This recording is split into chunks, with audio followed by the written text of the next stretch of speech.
There we go. For some reason, my microphone didn't unmute when I told it to. Anyway, it is time to get the nonsense started for tonight. As soon as I undeafen myself on Discord, there we go. And get swapped over to the correct scene. Why are the Fugies not showing up? I don't know. Fugies, behave. Fugies, what the fuck? Also, hi, May. Hello. You have one job, Fugies. One job. Hang on. There they are. That was fucking weird. Anyway. At least it's resolved. And I have to put them in the right layer now because I just made myself a new scene for this and I haven't made a new scene in OBS in for fucking ever. Stop trying to dock my audio mixer, OBS. Goddamn. Okay. Anyway. Hello. It is time. Hey. God, stop docking my audio mixer, OBS, you piece of shit. Anyway, it is time to yap about some Final Fantasies. Yee. And to go over where we left off last time, because I have a feeling some people are gonna take issue with this. So, in the S tier, we have 6 and 4. I do not need to defend that. Like, 6 and 4 are just unimpeachable classics.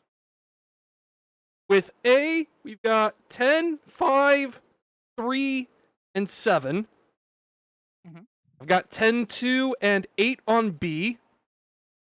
Okay.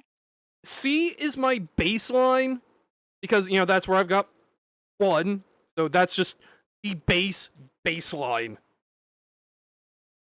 2, I might get some pushback on because people have some heated opinions on 2's growth systems. I don't mind them that much. They're annoying, but also not egregious. 9 is where I'm going to get the biggest pushback, though, I believe, because, like, I've got 9 on D. Yeah, I think I know a couple of people that might have some issues with Oh yeah, like, Rosa and Jen both.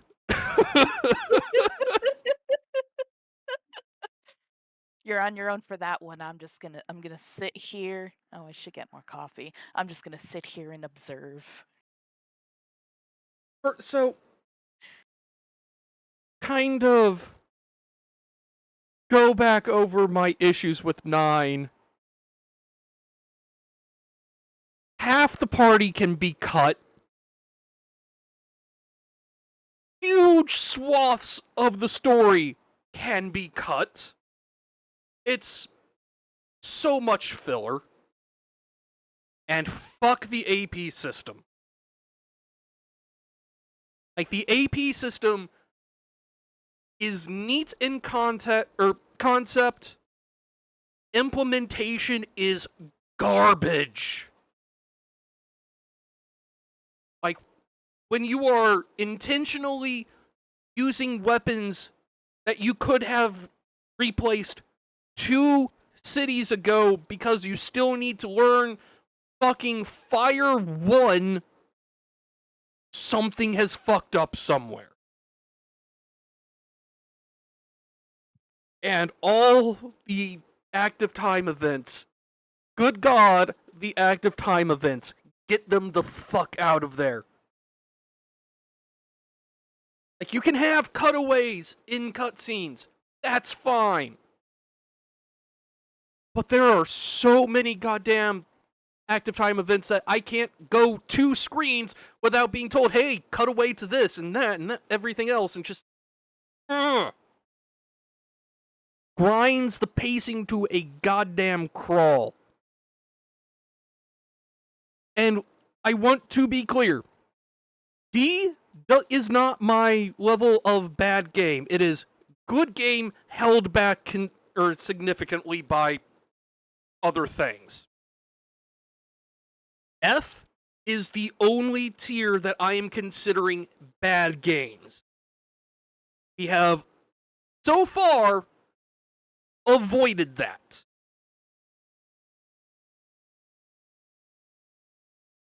I'm going to spoil a little bit and say that's not lasting through the night. The F tier will be filling up tonight because, oh baby, we've got some stuff on the chopping block, and yes, look,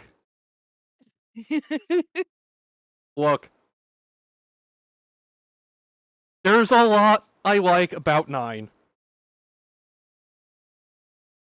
But you can basically cut half the game out and it would be fine.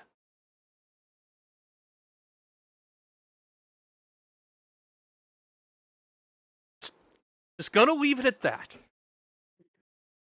So, also, going to point out, I'm not doing the PowerPoint nonsense this time because it was just getting to be entirely too much work for me to go through, especially with trying to go through, like, games that I've never played before and everything. And then, like, my thumb injury happened, so I'm just going to have some music, maybe an image.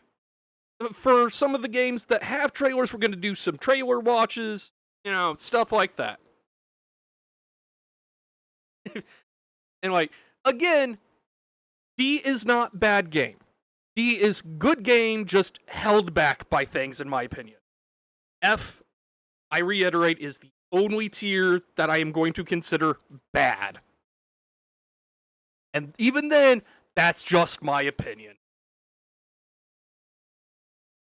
So, first things first, I am rectifying a mistake I made because I forgot to talk about Mystic Quest last time. Oh boy.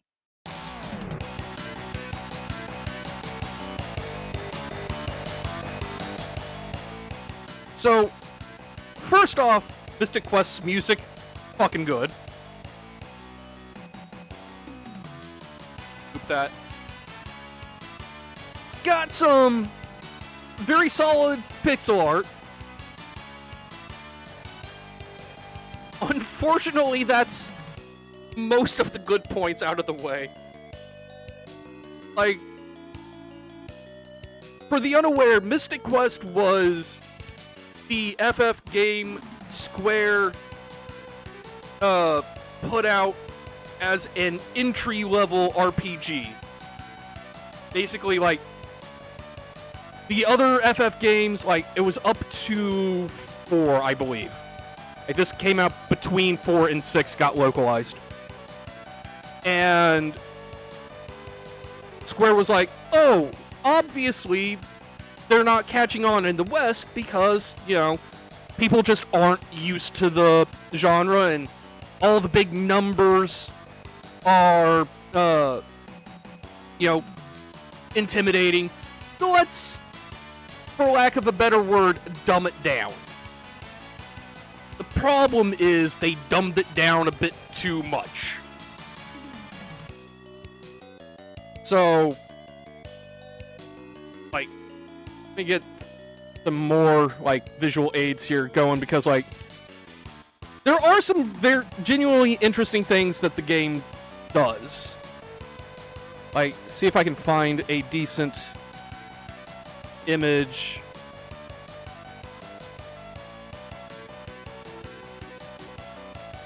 So, okay. First thing, this is the world map. Hi, Nix. So yeah, this is the world map, and what this doesn't show is that it's not perfect, it's not fully explorable. This is a world map in the same way that Super Mario World has a world map. You go from point to point. You have dungeons that you can explore, but that's it. Trying to find a good picture though of like the actual like explorable areas.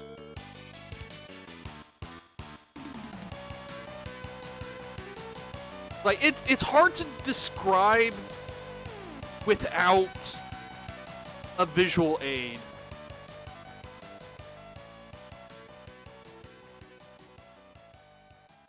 That's so. Anyway, so I'm just fuck it.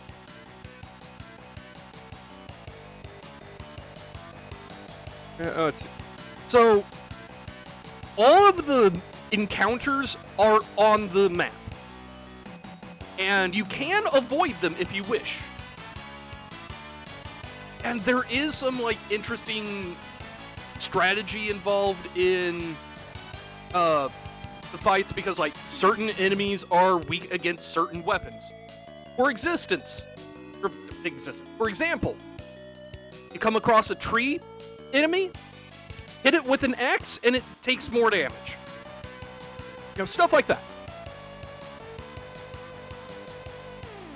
You can swap weapons on the fly. Weapons all have like an exploration effect in the dungeons and shit. But there is no fight that does not just boil down to hit hard or hit harder. Also, you only have 2 people in your party. And this image that I'm using is very indicative of a problem with the game. So Benjamin on the left is the main character. He's the prophesied hero at level 28. Kaylee is a temporary party member that's on a revolving door. She is significantly stronger than him. This is a trend. All of your party members are stronger than you. Also, I'm just realizing I forgot to add a chat box to this scene. Let me do that real quick. Don't worry about it. I'm not. Did I say I was worried? Josh, it's okay. It's fine. You seem to be more concerned than I am. I think you're the one that needs to not worry so much. Oh fuck! I also forgot to get the head pat. Yeah, thank you for the head pats. Head pats is not up on this scene, but also you know what? I'm just gonna go back to pre-stream for just a second because I forgot to boot up Mix It Up, and I'm just using a display capture for this scene because. But I threw this all together in like maybe 10 minutes, 20 minutes. And also, to answer your question, Mouse, I'm on the good shit. I was gonna say, did you want to take like a minute or two to... No, it's fine, it's fine. There we go. Okay, so I've got Mix It Up going. Just to make sure it's... Okay, yeah, okay, that's good. Working. Where the fuck is my chat box now?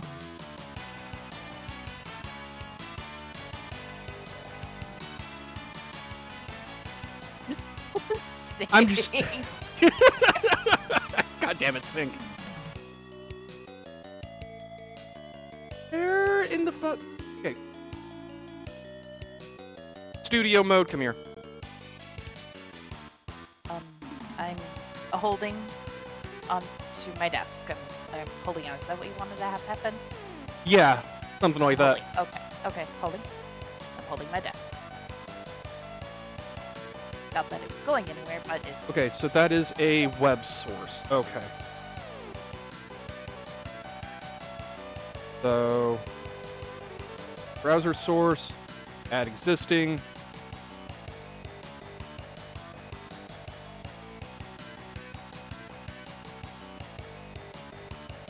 Where's the chat box? Chat box, there it is.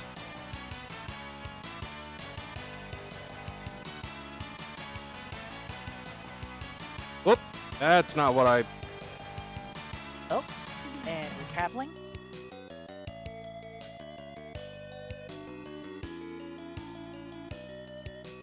What in the... Hey, somebody say something in chat.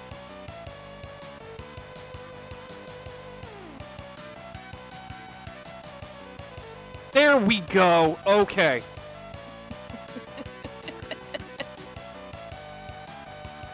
There we go. Okay.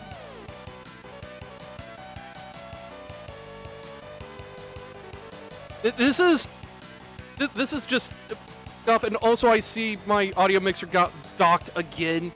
Fuck off, OBS. Okay. Anyway. Back to Mystic Quest. I still haven't got head pats on. Fuck. You know, I'm just gonna say I got the head pats. It's fine. Don't worry about it. Anyway. So the story for Mystic Quest is like the barest of bare bones bullshit. Just go to 4 places and get the crystals, come back and beat the big bad evil king guy. That's literally it. And the biggest problem with it is that it just gets repetitive. So, now that I have talked about Mystic Quest, putting it in D. And You just need a moment. Do you want to take a breather? No. Or just take like a minute or two. Just... No, that's what the trailers are for. Oh, okay. But yeah, like, and I'm gonna be perfectly honest. The only thing keeping Mystic Quest out of F is the soundtrack. Yeah. Because the soundtrack absolutely fucking slaps. A good OST can at least keep a story from sinking 100%. Yes. And now we come to 12.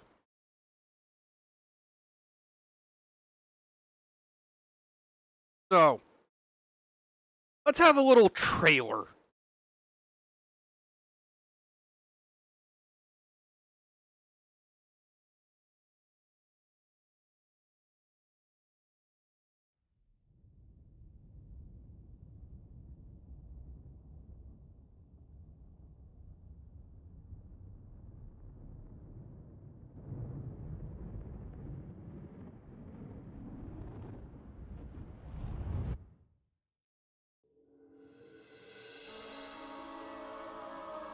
Is this your idea of vengeance?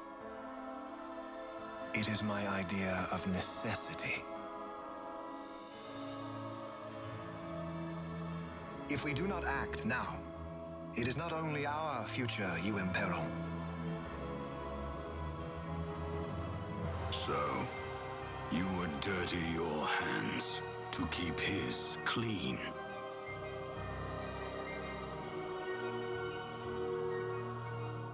My hands are stained with blood. Vaughn, wait!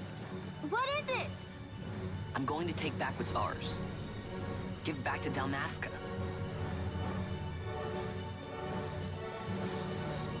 This stone is devoid of power.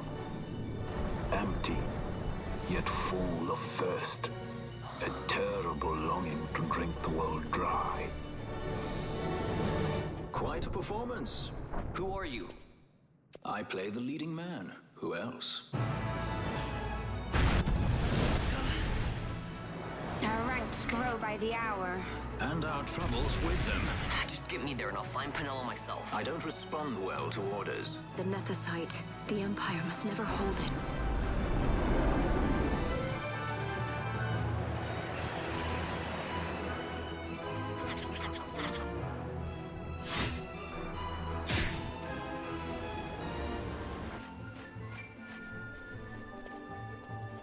Anastasis, your grace.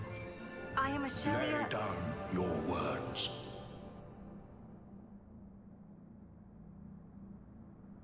Is he sleeping?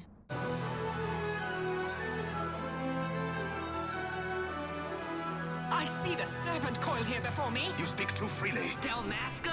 What do you care about Dalmasca? Why do you hesitate? Take what is yours. Permit me to ask, who are you?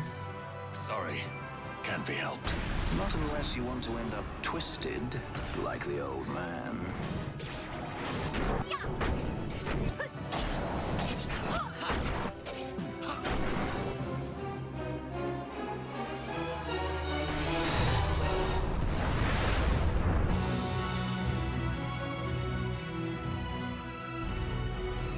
Protect something. What would change? He's dead. Just how far will you go for power? Lusting for ever greater power. You are mistaken. You were wrong. Cut the true path, but will she?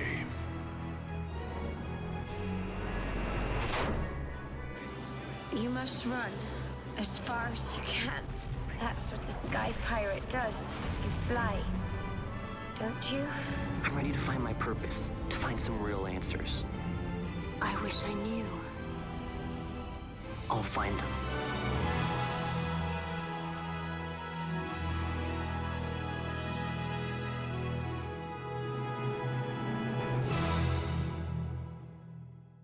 So, May, I have to ask, Yes. were you getting any PTSD flashes there? So here's the funny thing. I actually enjoyed the raids. I mean, I really like the Evil East raids as well. I was So, a lot- talking more about, like, Baja and stuff. Also, fun fact, I liked Bosja. Fair enough. I genuinely enjoyed it, but I was sitting here the whole time going, I know that. I recognize that. I recognize that. Did you recognize Fran? Uriange's original voice? Yes, I did hear Leon's original voice. I'm just sitting here going, I'm not going to say anything. I'm going to let the trailer play. I'm going to be polite. I'm going to shut the fuck up. But I'm Oh. just like, I know that. I know that. Yeah, 12 had a very big impact on 14. Fun fact. That wasn't obvious. A little. Just a tiny bit. Smidgen. Smidgen. So yeah, 12 is easily like the most Star Wars a Final Fantasy has ever been. Like, I remember my first time encountering the meme of Final Fantasy is Star Wars, but with 12. Because it's literally just Star Wars. Just It with really is. Just with magic instead of the Force. That said, it's also, like, really fascinating, like, political posturing and shit that feels right at home in, like, a Fire Emblem almost. Hmm. And the characters are all great, except Van, who is there. Like, that's literally all I can say about Van. Like, he is positioned as the quote-unquote main character, but he's just an audience surrogate. At least until the GBA game that he got. Like, honestly, Pinello is a more interesting protagonist than Van. Hmm. But let's... The aesthetic is just absolutely fucking gorgeous, as you see in that trailer.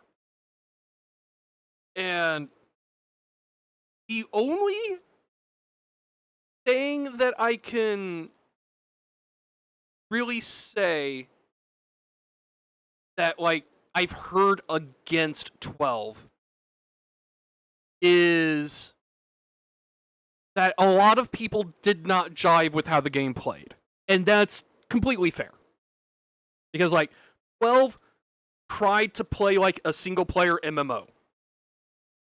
Like, you can trace 90% of the UI elements in 12 directly to 11.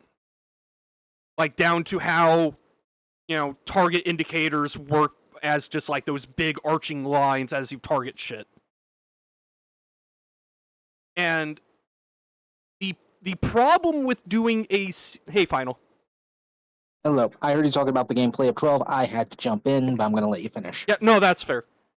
Like, the problem with trying to be a single-player MMO and still have, like, a party management thing is that you have to have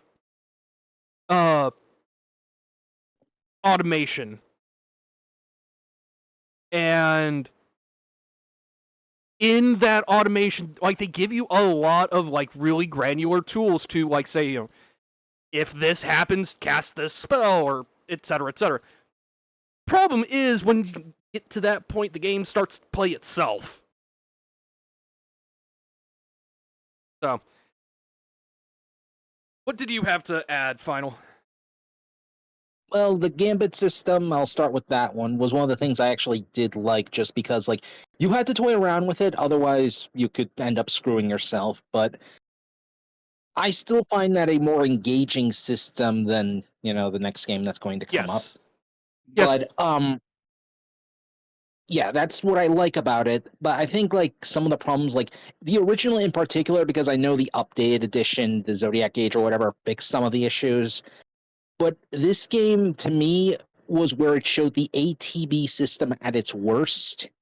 Yeah. Because with, like, big attacks, like, you have your Ultima, your flares, the screen would end up, your AT bar would end up paused on that particular ability. I don't know if that was fixed for Zodiac Age, but when it's paused like that and the enemy can continually punch you in the face and your max damage is 9,999, even it's just not really worth it. It's like physical attacks can sometimes do better, or if you're going to use a spell, then just use one of the smaller spells. Like, I know for a fact I use Bio a lot. Yes. Like, and plus, like... Yeah, Sorry. The spell animations were very counterintuitive in how they acted, because, like, the bigger the animation, the less return on the damage he got. Also, hi, Nix. Hi. And also, like, the limit breaks were, like, a bit confusing. Like, Zodiac Age, again, it fixed that issue a bit more, but with the limit breaks, you really had no idea what the hell you were... Like, if you first used it, you weren't really knowing what the hell you were doing. Yeah. Because, like, you use it, then you gotta keep shuffling, the things or whatever in order to use another ability again, but certain stacks of abilities create, like, certain super spells or something like that. Yeah. And then, like, in the original, you had to use, like, a certain amount of MP. So you could end up draining yourself just doing all of this. Yes. And you probably still wouldn't be able to beat the boss. And this is especially glaring in, like, the optional fights. We're like, okay, like, let's ignore the dragon that takes, like, 13 hours or whatever. I forget how long that is. But Ultima, I think it was Ultima or something? Yeah. I forget. Well, basically, like, her map is, like, you don't have access to a mini-map, so good luck getting out of there and getting to her in the first place. Like, I needed a freaking guide. And, like, yeah. Well, okay, so I do feel like I need to kind of dive or drill down into how the missed charges, quote-unquote, work. So, in the original, when you got, like, an Esper or a limit break on your character, their maximum MP would effectively just get another MP bar. So if you had up to, like, 300% of your MP, and a quote-unquote missed charge, which is, used to do a summon or do, like, a limit break, it would use up an entire MP bar, like, from 100 to 0. And so, like, that kind of made it very difficult to use the big, like, summons or limit breaks like they were intended to use, while still using like just normal magic. Except there were a lot of like passive skills that just gave you MP. Like there was a skill to give you MP while you walked. There was a skill to give you MP every time you did a physical attack. Take magic damage, have some MP. And like you could just kind of watch your MP bar or gauge just kind of go back and forth real fast in a fight at the end game. In the early game, it sucked. And Zodiac Age does like decouple the mist gauge from the MP bars. So you don't have the super inflated MP bars, but you still have like the mist gauge, which is its own thing that does charge as you gain MP. But that has the unintended effect of just making magic the best option to do damage. Because you're just constantly getting MP. Why not just fire off every magic spell you've got? But like the only counter I can think of is like physical attacks, but only because like if you're able to get a chain going with a very strong build, that I feel can like, do more damage, but even then like that seems a bit more luck based. I just also kind of want to put this on in the background as we're talking, just to kind of illustrate how weird the Quickenings systems looked and how counterintuitive it feels just from a visual standpoint. Like, it's one of those things where when you get in there and you have your hands on it and you're fucking around and learning it, it makes sense the farther into the game you get. But good luck explaining anything going on in this video.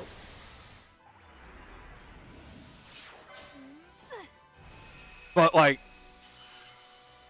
also just like the individual animations and everything just don't really feel tied to any character. Like, Fran is like generally considered to be like more of an archer type. Why is one of her limit breaks a bunch of kicks? Van is a physical attacker. Why is he doing like big abstract magic attacks? Stuff like that. So you can see her butt. I mean, you don't need her to do kicks so you can see her butt. Like, she is ass out the entire goddamn game.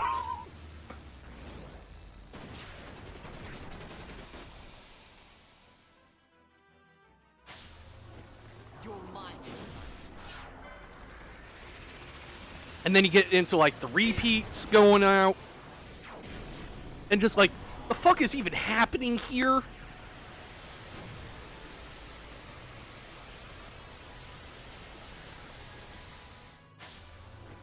So yeah, like, one of the big things I would say about 12 though is don't go into it expecting like a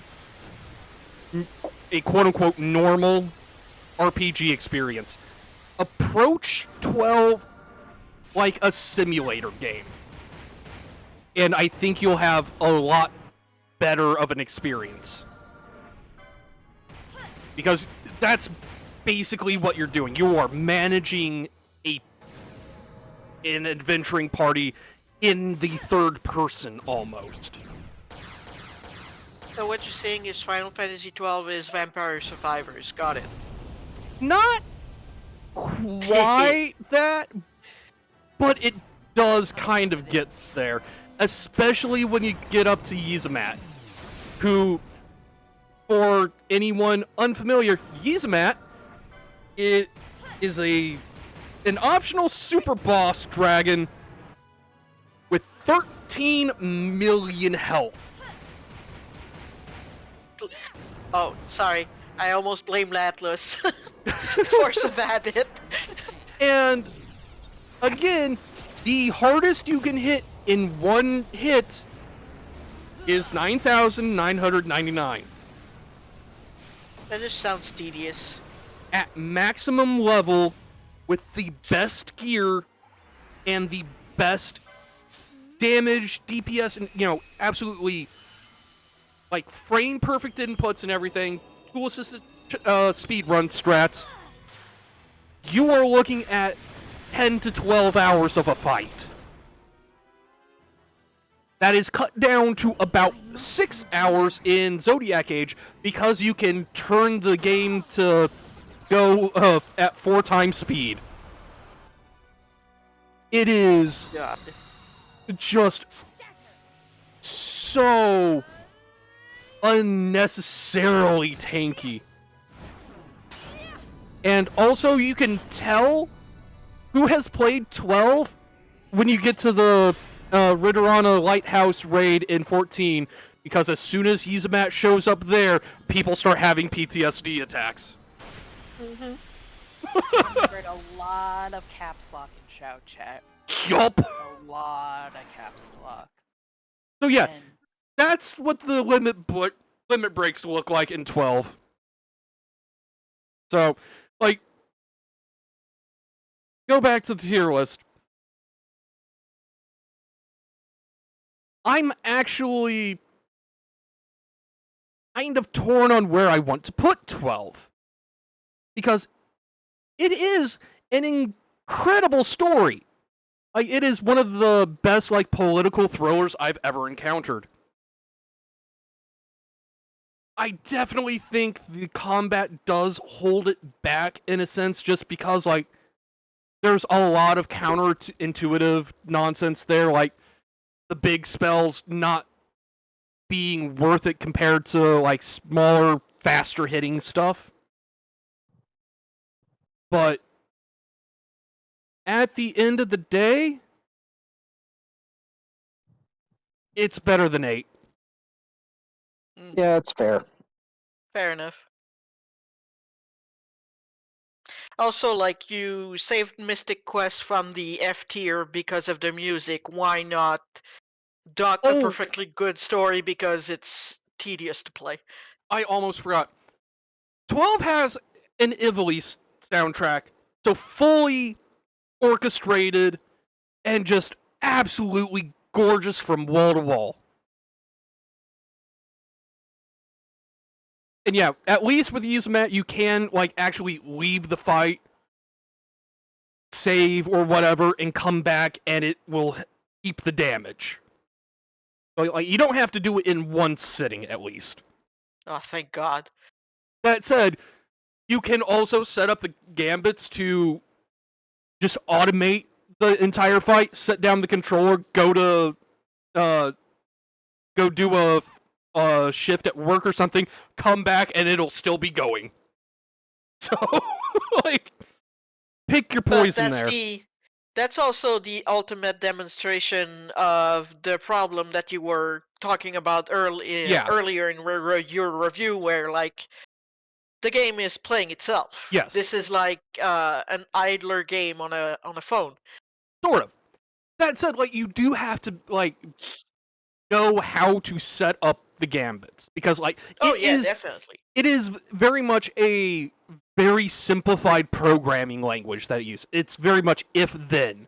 Like, if this enemy is weak against this element, then cast this spell. Or, like, and plus you still have to. Oh, sorry. Yeah, go ahead. No, I said plus you still have to actually notice, like, what enemies you're fighting to begin with, because bosses aren't really going to act the same, and certain enemies might give you trouble that, okay, this gambit system, I might need to change it up, or swap in a party member I specifically programmed for this particular encounter. Yes.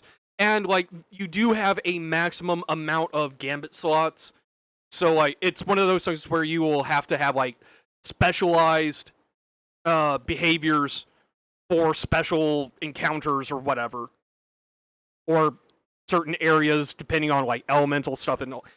So, like, there is a lot that goes into getting the game to play itself, and it is very fucking satisfying when you hit that Zen state where you can just hold down a control stick and just let your party sweep across an area like a swarm of locusts. But I can also understand why some people would bounce off of that. Mm-hmm. Yeah. And now we come... Yeah, I gotta admit, this doesn't sound very inviting to me. Oh, just wait until we get to the next game. I know. Cody has talked to me about 13. And I have a feeling I'm going to be talking a lot about this. We'll see her, right? We'll see her again. And soon. You convinced me of that. So stay strong. Don't worry. We'll finish this and go see her together. So I want to point out, these two are not in a relationship, despite the framing. I mean, the previous trailer you showed us had a character that's not actually a character in the game, so... I mean, I just... You know what I mean. I Van know, is yeah. not actually important to the game. And yes, like, just...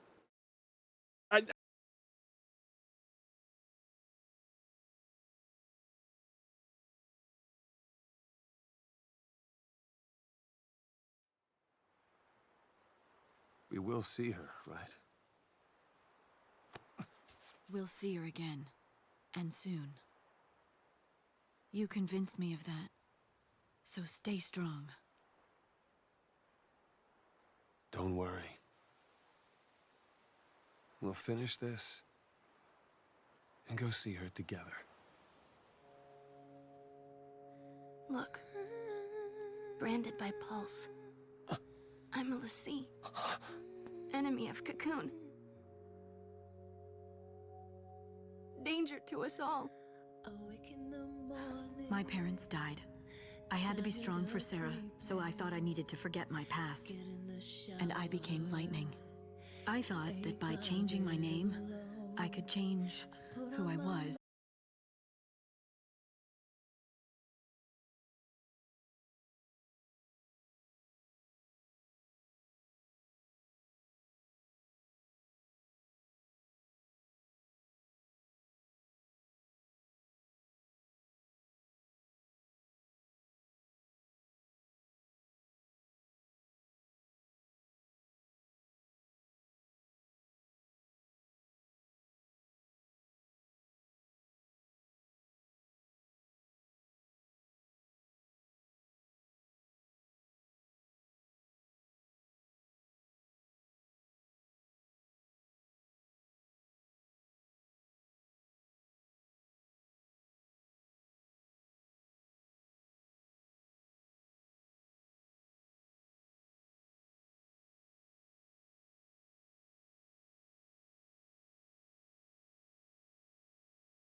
Man, 15 years since I've been disappointed.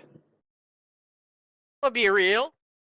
The first part of the trailer did not read to me as a relationship. It read to me as a suicide pact.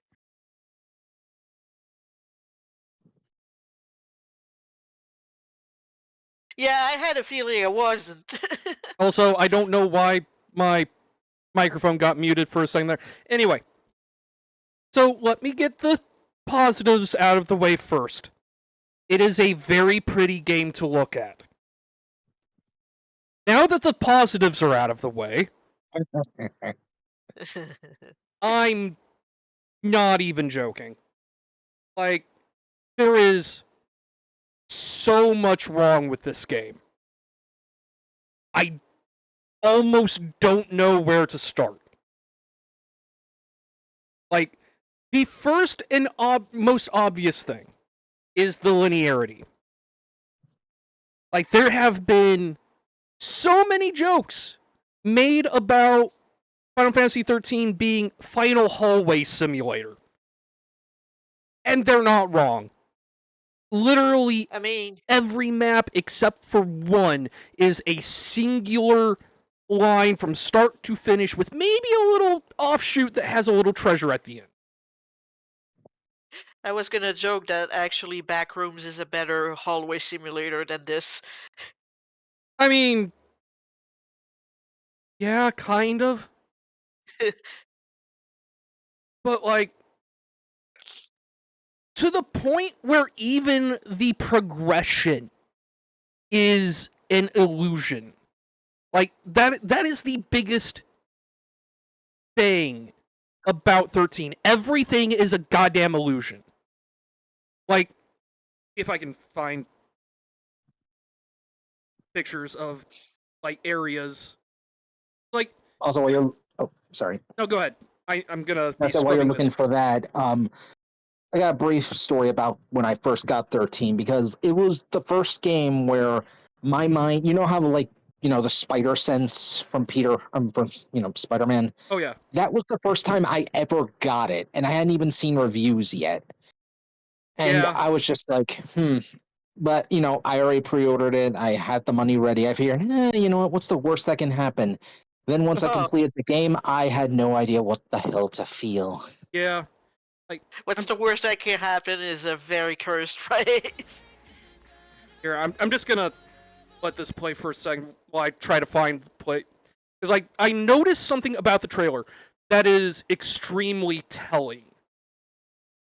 That I just want to highlight. Once I see it again. Notice anything about this gameplay footage? Final, you'll probably pick up on it first since I know you've played this.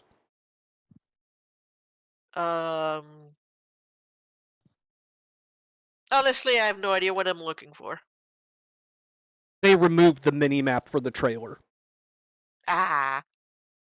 Oh, so you can't see it's a hallway. Yup.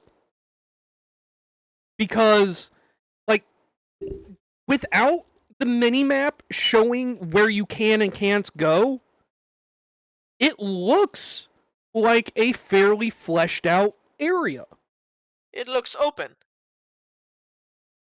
But, like, you can go to the right, which is where I'm pretty sure the characters came from, and then you can go to the left down those stairs, and the players are coming out of a dead end that has some treasure at the end of it.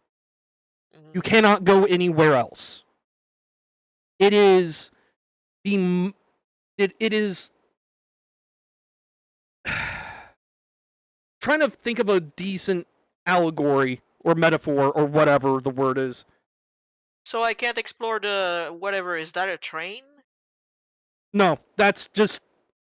So this area in particular is supposed to be like a city buried in, like, either snow or salt. Like, that's what the white stuff in the background is. It's just like a mountain of snow or salt with stuff, like, poking up out of it. But you can only stay on this very tight road. Boo.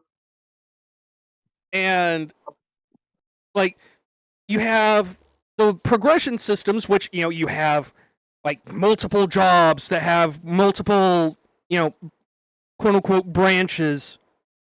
It's a line. You might have to like go off to the side for like one optional skill or something, but that's it.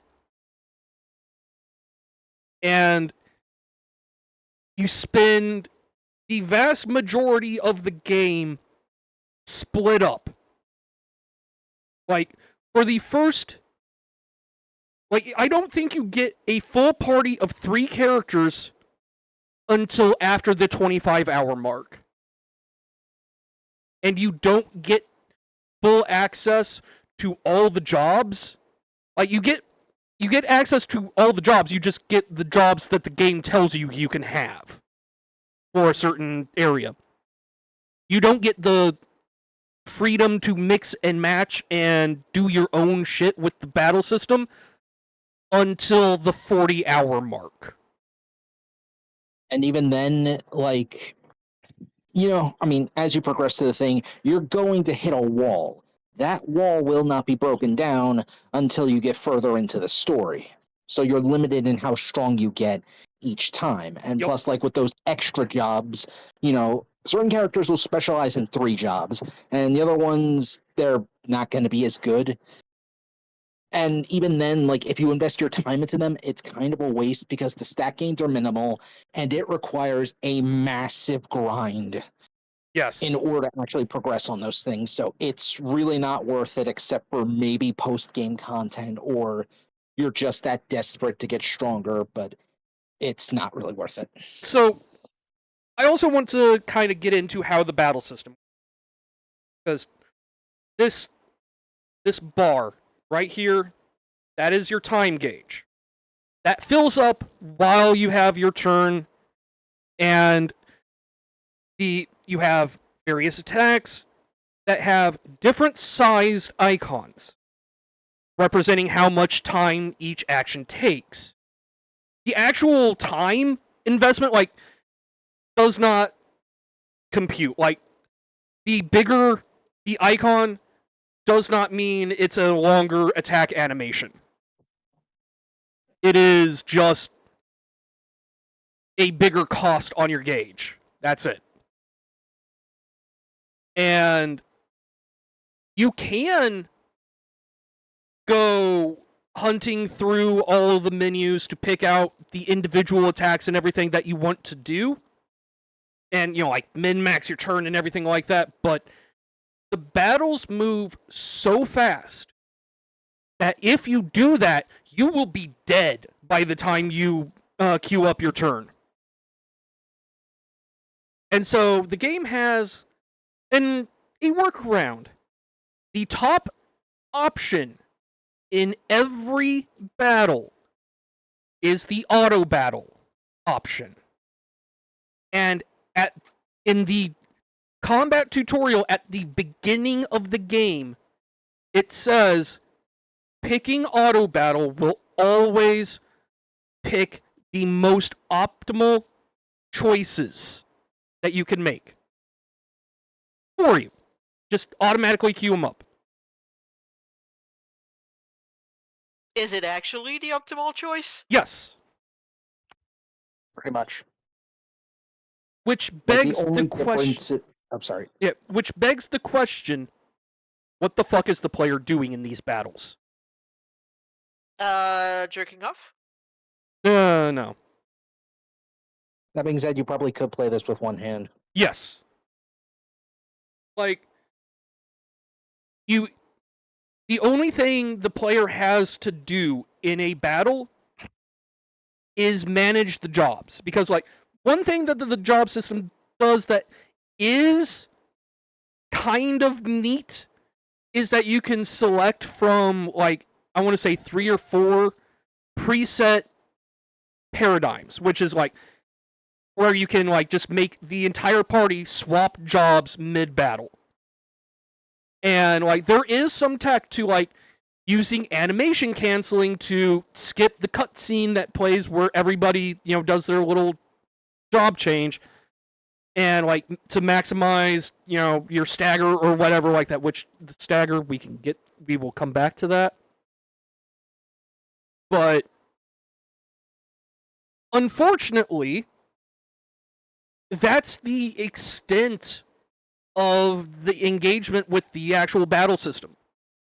The game gives you those predetermined like paradigm slots that you can swap between. You don't get to pick your party. You don't get to pick the jobs until like 40 hours in. You don't get to pick what skills they have equipped because there is no character customization. You just press a button and the game goes. And coming off the heels of 12, I know that sounds weird that I'm dogging on this, but praised, the Zen state of 12. Here's the difference. In 12, enemies were on the overworld and you fought them like in an MMO. And you can just like kind of just sweep across an entire zone like a swarm of locusts, leaving a path of destruction in your wake. 13 has much more traditional battle scenes where you touch an enemy, it goes into a bespoke arena, you get your you do your battle, and then you come back to the overworld. And yes, you can literally program your party. You have to put in the work to get them to play optimally. Whereas this is just like press a button and you're done. And here's like go ahead. I said, like, here's the other major kicker that changes it from like 10 and 12, because like 10 and 12, like even if you don't want to play optimally, you can still play however you want. Like you can put that work in and you'll be rewarded with like doing like either the optimal stuff or just funny stuff you just want to do just because you find it funny. In 13, this is the no fun allowed series, because with this is a game where you have to optimize, but at the same time, if you don't optimize, bosses will punish you for it. But like, even if they won't kill you, they can cast doom if a battle is taking too long. Yeah. And because the character you're controlling, if they die, the entire party is wiped. Like, you can't mess around. Yeah. You can't even do your own thing because they'll just cast doom and you'll automatically die anyway unless you suddenly manage to finish the boss off, and it fucking sucks. Also, I should point out, you only have control of the party leader. Yep. All your party members are on autopilot the entire time. And it is, Persona rules where the party leader goes down, that's game over. When you do have a party. Yes. But, like, and then there's stagger. Let me get a different... So, this bar up here, different attacks will fill it up more. The higher the percent, like, once you hit 100%, an enemy staggers and their defense is just bottomed out. Mm-hmm. Yeah, basically, like, you use magic to raise the percentage, and you use basic attacks to keep that percentage high. Otherwise, that meter will drain rapidly if you don't. Yeah. And that's how you do the big damage. Mm-hmm. But instead of being a neat thing that you can do to, do extra damage, no, this is a required mechanic. You will not do or beat fights if you are not staggering things. Which means you have to play how the game wants you to play. In 12, if you want to make Vaughn a mage, you can make Vaughn a mage. If you want to make, if you want to make Tidus a mage in 10, you can. And here, everyone has a role that they play, and the game expects you to play it the way it wants you to play, or it will slap the controller out of your hands and say you're doing it wrong. Sounds bad. It is. Because every fight becomes the same thing. And, like, that on its own, I could forgive if the story was there. But guess what? The story is somewhere else.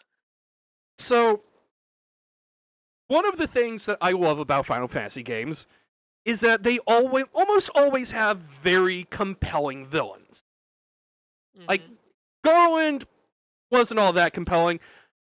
Emperor Mateus in 2 was fascinating because he just refused to fucking stop. Like, you kill him, he takes over hell. You kill him there, he takes over heaven. Like, it is a level of petty escalation that I adore. The Cloud of Darkness in 3 is a fascinating eldritch monstrosity that, drives home the themes of balance between light and dark and everything.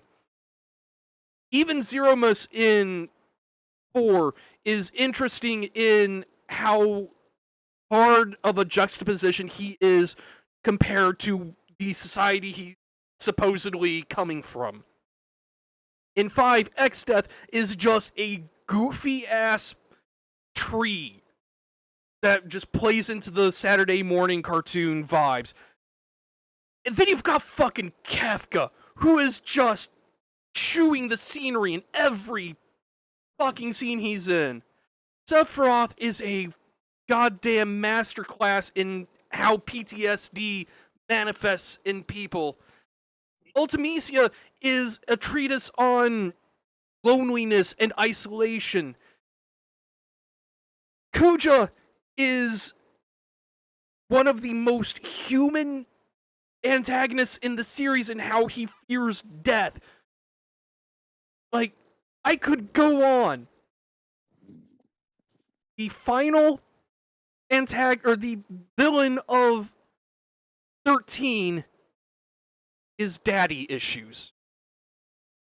So I want to lay out the... I mean, daddy issues, the game can be compelling. You just have to look at Persona. Or 10. Like, yeah. Like, Tidus Inject, that is, like, the pinnacle of daddy issues, the game. Absolutely. But let me lay out the plan for 13.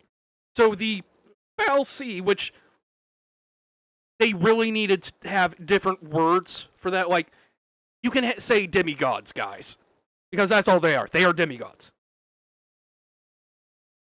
They want to see their dad. They want to see God.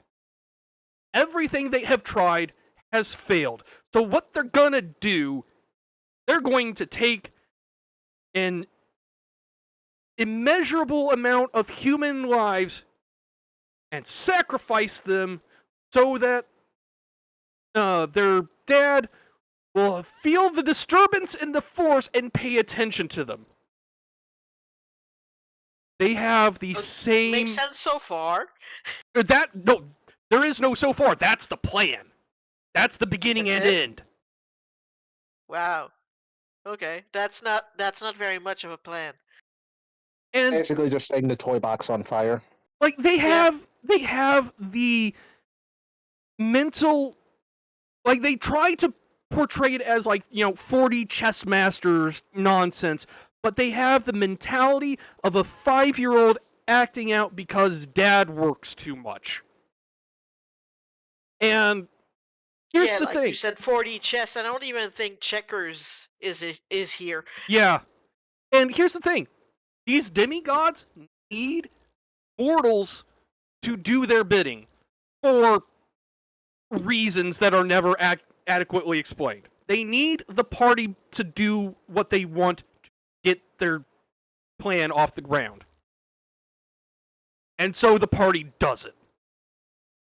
Again, for no adequately explained reason.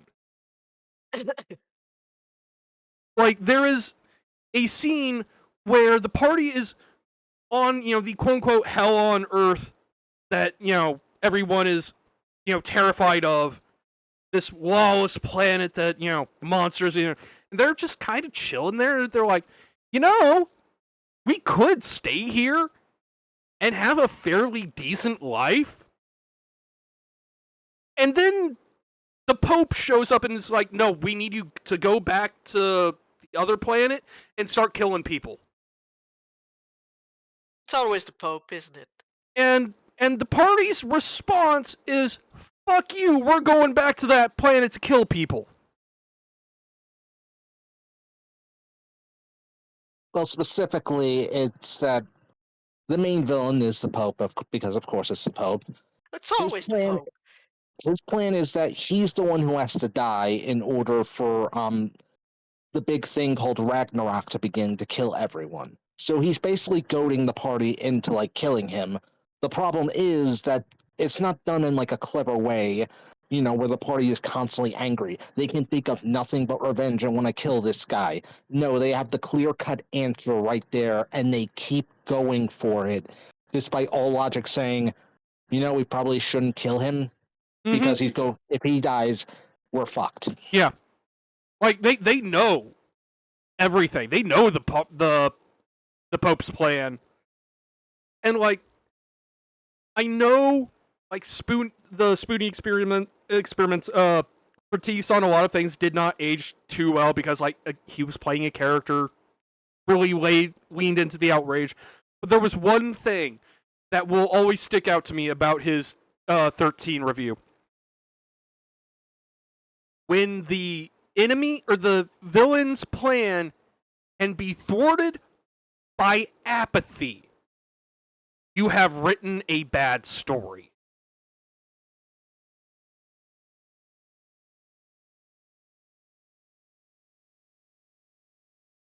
I almost want to say I don't care for the joke, but well, that's not really a joke. It just is. So if the party did nothing, they would win. Yeah, like, they would eventually turn into mindless zombies. Oh, okay. That would have to be put down. Bad. But that's like maybe 40, 30 years down the line. Oh, that's not so bad. Yeah, like, this is not something that is on a pressing time frame. This is years, maybe decades, or hell, even centuries, because the mark that gives them the magic and shit also makes them technically ageless. It's just how long the demigods are willing to let them fuck around and find out. Now, I originally was going to do 13.2. I'm not going to talk about 13.2 because I have not had the chance to really experience 13.2. So I can talk about it if you want me to. I appreciate that, but this is ultimately meant to be my take on the series. Fair enough. So we're skipping 13.2 for now. I might go back and experience 13.2, but that brings us to 13.3. Why do you keep doing that to yourself? Because I'm a masochist. God, I fucking brace. Should I read a story summary of 13.2 so that way we have more context for Lightning Returns, or? Oh, no, we don't need context for this. And yes, there's a 3, Lightning Returns.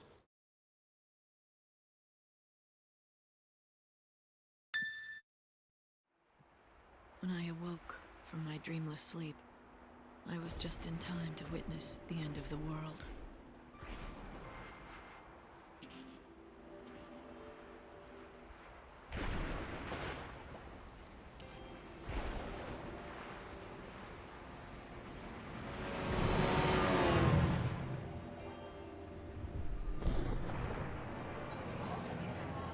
beginning.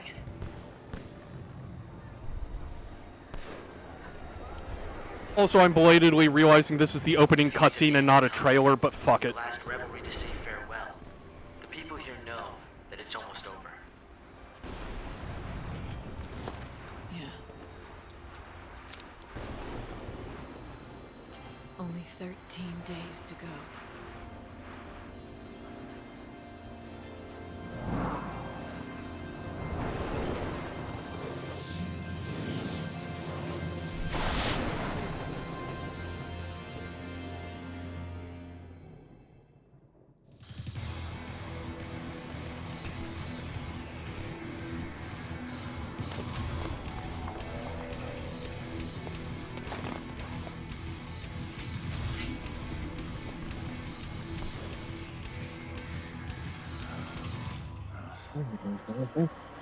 It's the chaos. Do you want to turn back? Too late now. What are you doing?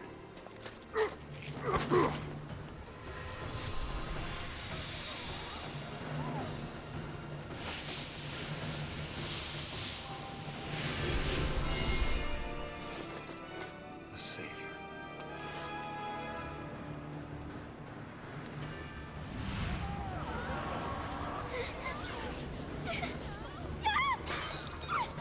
Sire!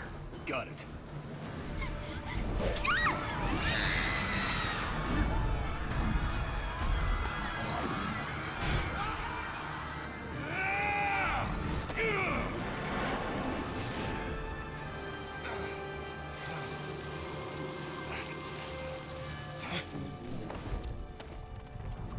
Snow, it's been a long time. You know what I am. And you know what I want. I can take a wild guess. You want to save me. The legends had told of her coming. Banisher of darkness, bringer of light, redeemer of souls. She'd come at the end of days to guide our souls to salvation. Damn you, lightning! What's it gonna be? You gonna try to kill me? Huh?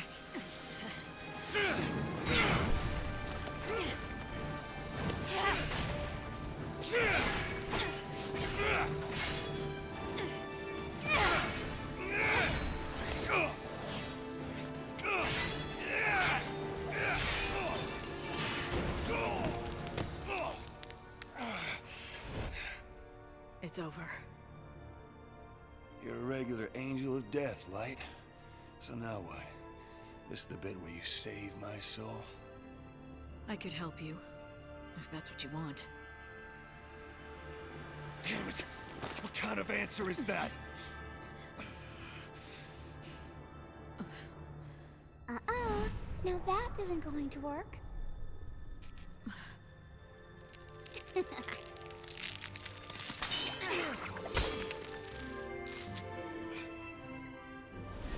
Lumina?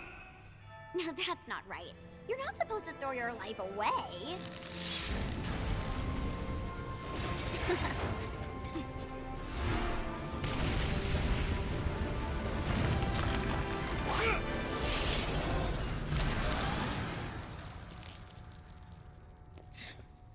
I swear that kid is a demon. Angels of death and demons? You're attracting the wrong crowd, Snow. Oh.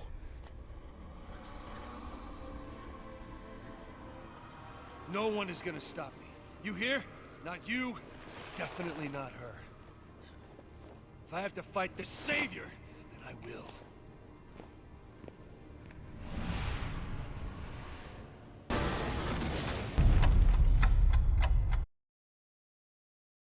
Okay, so I just want to point something out real quick. Mm-hmm. Even if I offer context for 13.2, this would not have made a lick of sense. Yup. So I have a question. Yes. What is your question? When did Snow join Organization 13 from Kingdom Hearts? Good question. Next question. I see. So yeah, the general conceit of Lightning Returns is Lightning is now Jesus. Gross. Like, literal Jesus metaphor. And you have 13 days until the end of the world. You are meant to be saving the souls of the planet so you can guide them to a new planet and start over. You are working for the God of Light, which is a different god from the god of the first game, but don't think too hard about that. Because, like, all the lore that the first game establishes has gone out the fucking window. None of it matters anymore. You'd think Jesus would come back with more than 13 days to go to save billions of people. You would think. You would think. In fairness, there is a mechanic to extend the amount of days you have. Yeah. But yeah. Like, basically, the more souls you save and put into Yggdrasil, because, yes, you have a tree of life. There's always a tree of life. Yeah. Like, the more souls you put into there, the more time you get. But you do end up having a hard limit that forces the end of the game. That makes no sense. But here's the thing. To save an NPC's soul, you have to do a side quest for them. The rewards for those side quests are generally proportional to the, difficulty and length of the side quest, normal stuff. But you are on a time limit. Like, this is basically Final Fantasy Majora's Mask. Okay. Actually, like Majora's Mask plus crossing Valkyrie profile, because what Lightning's doing is she's basically doing some of the stuff Lenneth would do in that game. Yeah. But in the tutorial for this system of, like, saving souls and everything like that, you have hope. And, like, admittedly, this is a fake hope that the god is using to manipulate Lightning to do his bidding. Don't worry about that. However, in the moment... you mean hope as in a character, yes, not a character named literal Hope. Yes. Okay. So, the scene itself is, like, two characters talking back to each other, but they may as well be staring into the camera, explaining game mechanics. And then Hope says that people with bigger problems take longer to help, so maybe don't. Wow. To which Lightning responds, yeah, time is money. So why help people at all in the first place? It is such an insulting sentiment that apparently Jesus, or the Jesus metaphor, whatever the fuck, will deem you not worthy of saving if you have been through more than normal shit. That's nice, Jesus. Like, I remember watching Jesse Cox play Lightning Returns, and he got that cutscene like 3 or 4 episodes in, and this is like 20-minute videos. And you could hear the controller hitting his desk. And then you can hear him get up, walk across the room, and yell, then what's the point? Yeah, exactly. And, like, I'm not even going to bother explaining the combat because like it's such nothing combat. It's just an excuse to put Lightning in various cosplay costumes. Yeah, didn't they want to do to make her a model for like one of the big brand in France? Louis Vuitton. They didn't Yes, Louis want Vuitton. to. They did.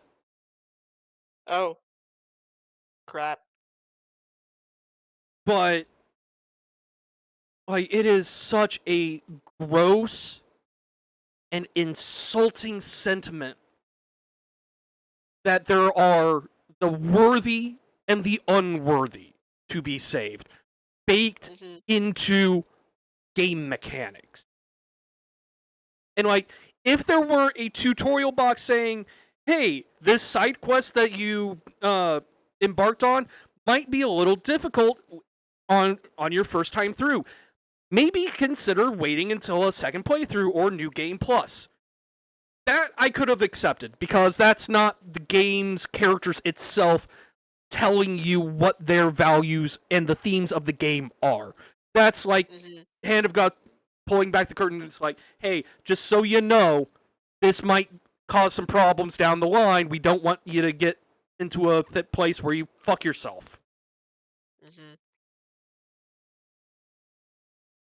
But alternatively, just like you could also have like a scene where like, okay, they explain some of the tools you have, and you might gain more of those tools the more people you save. Yes. So it's like, okay, if there's something difficult, maybe hold off on it until you're strong enough, so that way you can gain access to those abilities or to help people, or just hell, even Lightning says, well, I get stronger all the time, so yeah, I just have to use my tools correctly. No problem. I've been trained for this kind of thing. If you frame it as like prioritizing and shit, yeah, that's fine. That's fine. Like hell, Majora's Mask does that. It's like it gives you the schedule of like, okay, here's where you need to be, when you need to be there, and everything, and lets you, put the focus on, like being better until you get that perfect run of fixing everybody's problems within the time frame. And a lot of that is just unlocking traversal or new abilities or whatever, or just doing the dungeons beforehand so the next cycle you can focus on helping out everyone. Yeah. But there is none of that in 13.3. Like, to the point that it is just absolute worst. I have nothing but contempt for that game.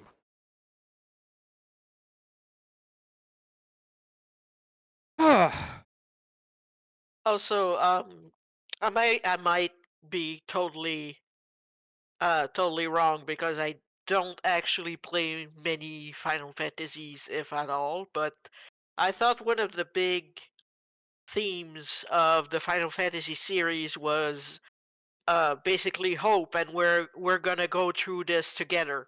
Yes. So it feels like a bit antithetical. Yes, it absolutely is. Game. Like, there are...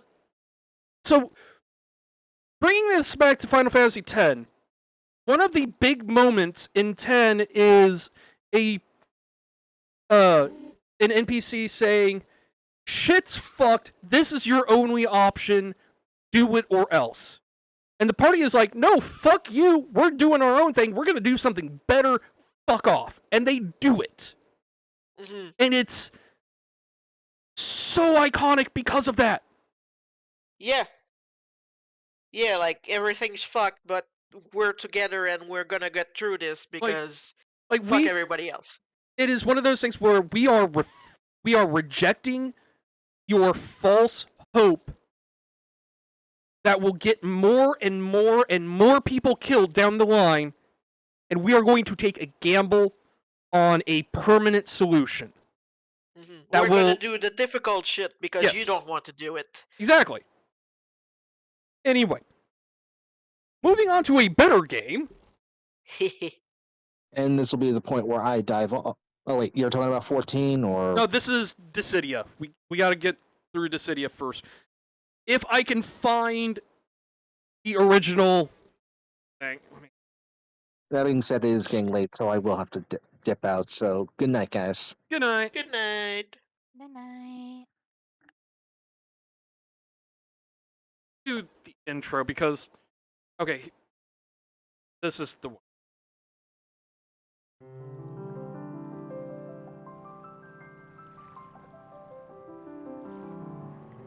Cosmos, the goddess of harmony. Chaos, the god of discord. Reigning from distant realms, the two gods had gathered warriors from all lands to lead them in savage war. Cosmos and Chaos were of equal strength. It was believed the conflict would last forever. But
I'm not gonna feel bad about talking over this though, because the rest of this literally is just an extended fight scene with incredible choreography.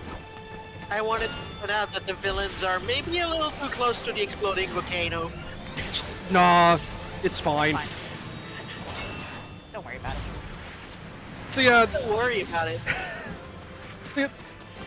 What I really love about the choreography of this fight scene though, it actually shows off how each character plays.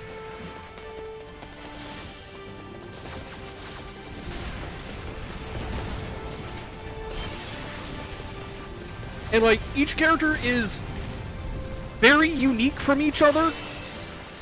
And this is like the main protagonist and main antagonist from 1 through 10. And then a character from 11 and one from 12.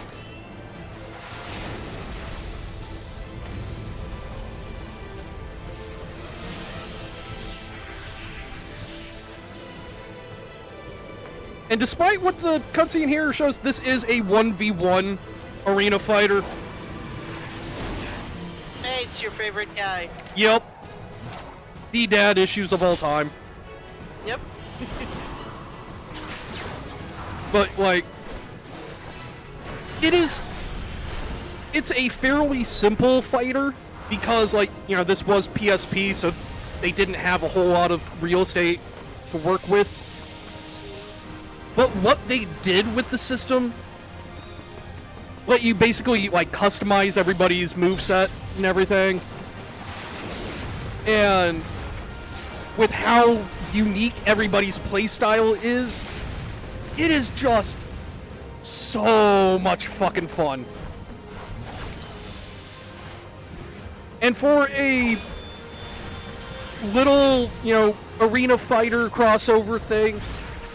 I wasn't expecting a whole lot in the way of story. But legitimately, this is one of the better Final Fantasy stories there is. Especially when you consider it actually feeds into the time loop that happens in FF1, which is wild to me.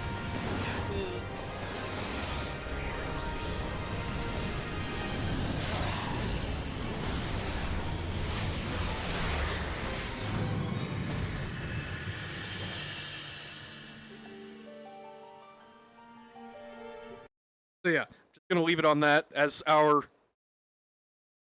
visual for the moment, but yeah, just it is. So the soundtrack, I should probably mention, is just a collection of Nobuo Uematsu's greatest hits, effectively, since it is best tracks from every game, along with a few new tracks that admittedly weren't done by Uematsu. But this gave voice acting to characters that have never had voices before, which is fantastic. Funnily enough, Liam O'Brien is Kane in the sequel, but we will get to that. I just find that funny that he ends up playing Estinian and Kane. I mean, it's destined. It's supposed to happen that way. Also, can I just say I fucking adore Dave Wittenberg as Kefka. It's great. I mean, so you have little vocal clips or quips that you get for intros to each fight's based on who you're fighting. So I hate guys like you the most. You battle-obsessed Nimrod! I fucking love Dave Wittenberg as Kefka. Ew! Aren't you hot? You are less than worthless! Time for your punishment, little one! Get lost, fossil. Goody two-shoes.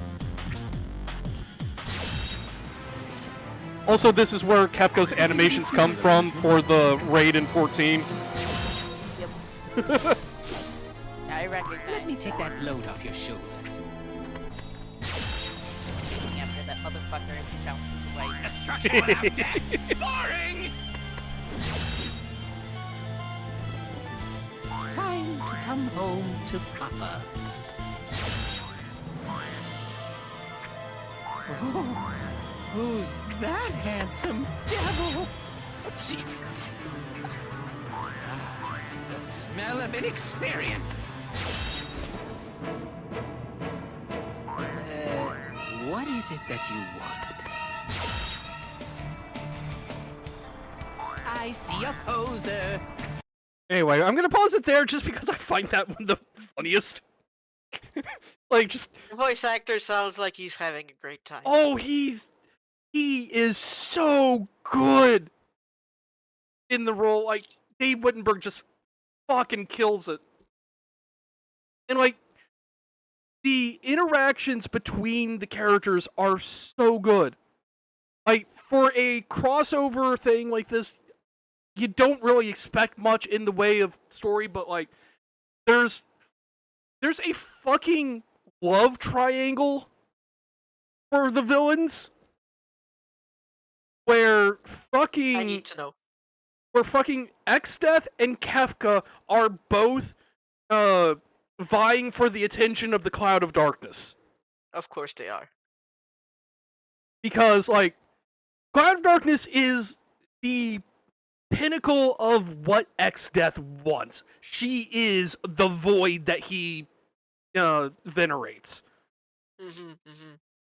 Kefka's just there to cause problems. I feel like this is Kefka's MO. Yup. It's so fucking charming when you get into the the dynamics between the characters. Like Jecht and Golbez are like best bros because they don't want to be there. Like they are. Also, yes, Terminus. This man is destined to voice the floor tank. Yep. Like, if I may, my stupid headcanon is that the only difference between Kane and Estinian is that Estinian is neurodivergent. Kane is a normal bro, unfortunately. But like, and here's the thing. The primary story actually gives Chaos, of all characters, a fucking origin story. Nice. Is it good at least? Yes! It's actually kinda heartbreaking. Because, like, this all happens in the world of FF1.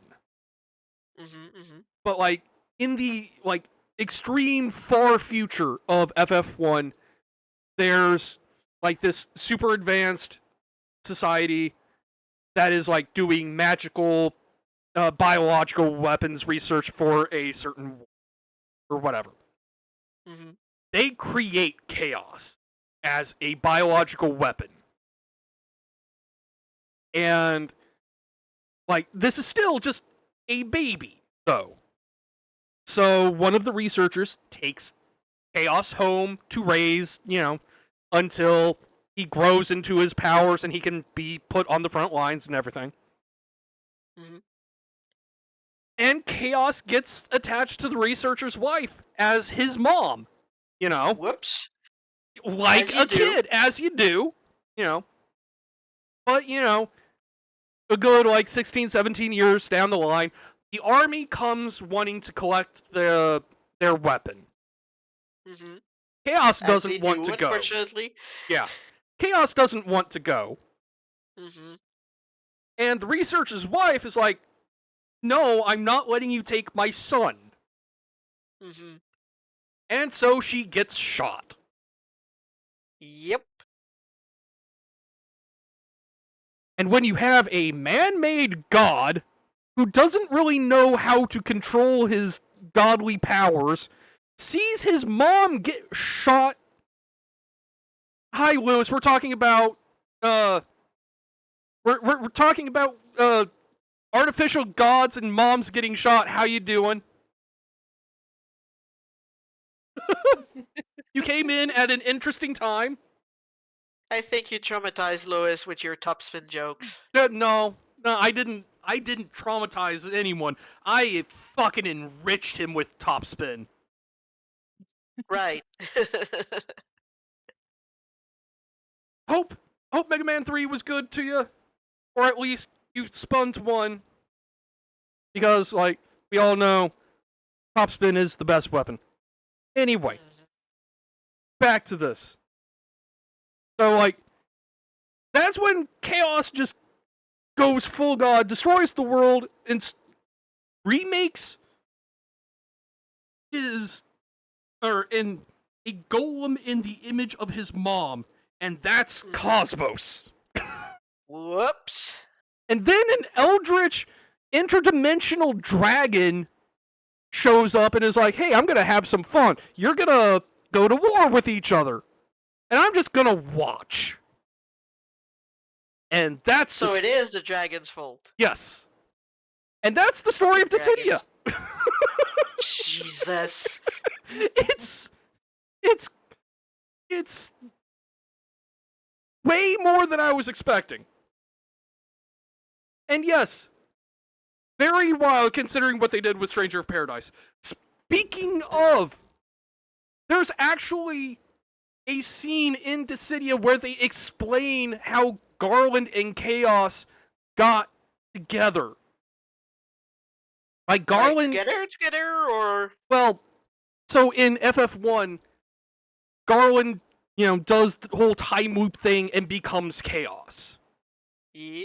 And they, go out of their way to explain that in Dissidia, where Garland just has this innate connection to chaos somehow. Kind of implying that chaos was created based on Garland, was, at the time, this, legendary knight from years past or whatever. Uh-huh. And so, like, they had, like, a bonded soul. And, like, Garland just kind of is like, I feel all of the pain and anguish that you're going through. If you fuse your soul with me, we can just do a whole time loop to keep that from ever happening. And that's also hot. And that's why there's a time loop in FF1. Damn. Yeah. Kinky. So, yeah, Dissidia, absolutely going on A. I bought a PSP for this game. And then never used it again. No, actually, I used it quite a bit. But, like, Dissidia was absolutely my most played game on that. And I'm just going to go ahead and quickly rank Duodecim because it is effectively just the same game. Like, literally, the entire first game is playable within Duodecim. Just with more mechanics and a larger roster. Mm. And they do the impossible with their story. They make Lightning a character. I can't believe you. Yeah, I'm gonna have You're not supposed to lie to your audience. I'm gonna have to press X on this. Like, Press an X to doubt. She actually has, like, believable interactions with other characters. And she's not just a blank slate of nothing. So it's not the real Lightning, is what you're saying. It's a better Lightning. Fair enough. Because of that, Duodecim is absolutely going up ahead of that. Because, like, literally, Duodecim does kind of just remove the need for the original because the entire first game is playable in Duodecim. And that brings us to quite possibly the longest section of the tier list because we're going through 14, expansion by expansion.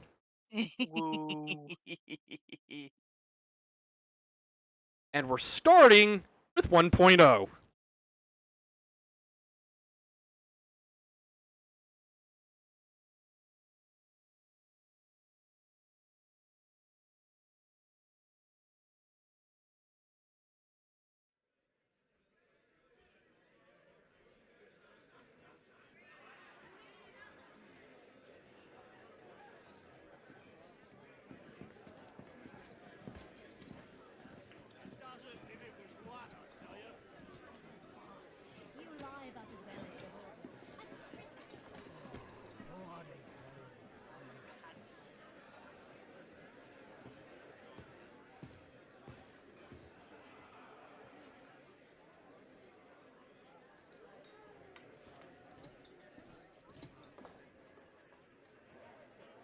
Baby. Very well. I still find this trailer fascinating because of how shit comes back in Shadowbringers. I grow weary of the company. The feeling, my dear, is mutual. Aha! What do we have here? No job is too daunting as long as the coin is good. Bah, you'd sell your own mother if the coin was good. My father, too. Now quiet down and help me decide. Yeah, I'm gonna have to agree with you, May. He's extremely baby. This is baby. Jesus, he looks like he's about 70. Choose as you will, Midlander. This beast Our in a fate frenzy the likes I've never seen. Look out! He's right on top of us! Move, lass, move! I still question the wisdom of putting job notifications in the form of stained glass, but, you know. Maybe they're just drawn that way. Baby and wet.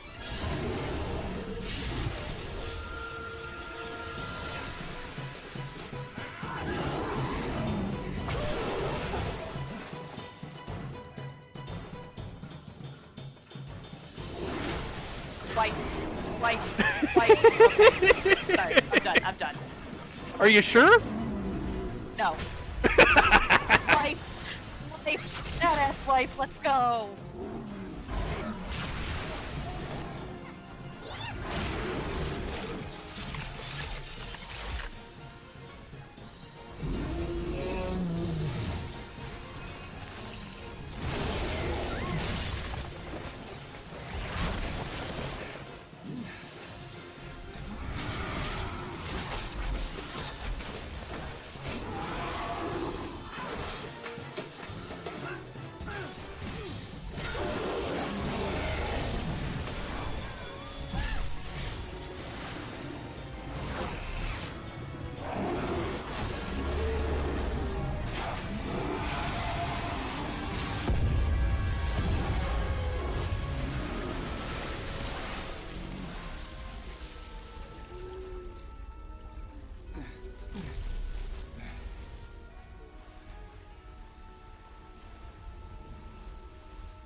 Hi, Grandpa.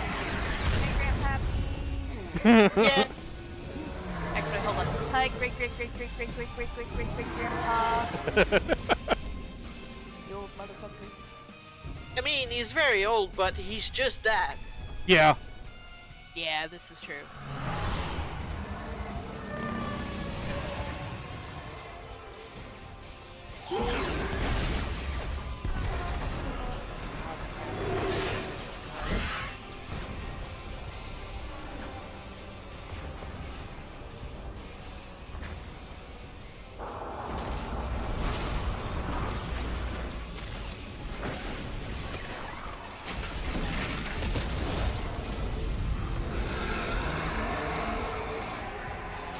Is that the ship in the lake with Midgard's armor? Yup. Yeah, this is the Battle of Silver Lake.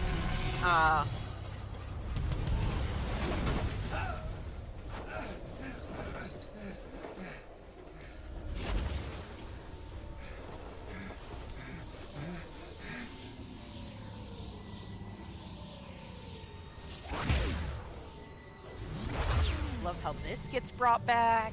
Mm-hmm.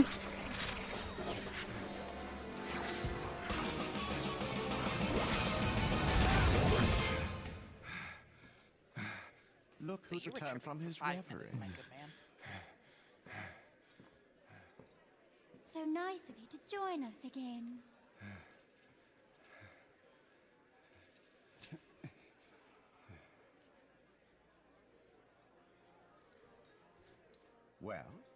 Don't keep us in suspense. This one. We'll start with this one. Ah, he speaks. Can we go now?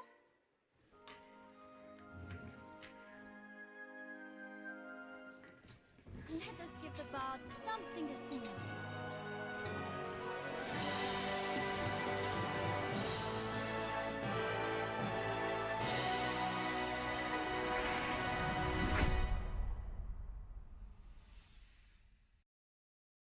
So, 1.0 was famously a mess. Yeah, I was gonna ask. It, like, there's so many better places you could get this info from because, admittedly, I'm not the best or most read up on 1.0, but, like... Yeah, but you're my friend. Thank you. But, like... Exactly. One of the big things is, like, little tiny potted plants in the background had just as much, or just as many lines of code in them as player models. Whoops. It was a very pretty game, but good God, it was straining at the seams And just to run. how long ago was this? Oh, let me check actually.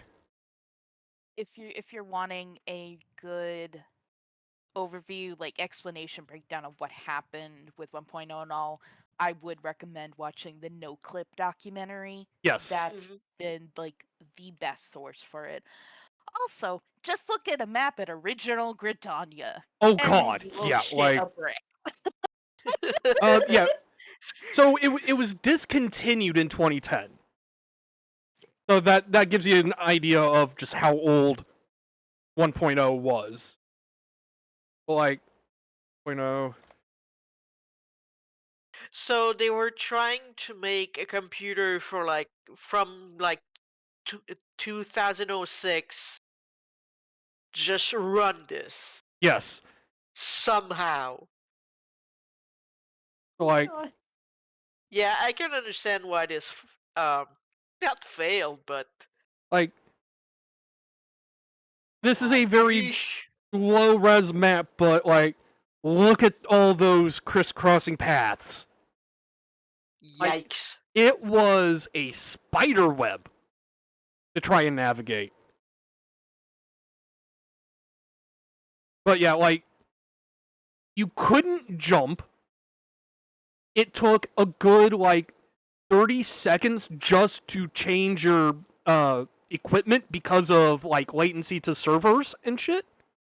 Gee, I have no idea why in 2005 or 2010 you would have latency problem. And like all of the super cinematic high particle count like cinematics and everything were rendered in real time. Jesus fucking Christ. Turning people's computers into ovens. Yeah, like literally people could not pick I think it was the Limsa jobs if their PCs weren't like the bleeding edge builds because the game would just crash trying to render everything. Yeah, I bet. And just like yeah, it was a mess that prioritized aesthetics over literally everything else. In 2010. Or 29. Yeah, 2009, 2010. Wow. So, and I'm going to be real, because this is the one Final Fantasy game that you can no longer play, because it just does not exist anymore.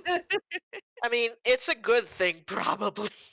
Like, I cannot put it higher than F. I just can't. But it's still better than Final Fantasy 13. Right, but it was just not designed to run. Yes. Like the kind of hardware that most people could afford. Yeah, At the like, time. Even if you could afford the bleeding edge, it was probably still a miss. Oh yeah, like even when people got it to run quote unquote optimally, it just did not communicate well with the servers because the infrastructure was not there. And that's right. And like everything in the combat was so clunky and slow and just it needed to be redesigned from the ground up. So they blew up the world and just did that. Yep. Which is where we get this cinematic masterpiece of a trailer.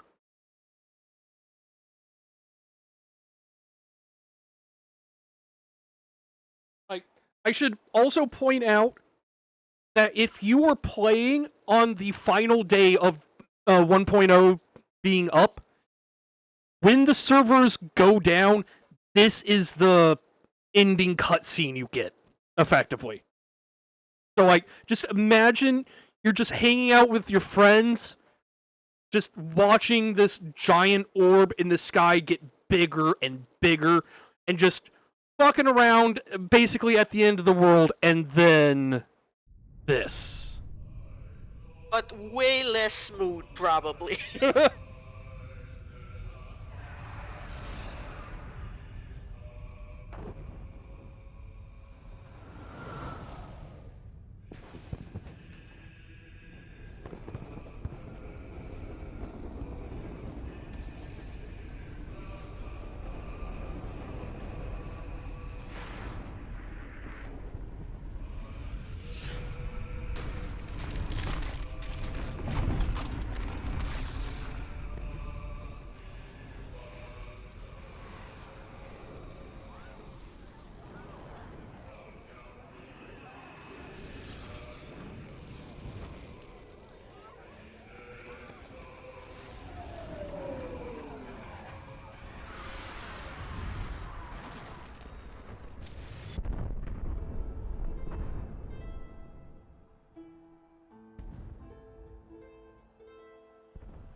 Maybe. Slightly scrapper, maybe. Let's say maybe.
Yeah.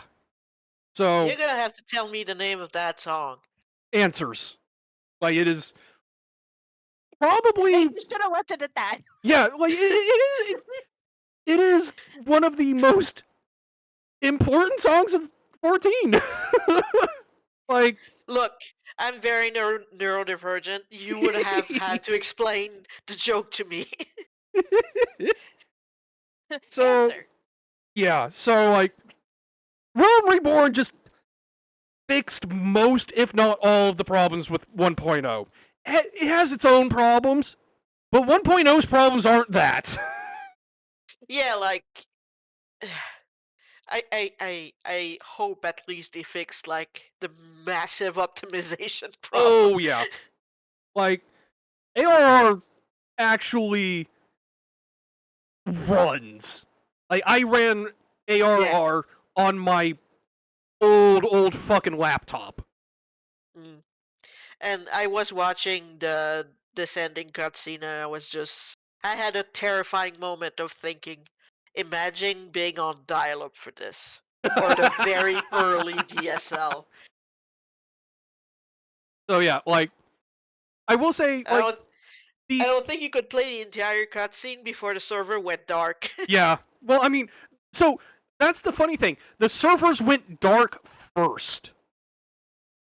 And, like, as they were kicking people out of the servers, that's the cutscene that played when you got kicked out. Oh, okay. So, like, actually.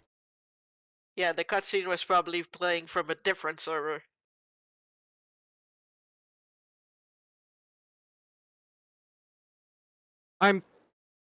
Yeah, so, like, there are just, like, videos of people just kind of hanging out in at the end of 1.0. And also, like, this bit right here, the Great Gubu Wall, actually got canonized in A Realm Reborn and onward. I have heard tales of the Great Gubu Wall from the writing server that I'm in. So, for those unaware, as the servers were coming down to the wire and, like, people were just hanging out, the GMs for 1.0 decided they were going to have some fun with the people who were left and just started spawning monsters and telling them to go attack the cities.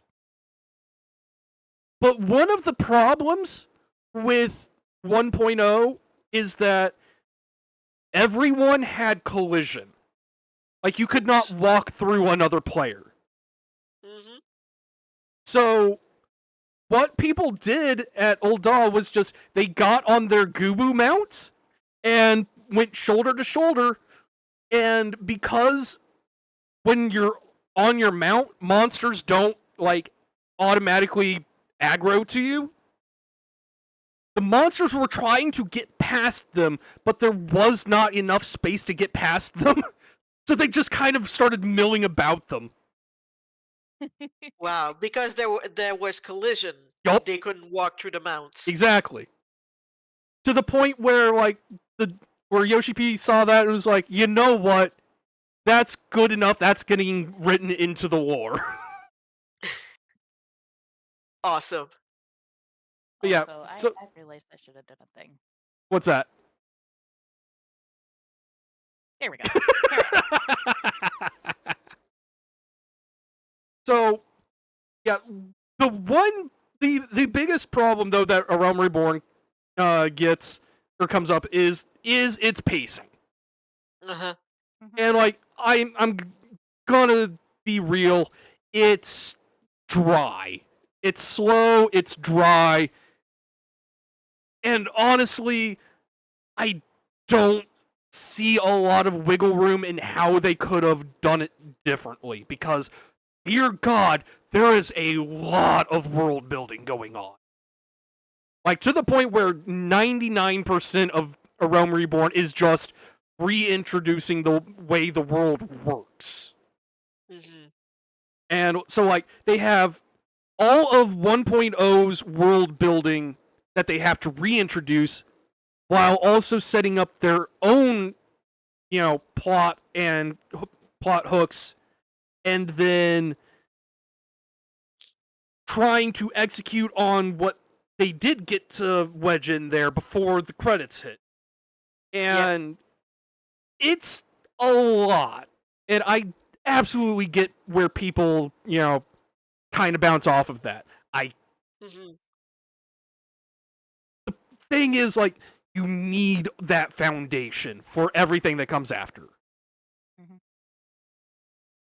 That said, the plot that is there is also just kind of very basic.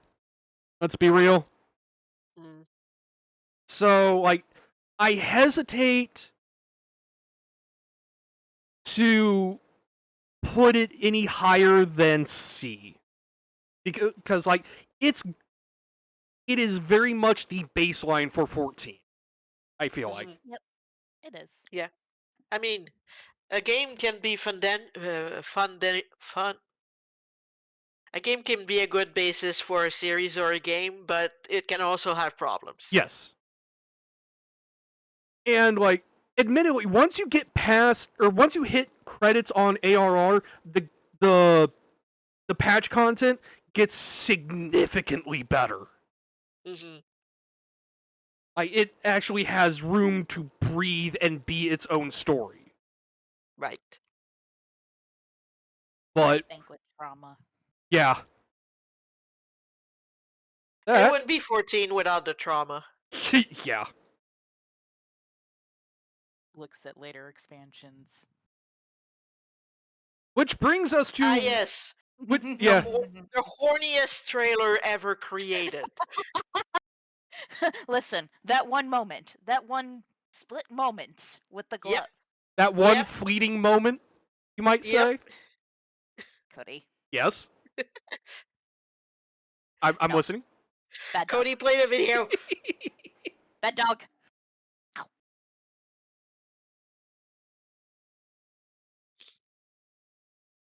Oh yeah, spoilers for a 10-year-old game if anybody's worried. Trauma.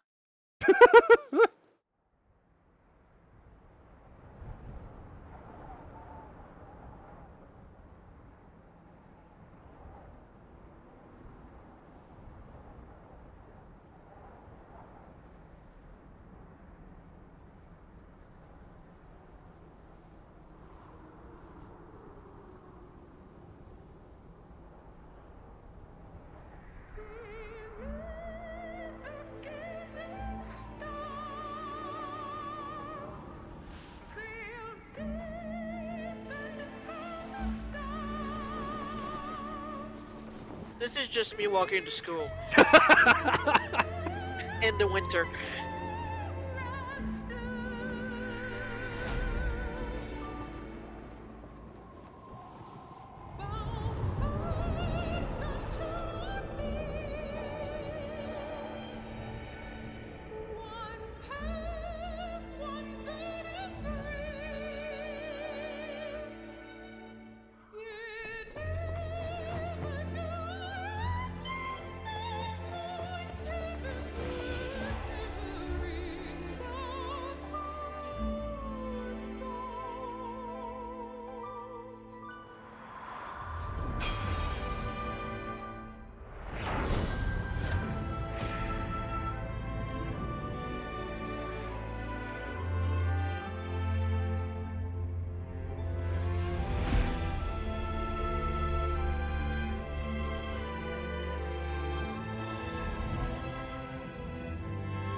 Man, I swear to God.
Yeah.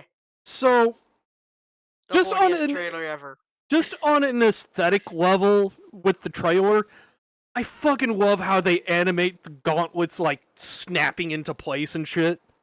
It makes so much sense. And it's also very hot. So, Heavensward. Okay. Aside from the messy way they handle the fallout of the banquet, because it's a little messy, let's be honest.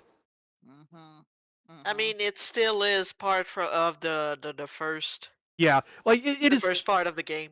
It is very much them still kind of figuring out how they want to transition from ARR to whatever comes next. But aside from that, Heavensward may be the most perfect story in a Final Fantasy game. Yep. It's a little messy in the same way the Pacific Ocean is a little damp. Yes. I mean, a story doesn't have to be good to be engaging. Looking at you, Fire Emblem Fates. Yes.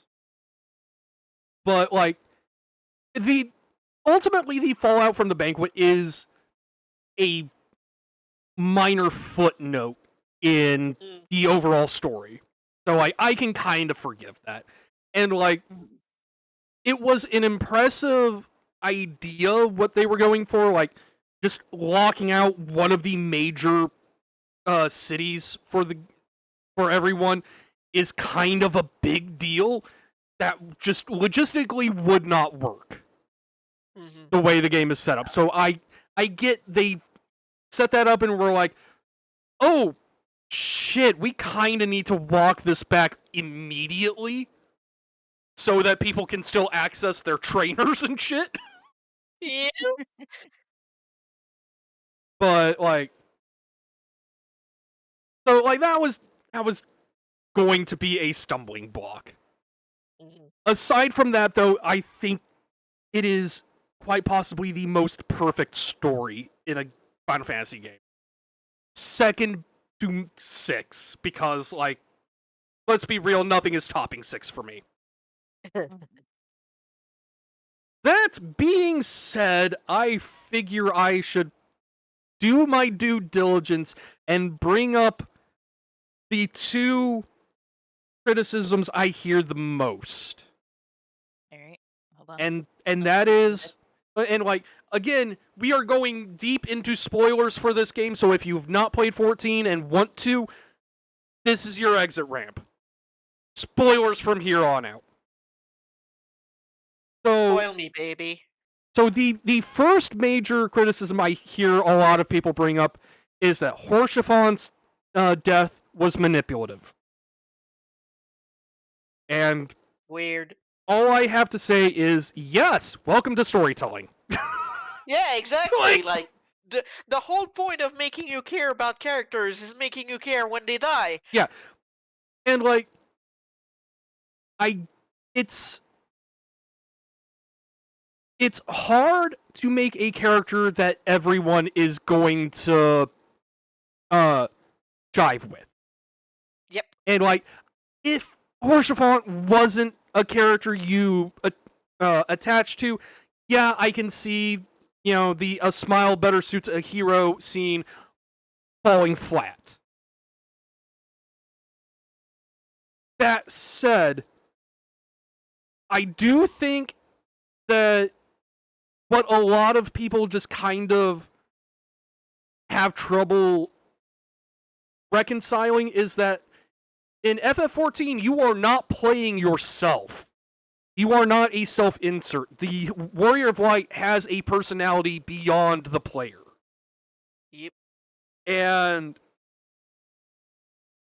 of course, the player character is going to be attached to Horshaphant because he had literally no reason to believe you when you came to him and say, hey, I'm being framed for fucking regicide. Yep. But he's like, you know what?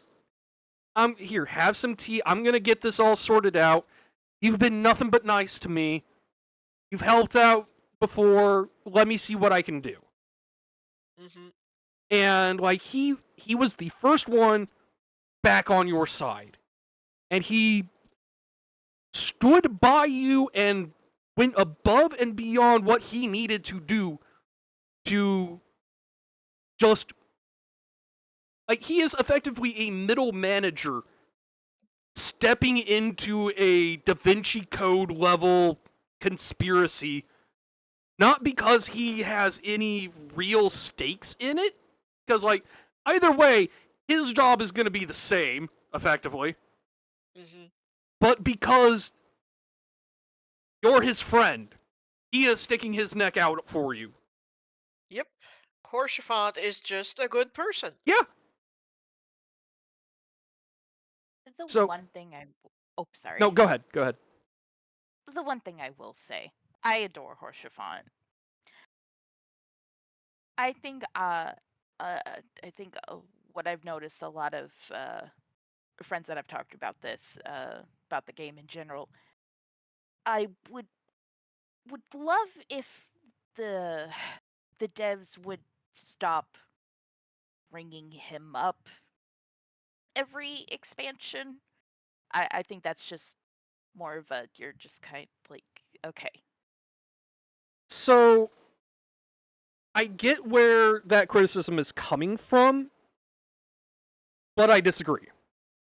Because like Horsefant's death is an extremely traumatic event in the character's life. And just like this is speaking as somebody with PTSD. Mm-hmm. That shit does not go away. Yep. And like from a player standpoint, I understand that gets frustrating, especially when you're marathoning the game and you don't have the big gaps in content from like patch to patch. So it feels more condensed than it was as if you were going through as it was being released. But for the character, I feel like it needs to be brought up every expansion. Like, there are very few situations where I can see it being appropriate to just not bring him up. And like, admittedly, I have not played Dawn Trail yet, but I feel like the overall vibe Dawn Trail is going for, that's more of an excuse to like, okay, we're not going to have something that would bring that up. But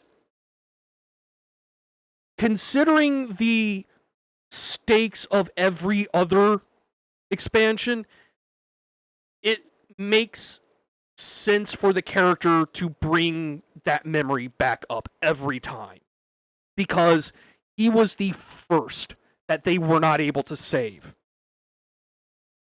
It's like, it's the same reason why Uncle Ben keeps getting brought up in almost every Spider-Man movie, or Batman's parents in every Batman movie. Like, those are just fundamental things that shape the psyche of the character that are not going away. Those scars are not healed. Mm-hmm. So, like, I sympathize, but I disagree. The second major criticism I have heard is Ysayle and how she was written out of the story. And again, I am disagreeing with the idea that Ysayle should have survived. And that is not anything that Heavensward set up. Like, this is stuff that was set up in the patches for Realm Reborn. As soon as she was tied to Shiva, she had a death clock. Because if there was one thing A Realm Reborn hammered home harder than anything else, it's that primals are an existential threat to the planet. Like, yes, she found a way to circumvent one of the conditions. However, she was still an existential threat to the planet just by existing.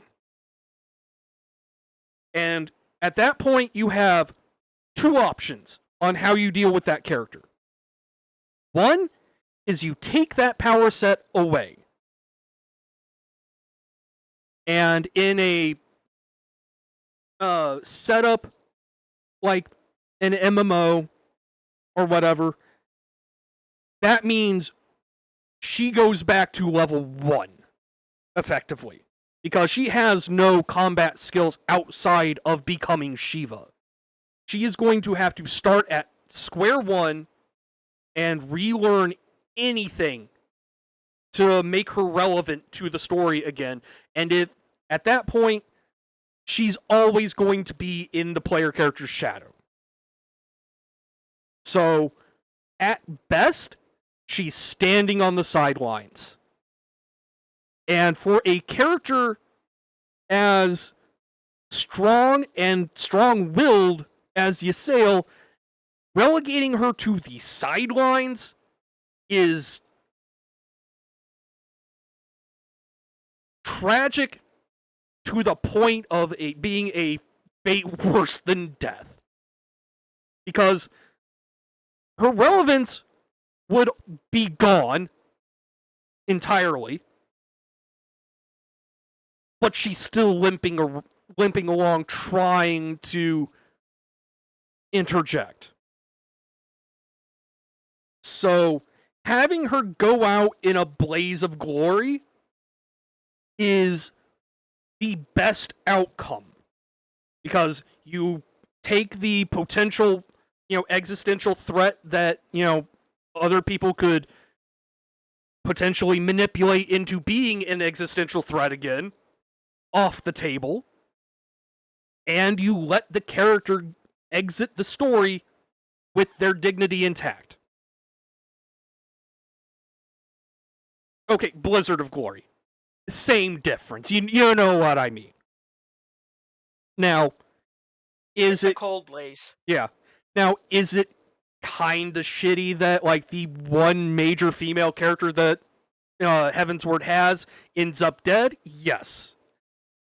However, if the roles were reversed to the point where Estinian was channeling a primal and Ysael had, like, some sort of, like, martial expertise to fall back on or whatever, Estinian would be dead.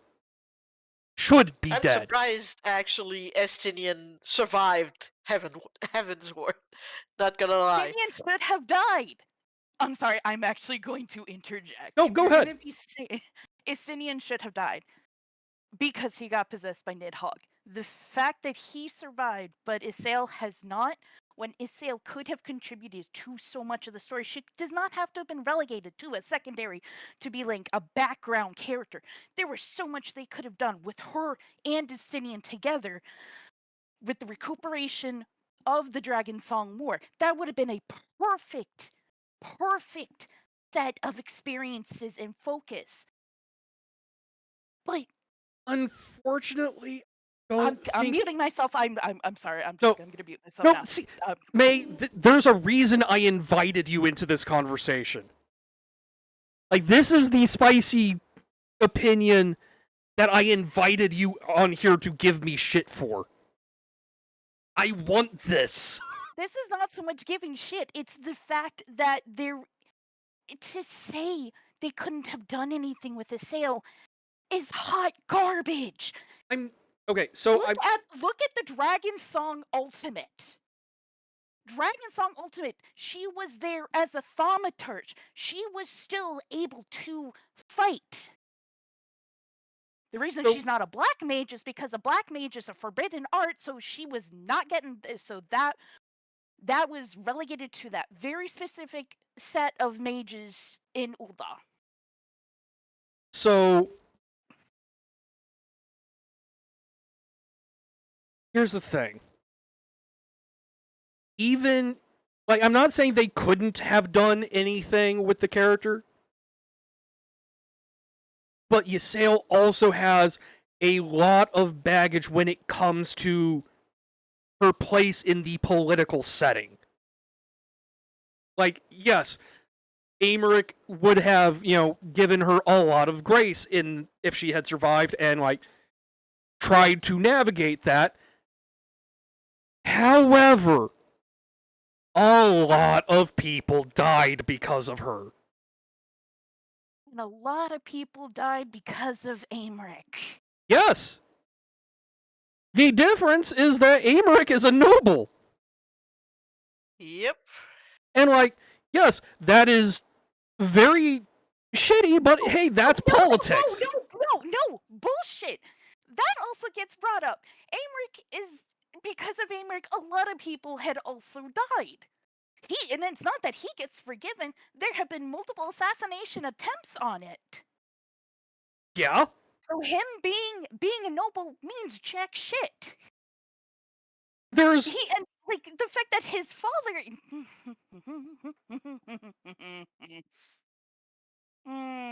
Okay, no, continue. No. Get those words out. This is what I want. Hey, speak your mind, please. It doesn't make sense. Why to say Ysayle couldn't have been written into the story when there are so many other characters that have been? That, like, I don't even know how to fucking word this. So, for me, it all comes back to the channeling thing. Because as long as she has that power, she is a threat. We're threat. The Warrior of Light is a motherfucking threat. Yes! But nobody is strong enough to do something about them. Like, that's... So then with us around,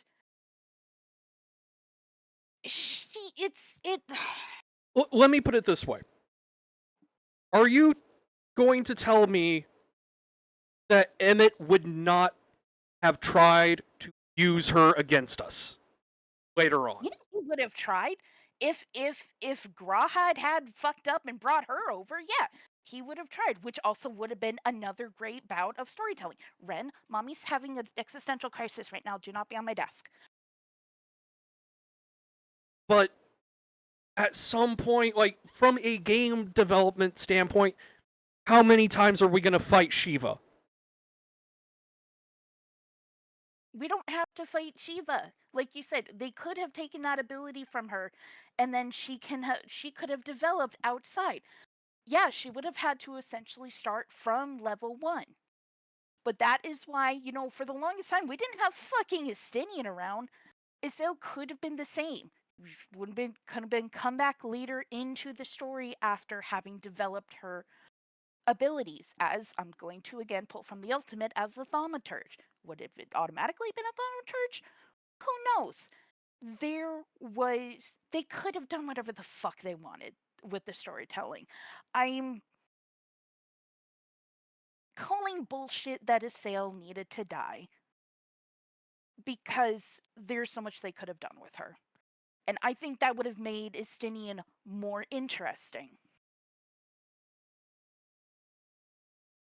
And I'm not even talking about romance. I'm talking about seeing those two with their two very different and conflicting views on how they were raised and how they went through the Dragon Song War.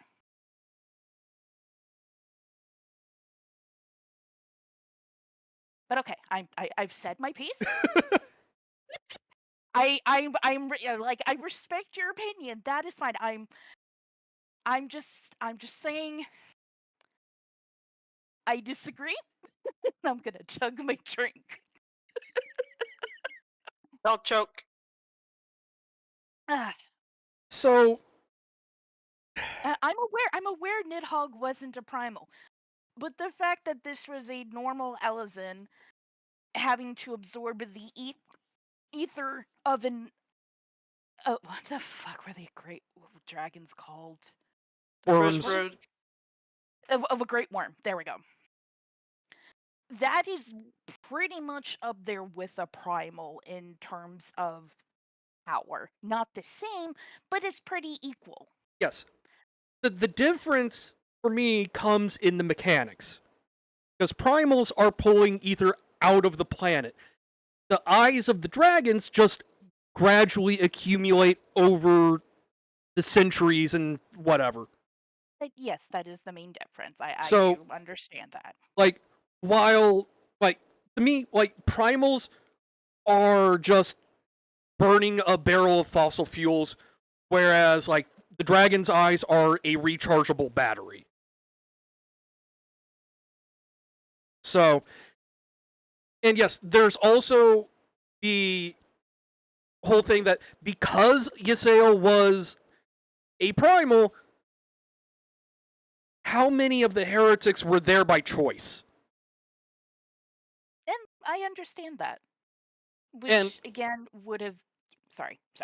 So, like, for me, it makes more narrative sense for the character to see what she has done in the name of her, war effort, which, regardless of her intentions, she basically tempered people into dragons the same way that Leviathan was tempering people into octopus faces. And, like, rather than try to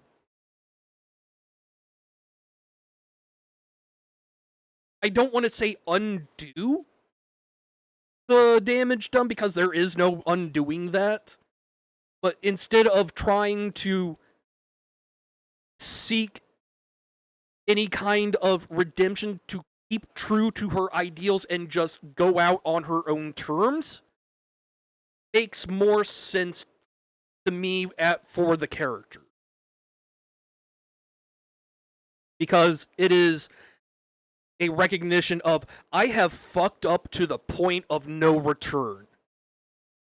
I may as well just do what I can and take myself off the chessboard.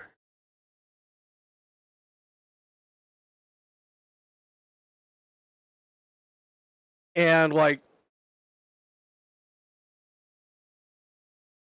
if there was going to be a redemption arc beyond that, that would have come down to Hraesvelgur's character. And honestly, the fact that Hraesvelgur just watches her die is kind of an indictment on Hraesvelgur. I get where he's coming from. However, like, it is very much a scene that makes Hraesvelgur a flawed character, I believe. But, like... I mean, he already was, but go on. Well, yeah. But, like... Yeah, just... I very staunchly believe that Ysael did what she needed to do for the narrative, and going out on her own terms like that was the best call they could have made.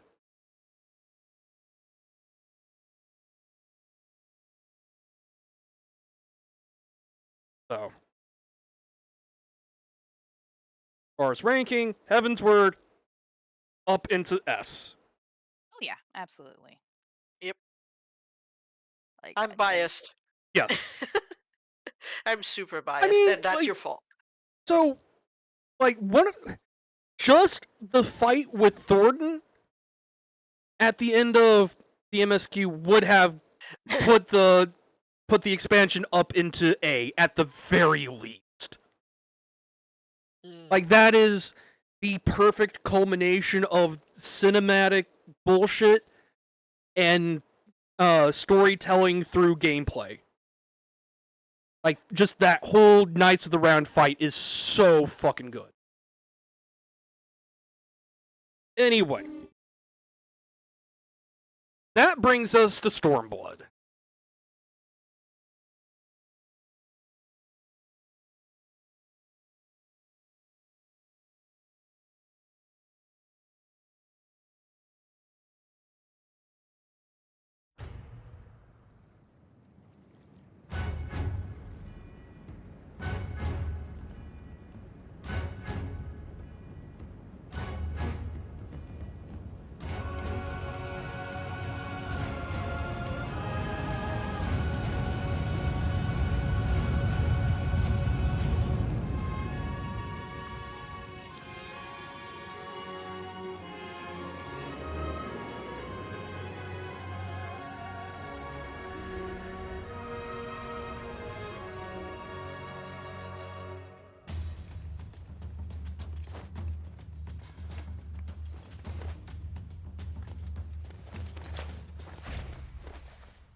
I love how the game tried to make that dungeon optional. We tried to tell you that dungeon was optional.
fight wasn't very OSHA compliant.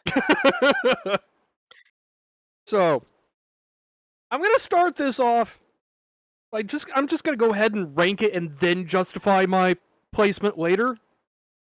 Ooh, spicy. So, absolutely right up there with my enjoyment of 10 and 5. Stormblood is good, y'all are just mean. But I believe my spiciest Stormblood take isn't technically a Stormblood take, actually, but like Heavensward patch, like the final Heavensward patch thing. Mm-hmm. The best thing Papalymo did for the story was die. Is it really a spicy take? Yes. It is. Wow, Because I'm okay. sitting here trying not to strangle him. I see. Is this like the cell thing? Yes. I mean, if you want to strangle him, I'll step out of the way. I mean, you're not in the way. If anything, you're behind me, Fuki-wise, so I could easily lob my skull at this dog. But also, Lise is infinitely more interesting than Yida. We don't know Ida, so I can't agree or disagree with that. So, I'm gonna start with the first time I played A Realm Reborn was before Heavensward even got announced. Like, this was back when 2.0 was all there was. I started in Gridania as a white mage. I had a front row seat because like Papalymo and Yida were your big Scion NPCs there. I wanted to kill Papalymo myself because he was the most abrasive and unintentionally written to be abusive person I had ever seen in an MMO.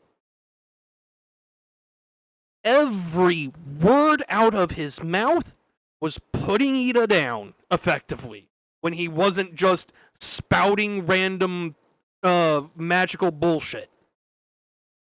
I cannot stand Papalymo.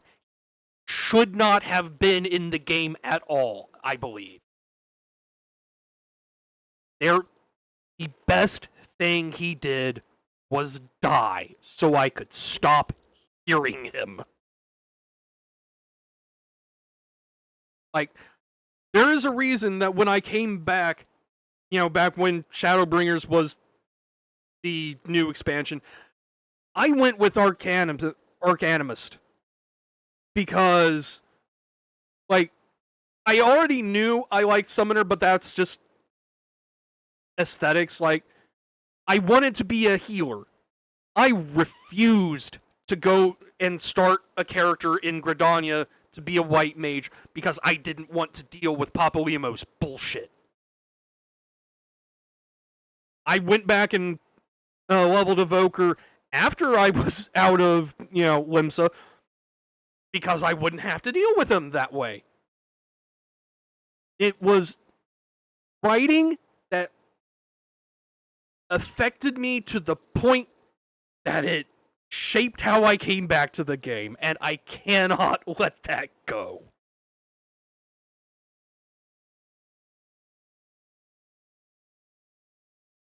So, the floor is yours, May. Nah, I'm good. Okay. I want to let you have your rebuttal if you want.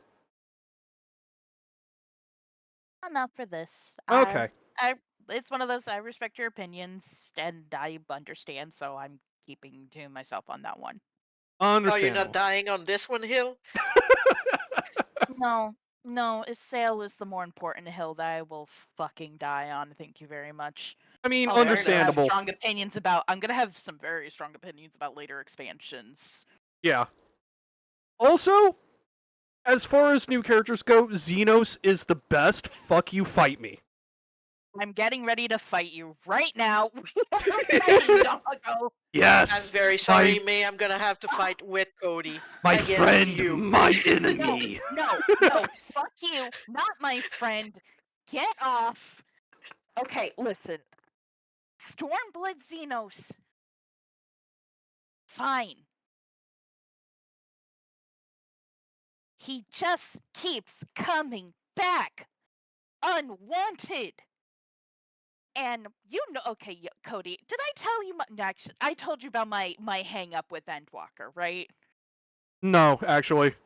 Okay, we'll hold that for when we get to Endwalker. I'm just gonna say, gonna beat the fucking shit out of that blood man. And I make you thank me for it, which makes it worse. I fucking adore Xenos. I will say, you know what? I actually will say this. I think Square did him dirty by hiding away solid character for him behind that one short story. See, here's the thing. I've not read that short story, and I have no desire to, because I prefer the monster that he is in the MSQ. I mean, he's still a monster in the short Well, story, yeah. don't get me wrong. I think they did him dirty by not including that, but even with knowing the short story, I hate him so goddamn fucking much. I hate him, I hate him, I hate him. Like, I like him more than the Pope, but that ain't much. Nobody likes the Pope. Even in real life, nobody likes the Pope. That's what I'm saying. I know that is a low bar, but at least he is still above it. Like, I get the frustration with him coming back. Believe me, I get it. I wasn't a fan of it at first, but when it came to Endwalker, I was all on board with it. Like, it felt kind of contrived to bring him back that way, but by the time Endwalker came around, I didn't care. I just wanted more of Xenos. And, like, looking back on it, knowing where Xenos ends up in Endwalker and how they use that character to juxtapose against the Warrior of Light, it makes more sense to bring him back the way they did. Because he did a corpse run. Just a fucking World of Warcraft corpse run. What's a corpse run? So, in World of Warcraft, when you die, you respawn at the nearest graveyard as a ghost. And you have to run back to get your corpse. Okay, like your souls in Dark Souls? Sort of, except that the only thing that you can lose in Warcraft is time. Because, like, your corpse is going to be there no matter what. Nothing can interact with you. Nothing can, stop you from getting back to your corpse. Yeah, sort of the reverse of Dark Souls. Like, you are an intangible, invincible ghost. You just have to walk back to where you died. And, like, there is the threat of, as soon as you revive, whatever killed you might turn around and bitch slap you again, and you have to just, like, teeter up or inch up as close as you can to your corpse that you get the prompt to revive, and then, like, just incrementally move your corpse out of that enemy's aggro range. Oh god.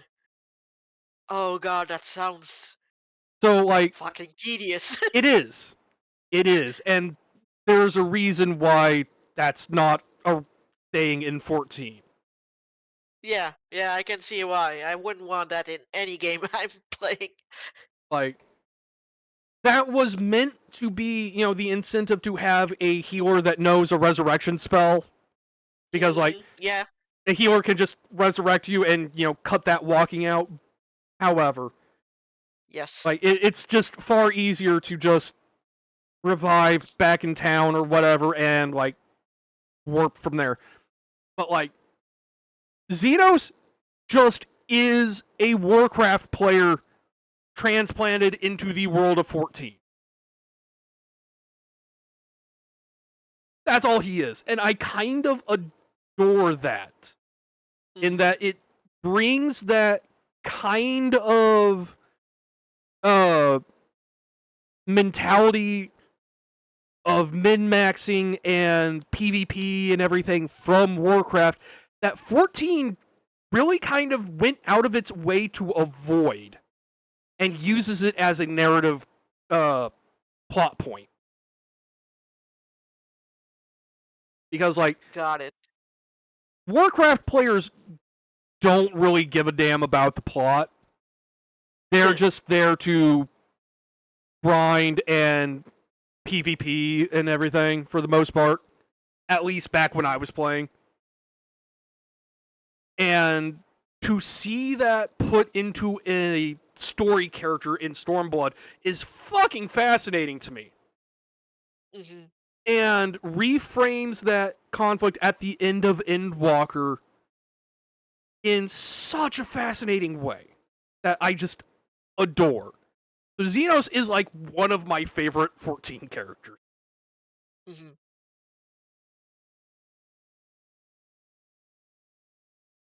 You cannot convince me at this point that armor in WoW is now just ambulatory shoulder pads. I mean, you're not wrong. So, I will say, like, Stormblood does have pacing issues with the split narrative. Hi, Ran. It does. Like, bouncing between Doma and Alamigo is weird. But I love everything that happens in there.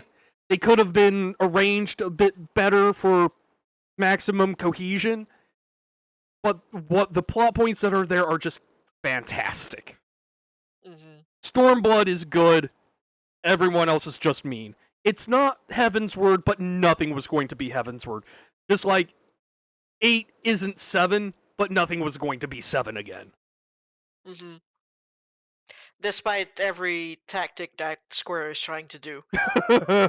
Oh, we'll get there. We'll get there. Which brings us to Shadowbringers.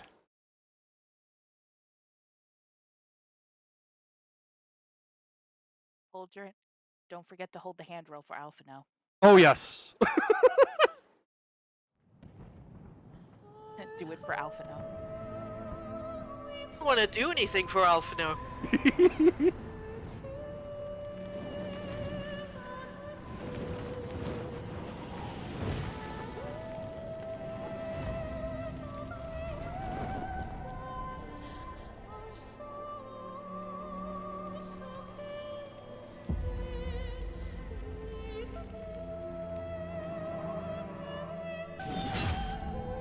How many years have come and gone since that day?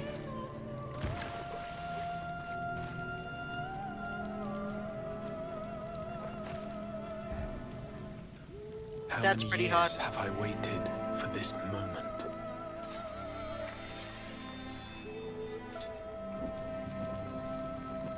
For the one that stood alone against the storm.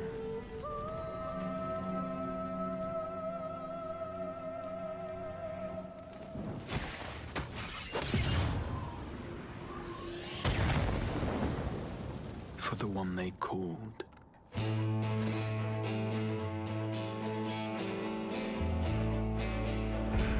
The warrior of light.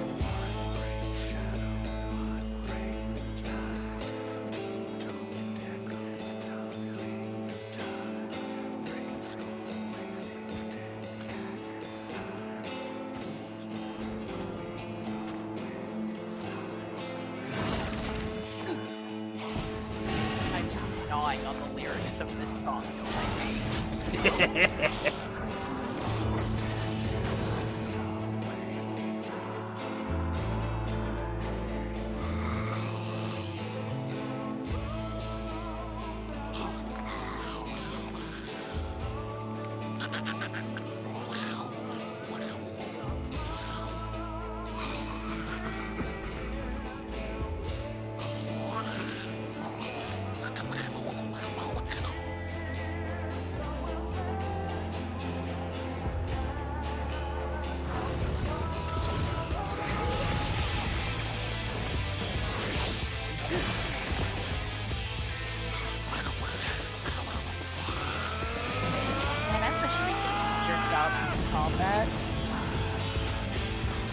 What's that patch update, Yoshida?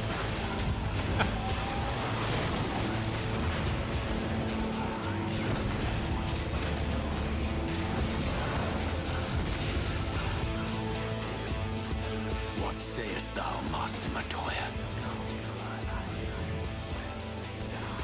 We may accept this fate or defy I have a hot take for this but we cannot deny it. I have a hot take, but you know, after. Oh yeah. Yuri and Yuri's hot. To run from my No, troubles. that's not hot take. That's coming back. Different hot.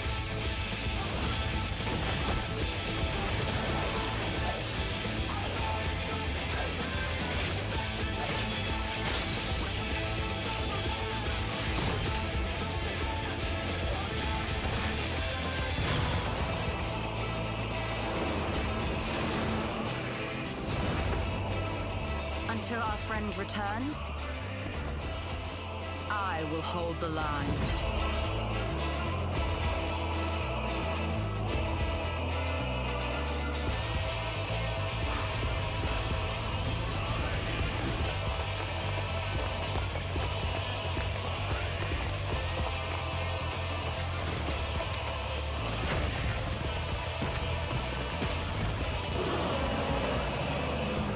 This town certainly has changed, and not at all for the better.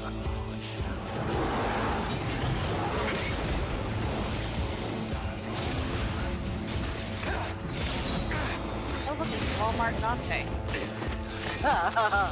Better than Netflix, Dante. Yeah. The number of people Also- that wanted to dye this coat red. Also, it's not Walmart Dante, it's Walmart Nero.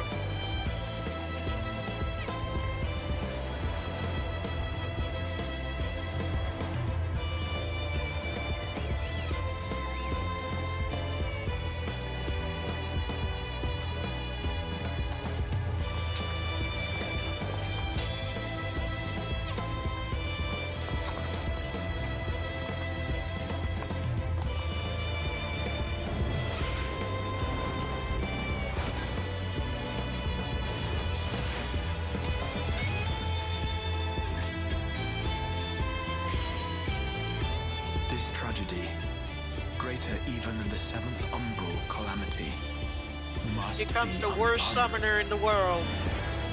He's got the shittiest gotcha rolls, you mean?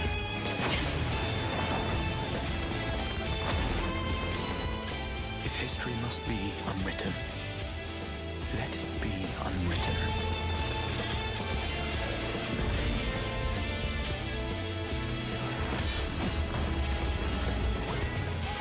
Become what you must.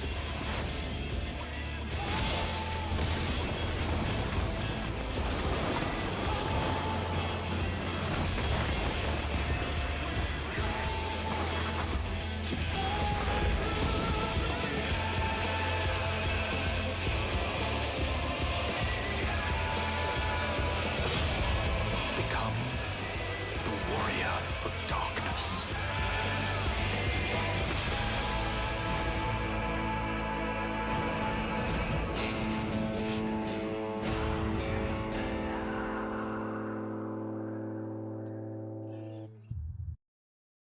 So Dark Knight was a Heaven's Ward job. it was. Yep. So I do want to say I think as far as trailers go, Shadowbringers has the best trailer, hands down. Disagree.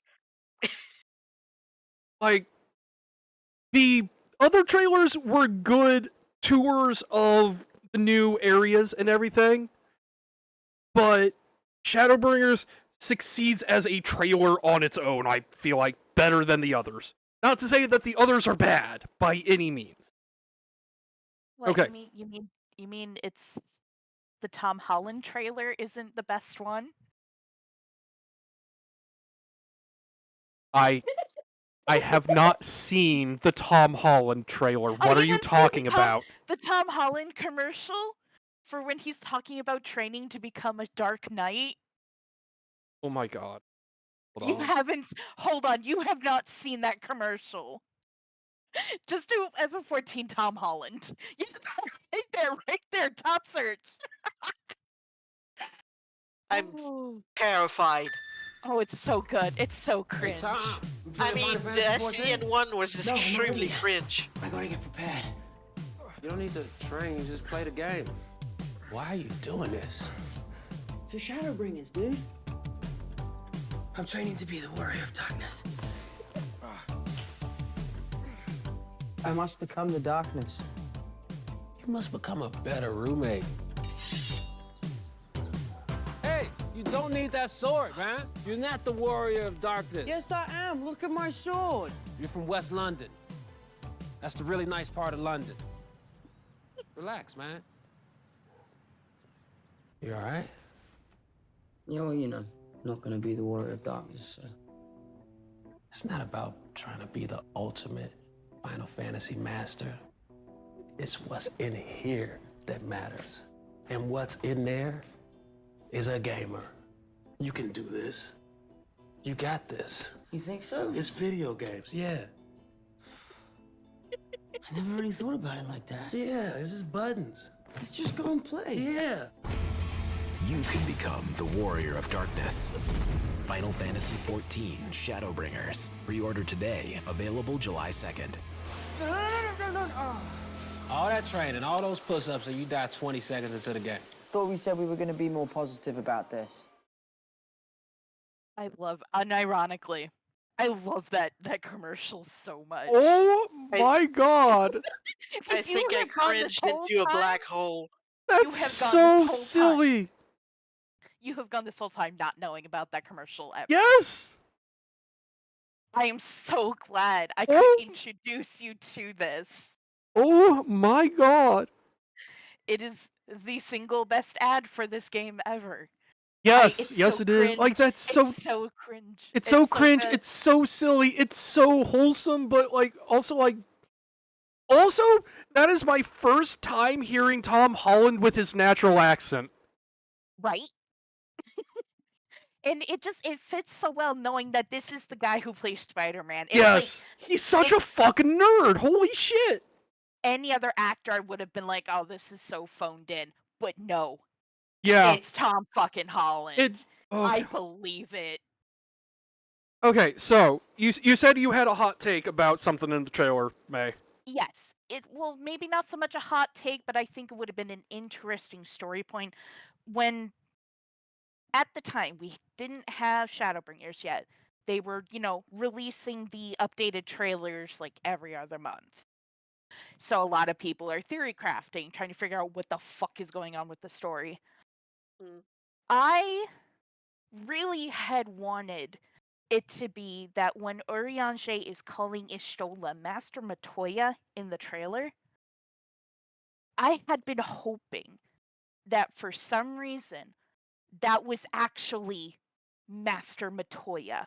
Like there was some Freaky Friday shit going on that forced her and Ishtola to swap bodies. I thought that would have been so fucking awesome. It would have been really cool. And honestly, like given how the calling works between worlds and everything, they could have written it like that very easily. That was something that always kind of sat with me after Base Shadowbringers came out and was done. It was like, you know what? That really would have been cool if they did that. Like honestly, I do feel like Master Matoya needs more screen time all the time. You mean the old lady? Yes. Yes. The sassiest old lady. Yes. She's amazing. I love her. She's the absolute sassiest character in this game. Because I love all the chemistry we hear about her and Louis Soir. Yes. And I would kill to get a side quest, a backstory in Charlian about those two. So much. Yup. I also have a hot take on Ishtola, but that may need to be saved for later. Okay. Like, I am satisfied with how they explained it, but it does feel like backfill. Like they wanted that trailer moment of like calling Ishtola Master Matoya, and it was like, oh, what's that all about? Get everybody all fired up, and then like, but they didn't have that explanation when they decided to put that in the trailer. So like it feels like a retroactive. Oh yeah, it's just this cultural thing. That said, like the cultural thing does inform like the relationship between the two of them in a very cute way. Oh yeah, and then regardless, later on in the trailer, you get the whole bombshell of Minfilia. Everyone's like, Yes. "What? Yeah. What?" So yeah, like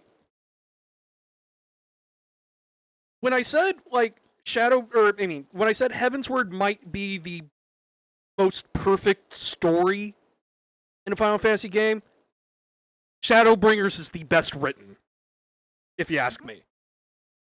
And that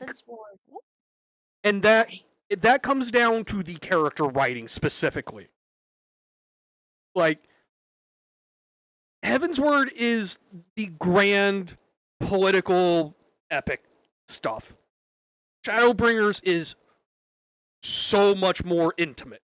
And yes, Heavensward walked so Shadowbringers could run. And boy howdy did they run. Like Jesus Christ, the places it goes. And just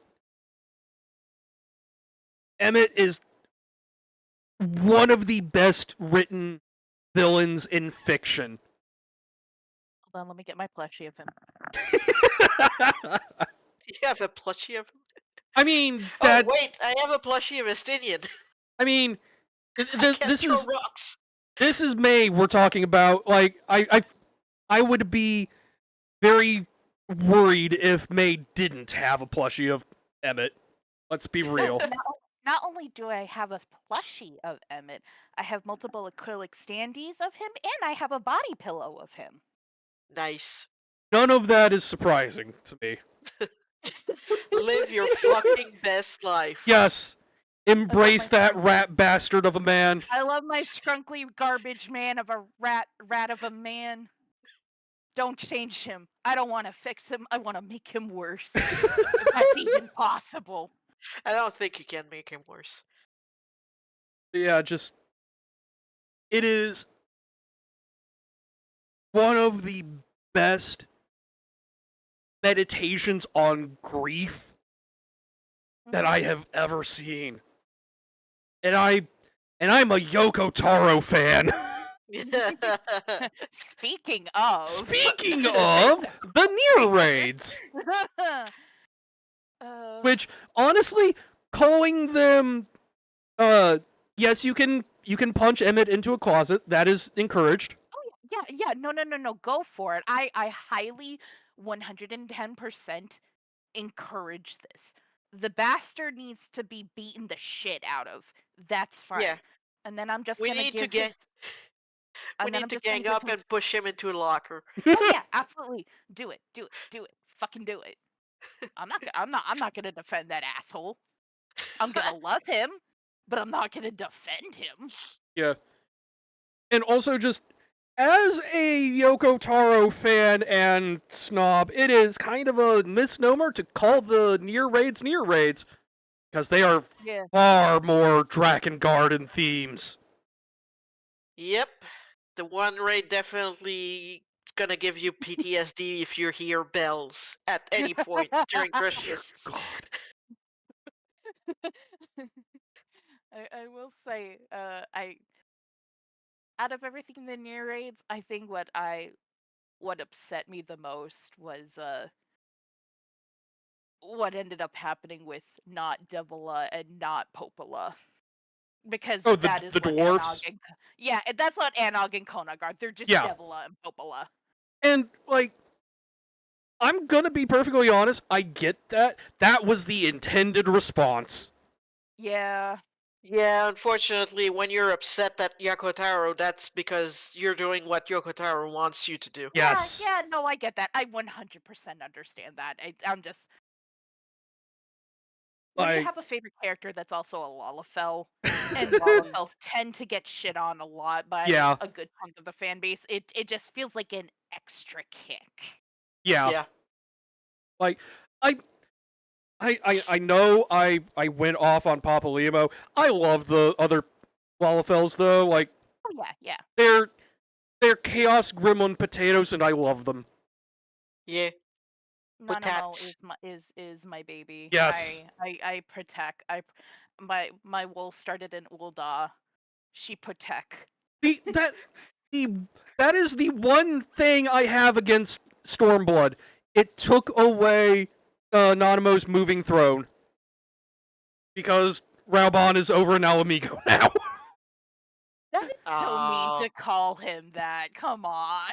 Oh please, he'd consider it a compliment because, like, come on, when one of your first exposures to the character is like Raubon just carrying her around because she's so fucking short and he's so fucking tall and she's just perched on his shoulder, like, come on, that's fucking adorable. Which, speaking of, hey Yoshida, when are you gonna give that as a mount option? Seriously. I am still waiting on that. I would love to be able to carry my Lalafell friends around on my Ellison. Carry them on her shoulders. Dead ass, in a heartbeat. Let's go. Oh, that would be amazing. I feel a Rogue Guardian might be more appropriate to carry a Lalafell. I mean, Lalafells are backpack size for any of the other races, let's be real. It's true. Oh, God. But yeah, just everything about Shadowbringers is amazing. It's going in the S tier. And you know what? I will say, above or below 4? My big question. Well, while you're deciding on that, I will say, as moving and as much as I adore the theme song for Shadowbringers, I do feel that Soken put his whole Ussy out with To the Edge? I forgot the track. To the Edge, thank you. And I really feel like that is the definitive track of Shadowbringers. Absolutely. And just the story behind To the Edge is fucking nuts. And because, like, I love the Shadowbringers theme, but everything about To the Edge, not taking both into consideration Soken's own story behind it, but the whole story of Shadowbringers, that encapsulates the whole story, I feel. Yeah. Like, we're taking a side damage. We are taking a side tangent to both listen to and explain the emotional damage behind it. Because, like, I don't know how, prevalent the story is for people that watch, but, like, during Shadowbringers, Soken, the composer, was diagnosed with cancer. I forget what kind. I can check.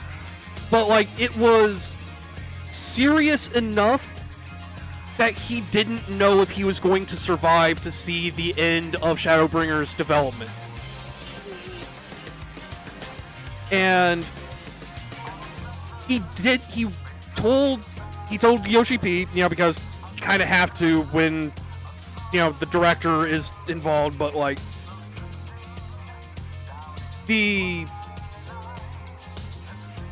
got to the point where, like, he was in the hospital and he was begging Yoshi P to bring, like, a synthesizer and, like, a computer into his hospital room so he could keep working. Jesus. And, like, this was the song he wrote when he thought he was going to die, and this was the last song he was going to contribute to the game. And, like, thank God, he went into remission and is still, healthy and everything now. But just the song working in universe as, like, the last song of a dead society, and as like a potential final farewell to a game he loved composing for, just is absolutely like gut-wrenching. Remember being in tears watching that. Well, like, because they were streaming that part of the fan fest. Yeah. And yeah, like the fan fest was where he just basically drops that, and like you can see like a lot of the people behind the scenes had no fucking idea. Like a lot of the team found out about that after the fact. It was like, what was it? Yoshida, Koji, oh my god, I forgot her name, the writer for Shadowbringers. Oh, Ishikawa. Yeah. And I think it was like, obviously Square Enix president, and I think it was like one or two other people. It was like, you could count on two hands. Yes, like under 10 people knew. And like just seeing Soken come out on stage and explain all that, just right in the fucking heart. Actual emotional damage. Yeah. Not even as a joke, it's actual emotional damage. You say that as if this game doesn't do emotional damage already. It does have it in spades, yes. Like, just like, you can, that FanFest thing, you know, also just like, really brought home that this is a team that loves the game, loves the player base, loves each other, and is just having the best time making the game. Yeah. Like, there aren't a whole lot of other dev teams where you could have a director like basically crying on stage that he had to lie to his team because like one of the people didn't want everyone else to know that they had cancer.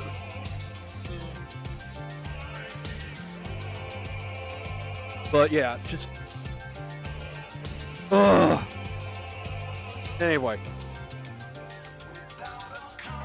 If you want to hear this song in full, it is available on Spotify. Yes. Yes. I finally decided I do think Shadowbringers, I enjoyed Shadowbringers just a tiny, tiny hair more than 4.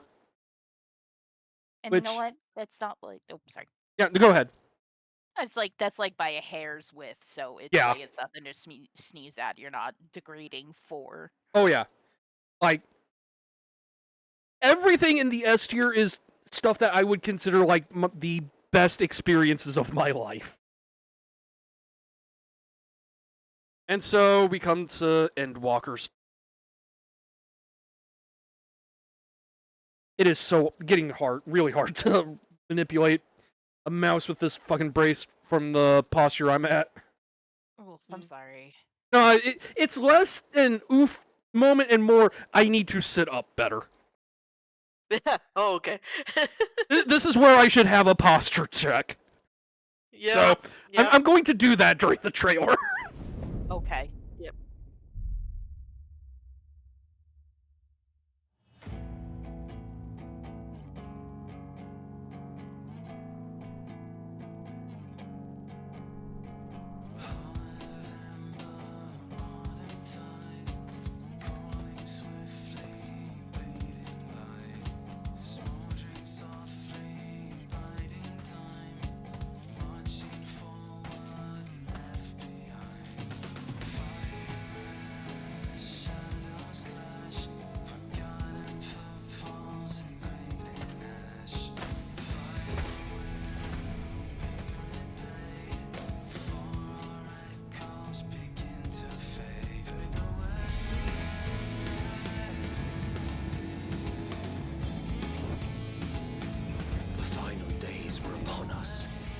fabric of the star had begun to fray, its lands rent by tooth and claw.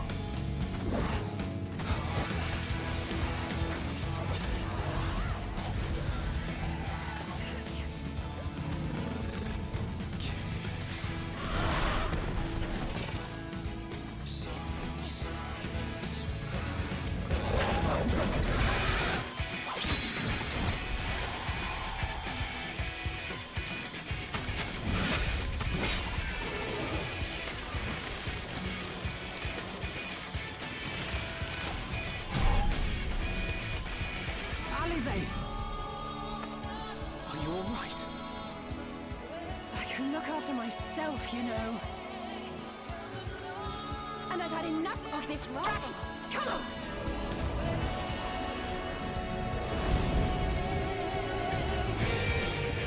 As the chaos spread, the star seemed doomed to unravel, and yet...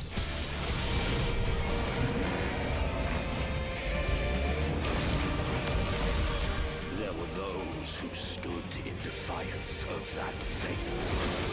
Smart boy and his dragon.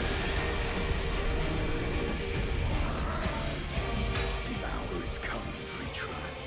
It's all or nothing.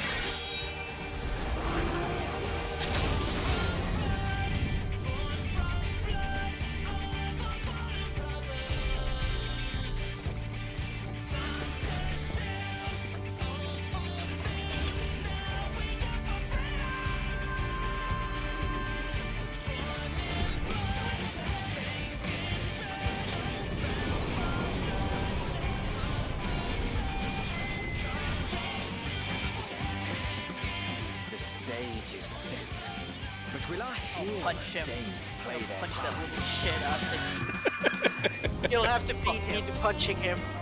Listen, took you your punch the time. left cheek, I'll punch the right cheek. Tis It's as fine. we feared. Cool. The respite afforded this land was but fleeting.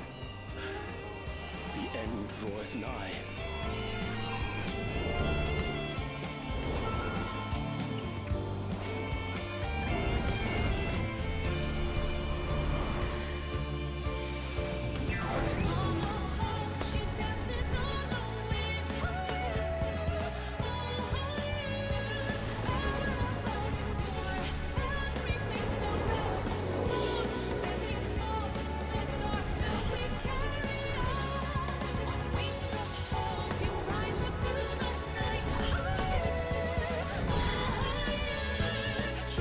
I knew it. This star still has secrets to tell. Take care, my friend.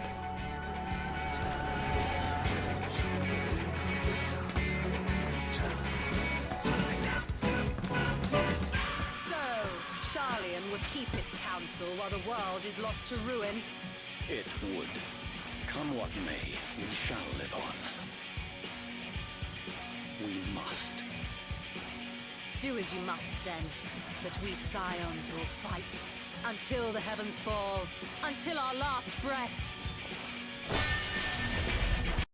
So, I have to pause here just to bring up a funny little bit. Are you going to bring up what I think you're going to bring up?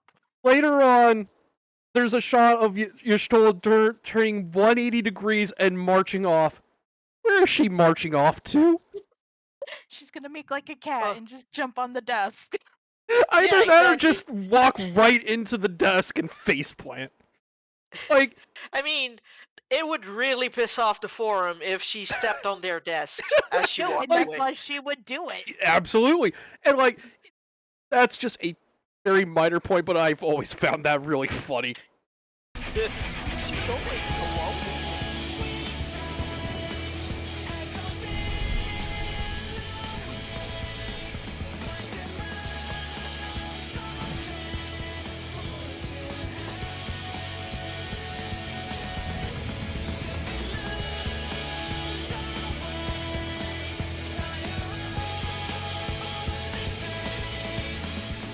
Past the far edge of fate.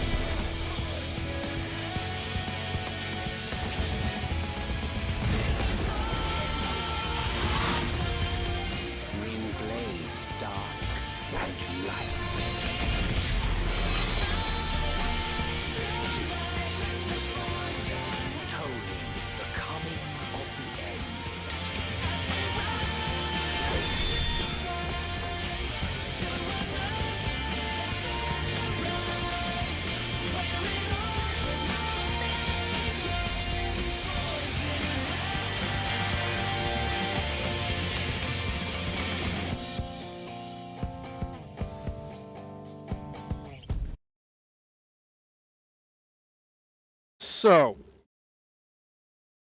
potential hot take. Footfalls is the better expansion theme than Shadowbringers. Yes. That comes down to personal preference. They're both great songs, but I just... Something about Footfalls really hits me better, though. So... Endwalker. Endwalker is a fascinating expansion to me. Because it had the unenviable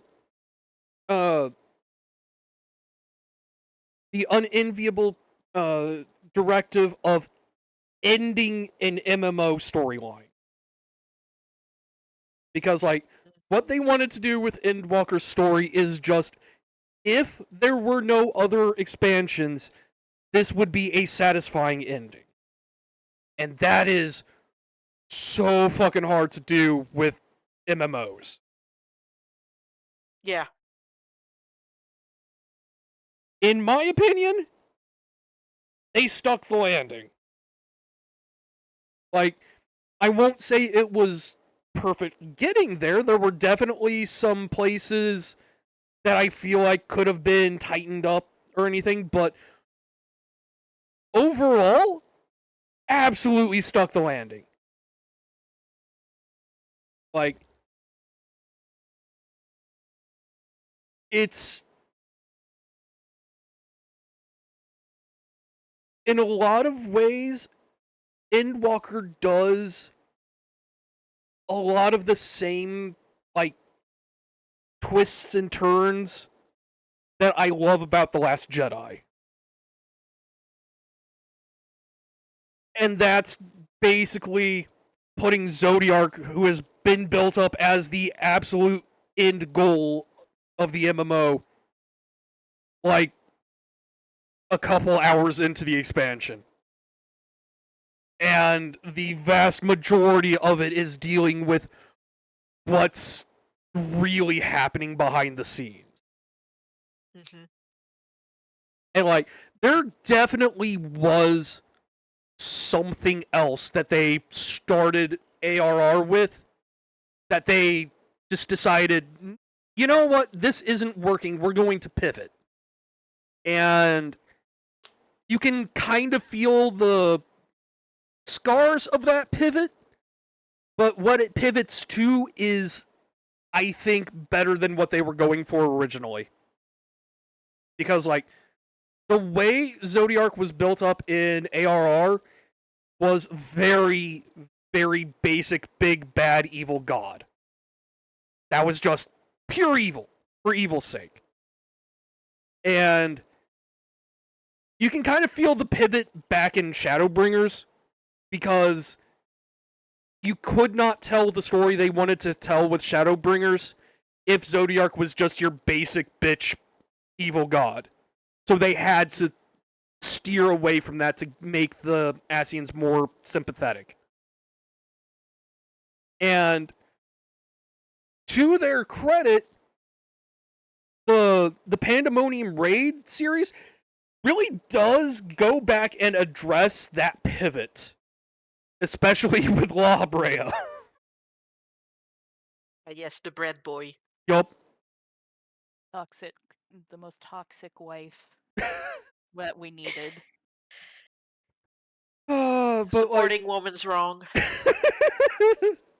We support women's rights and women's wrongs. God forbid a woman does anything. God forbid a woman do a little violence. God, no, it's not violence. God forbid a woman does a little science. God. A little eugenics. God forbid a woman become a god. But yeah, like... Eidolon could do it, why couldn't Athena? Well, I mean, technically, Eidolon wasn't a god in the same way that Athena wanted to be a god. I mean, of course, because one of them was a better person than the other. Yup. But yeah, just, like... Yeah, just Endwalker was so fucking satisfying as an ending and as a story in and of itself. There are definitely things I would have changed. Like, I would have probably spent less time on the moon with the Loperates.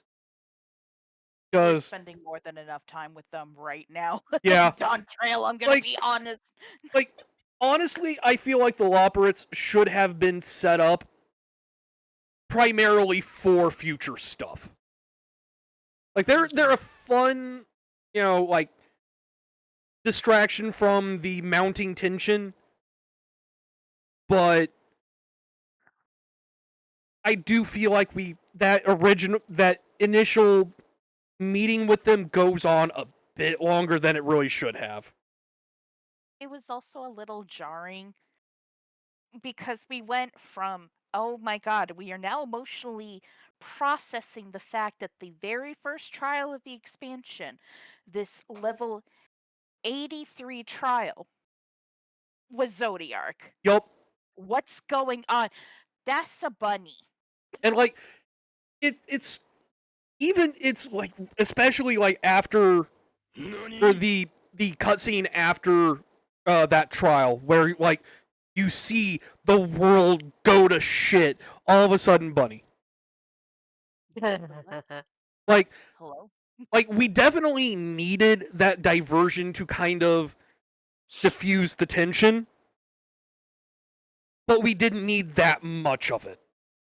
If it was whiplash, for Yeah. me, it was whiplash at that time.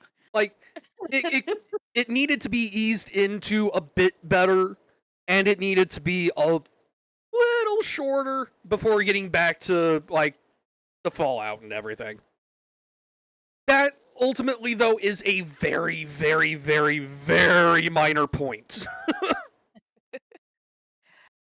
May I make mention of something that I did disagree with? Yes, go ahead. And Ed Walker, alright.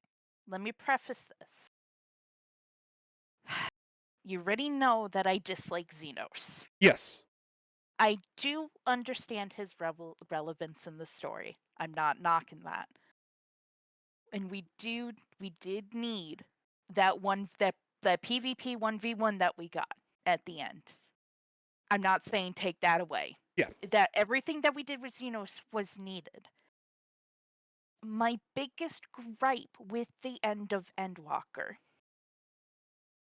Shinryu? We should not. Yes. Yeah. We should not have ridden into this final fight on the back of Shinryu. We should have been doing that with Midgard Somer. Yes. I can absolutely agree with that. And I'm saying this well aware that the motherfucker is sleeping. Let puppy rest. Like, I would say, if I may finish. Yeah. Yes, yes. I understand. Let him rest. He's been through a lot. That's a joke, also. Like, Yeah. I don't disagree with you. No, I got it. With this whole being an ending of the story with Hydaelyn, we don't get to see anything between Hydaelyn and Midgard Somer when they were an important, like, character relationship. Yeah. That I wish they could have taken the time to study or, like, explore. If we had ridden, if it had been Midgard Somer taking us to go fight Endsinger, I think that would have been a nice kind of just tying a ribbon on the story, or like not tying a ribbon. I don't even know how to compare it. Just I think that would have been more compelling for him. It's more compelling for his character. Would have been a nice bookend, basically. Yeah, to take us to fight the thing that ended his world. Mm-hmm. So, the way I would have done it is I would have had the cutscene where, like, Xenos shows up to Charlian and talks to Kryl, off screen. I would have had that happen much earlier. Like, say, as soon as you get on the Ragnarok. Have that happen.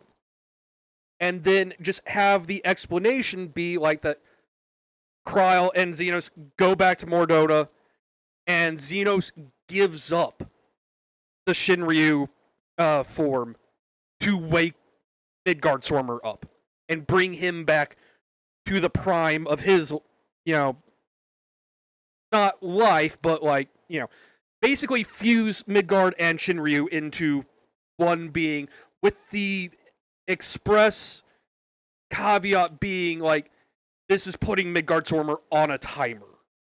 Yeah. He is basically just running on fumes, and he is having a one-way trip, effectively. But yeah, and that would, also Midgard-Stormer would obviously offer to bring Xenos along to bear witness to, the final conflict and whatnot. So you can still have Xenos coming in, having his, big badass moment, and the best and hardest line in the fucking game.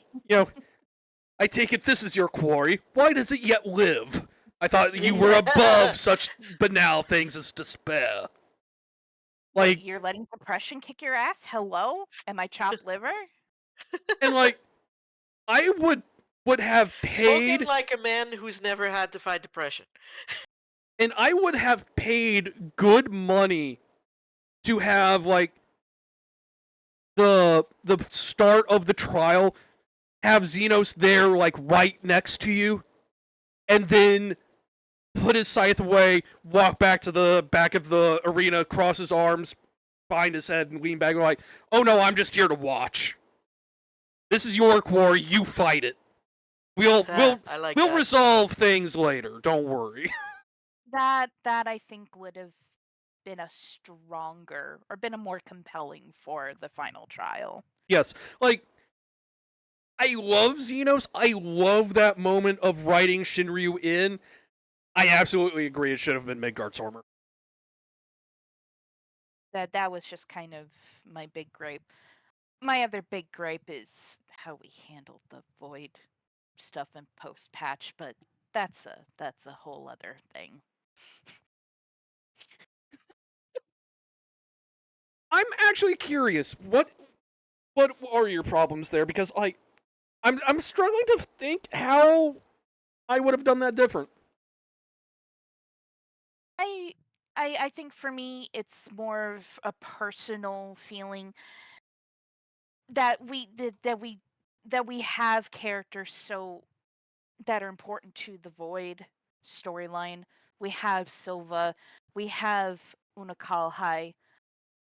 Unfortunately, they're not there at fucking all because they are unfortunately trapped behind you need to have no life and level all the jobs. Yeah. And then do all of the side quests for those jobs. And then do the final quest of that. And it's if they hadn't have done that, I think it would have been more interesting to have Silva and Unokalhai with us while we're working with Zero. I love Zero. Don't get me wrong. I do love them.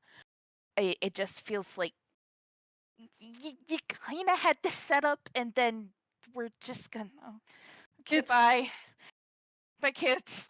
It's a very weird position to be in, though, because short of going back and making the Warring Triad mandatory, or leveling all the jobs up to 80 mandatory, I don't for the people who don't do that content to have Silva and Unakalhai show up and be just big players, that would be very jarring, I feel like. That's why I'm saying this is more of a personal. I do legitimately understand why it is how it is. Yeah. It's just very personal. Because also another layer, that's my wife. Yes. Silva's my wife. So it's like getting so, and they had even mentioned that there was gonna be quests about the like void quests, and it would be involving Silva and Unalkaha, and I had gotten really hyped on it because I thought this was it, but it's like, oh no, Yeah. it's not. Okay, gonna go just stand over here, kick a rock. Just, okay. Yeah, I definitely get that. Like, that is absolutely valid. Just that said, like, I also really appreciate the inversion of stuff that they do with the 4 references. Mm-hmm. Because, like, I know you've not played 4, No, I but have not. the progression I of have. the progression of Archfiends in 4 is Scarmiglione into Cognazzo, into Barbaricia, into Rubicante. So swapping Barbaricia and Cognazzo was very unexpected. And then the changes they make to Golbez was very interesting to me. Where it was like effectively like Cecil was wearing the skin of Golbez in there instead of Golbez being the puppet. You know, which is very interesting. Also, I'm not gonna lie, when we were approaching the last patches for that, I was 100% convinced that Zero was going to be the final boss. And we were going to have to kill her. You know what? I could see that, yeah. Because, like, let's be real, women named Zero in Square Enix games? Yeah. They tend to not do so great. And also, having a corrupted Void Spawn version of Zero and just calling her Zeromus? That would have been the easiest reference to make. Mm-hmm. True. And I am very glad they didn't do that. Like, I have never been more happy to be wrong. But yeah, just yeah. I do want to pick your brain actually about Okay. one thing. You before you had to like stop subbing for a bit. Did you finish the Alliance raids? I did not. No, I had to, stop playing like month the final Alliance raid dropped. Fortunately. Okay. Then I'm not gonna spoil this, but I am gonna say that the ending to the Alliance raids was probably the weakest thing about Endwalker. Honestly, I was kind of expecting that. Because, like, when you get into explaining the cosmology of, like, religions and shit, that gets very murky very quick. Especially with how gods work in this setting. And, like, I do know a little bit about stuff like of what goes on, but like I wasn't expecting that to be like a grand, satisfying conclusion. I was expecting that to be, this is what we've had, kind of building in the background. We're just going to take this plot thread and tie it up so we can move on to something else. All right, I'm actually going to ask this. Okay. Would you be okay if I talked about the ending, or would you rather go ahead. I not? Yeah, no. Okay, it's gonna be a spoiler. Yeah, this is not something I'm worried about spoiler-wise. All right. One of the big disappointments, and this is more for players. Players that had Limlane and not Althic, Thaliak as their patrons got chipped. They got they got the least amount of time with their patron, which I think, which is disappointing. So, sorry. Real quick to just interject, I didn't know that characters got time with their patrons. It's in the other two. limited. There is in I can't remember. There is a like when you're unlocking the final alliance. Oh, okay. You're taught, you do get to talk to all the other members of the 12 that you fought so far. If the patron that you're talking to at the time is your patron, they have special dialogue. Oh, that's It's actually not cool. much, but it's cute flavor text. Also, if you are a pantocrafter or just a crafter in general, Byragot will acknowledge you. Even if he isn't your patron, he will acknowledge you. That's cool. So it was nice little flavor. At the end of not Yearsfiend. I already forgot the name of the alliance. Anyway, it's not a Goliath, it's not Yearsfiend. It's whatever. The second one. Just name them by numbers because I don't remember what each of them are called. So with the end of the third one. Okay. Everyone fucks off except one. Oshan. Yeah. Oshan stays behind because, surprise, surprise, Derek was Oshan the whole fucking time. Yup, that was one of the things that's one of the things I already knew about, yeah. So, and the reasoning that they give, the other 11 saying that, okay, Heidelin's gone, we're not needed, we're just gonna go fuck off to the live stream while Oshan stays to explore. Personally, do not like that. When the 11 have put so much into this star, there was a missed opportunity to have them stay like Oshan and just be the little NPCs that we can run into from time to time, because we can run into Derek from time to time, just like you can run into Alpha and Biddy Omega. And that could have also opened up like some fun side quest content in the future where you can spend time with the 12 while they to learn more about them and how they like the cities and everything are affected by them. It was just a very big disappointment. Yeah. And also the final boss design was a giant clusterfuck. What were they thinking? Would you like to see it? You know what? Sure, give me an image. While you're talking, go.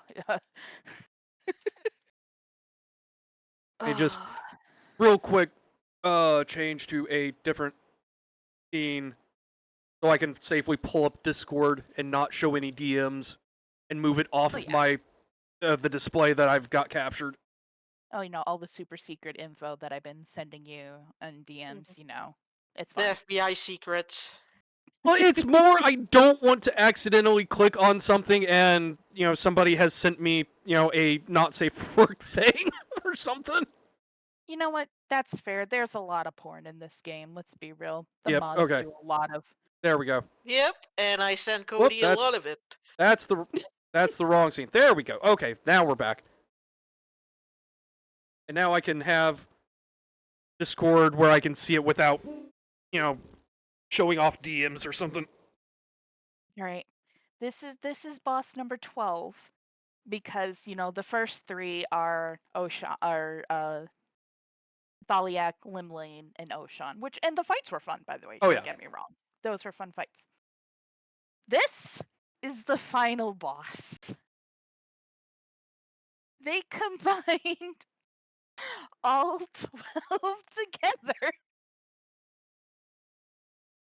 into amalgamation. Open link. There we go.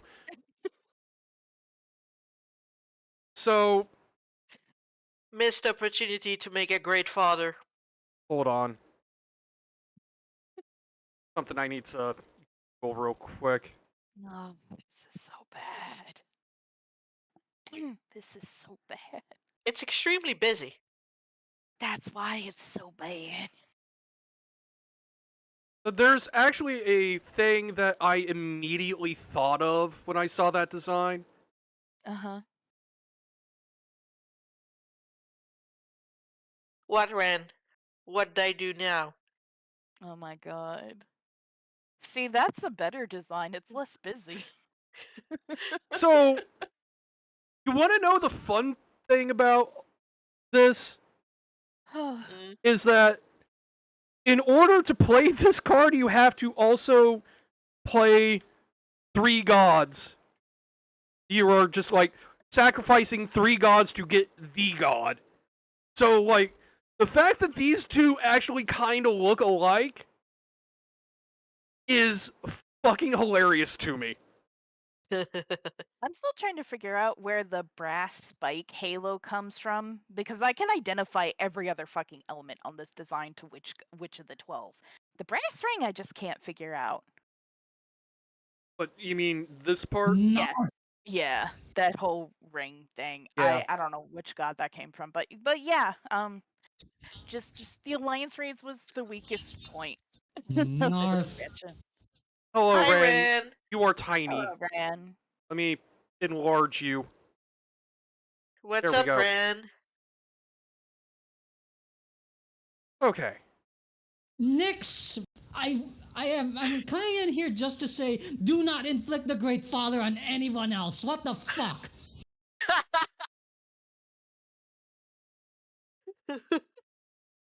I mean, I'm gonna inflict this on Cody just because you said something. God. Don't worry about it.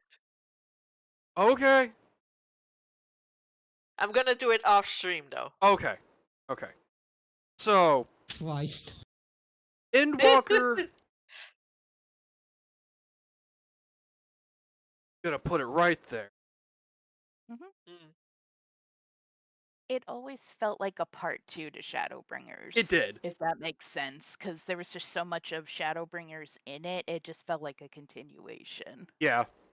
Which I mean, obviously, it's another expansion, but And like that's also not necessarily a bad thing. Mm-hmm. So now I sit here and notice I don't have a Final Fantasy 16 icon. You hate it so much, Whoops. it's not even on the board. One moment, please. While I go and find a box art image real quick.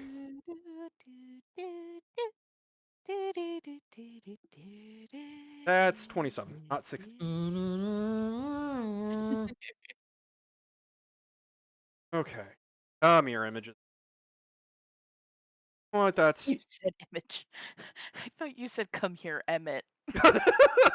I no have 3 brain images. cells. One of them is dedicated to Emmett Silk. That is understandable. Is your scrunkly rat bastard.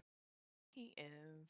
Okay. Yeah, like, I totally understand. I too have a brain cell dedicated entirely to Estinian.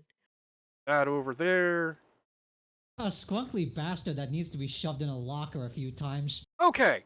Now we're ready to continue. So, next up on the docket apparently is Tactics Advance. I don't know if Tactics Advance even has a trailer.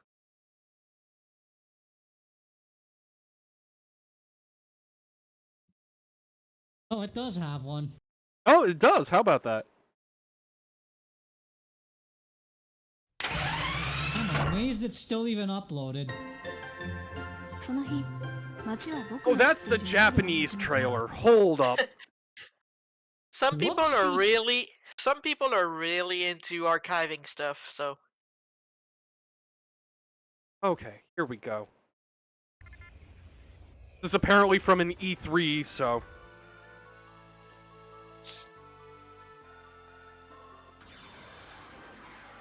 Hey, remember when we had the Game Boy Advance SP? No. What? No. Sounds fake.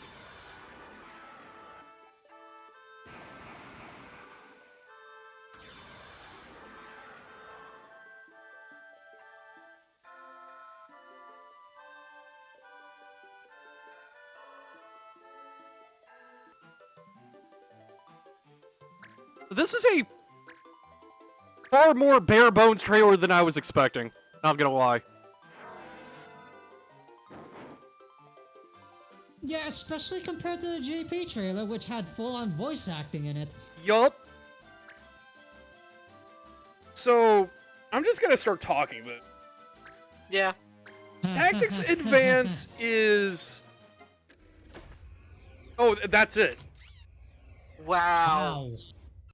Okay. They didn't even try. Okay, here. I think no trailer would have been better. Not for this Yeah, just- review. I mean, more Oh, like yeah. that was not Just even fucking trying. Sleeper hit it. Okay. So is that supposed to be a remake of the Tactics? No. Or is it something else? No, it's It is its own thing. Okay. And I'm not gonna lie, I am extremely mixed on this game. Because, like, the actual gameplay itself is fine. It's fine. It's fine. It's serviceable. It works. It does what it needs to do. However... Let me guess. It's the plot, isn't it? No! I mean, the plot doesn't help. But there's a lot in the actual gameplay that I also take issue with. So for the first time, Tactics Advance brings in a lot of the other races of Eviles, like the Viera, and the Banga, and the Numo, and is actually where the Viera, Numo, and Banga actually originate. Huh. But here's the thing. Jobs are restricted by race. Only Viera can be red mages. Only Banga can be monks. Only Numo can be sages. So, like, let me just pull up some.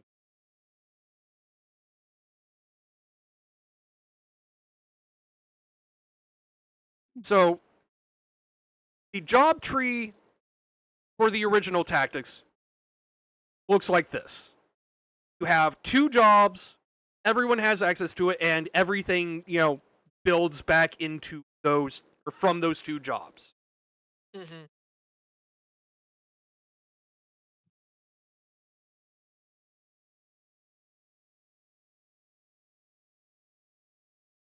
Ah. Holy shit, that's bare bones in comparison. I see the problem.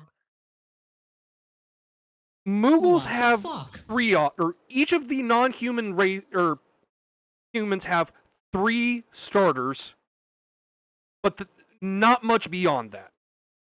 Mm-hmm. And, like, you can get through the game with nothing but humans.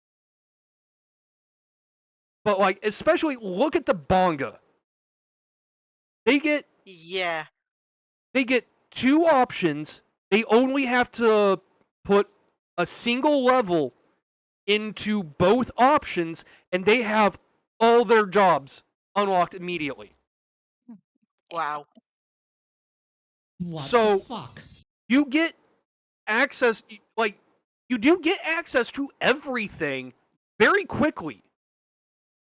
But because of that, the complexity plateaus real hard. Yeah, I bet. Whereas with the original, you are constantly unlocking new options, and the complexity just keeps going up, and the difficulty and the encounters and everything get more interesting, but can't really do that with them. And then there's the law system. So there are two major types of areas in Advance.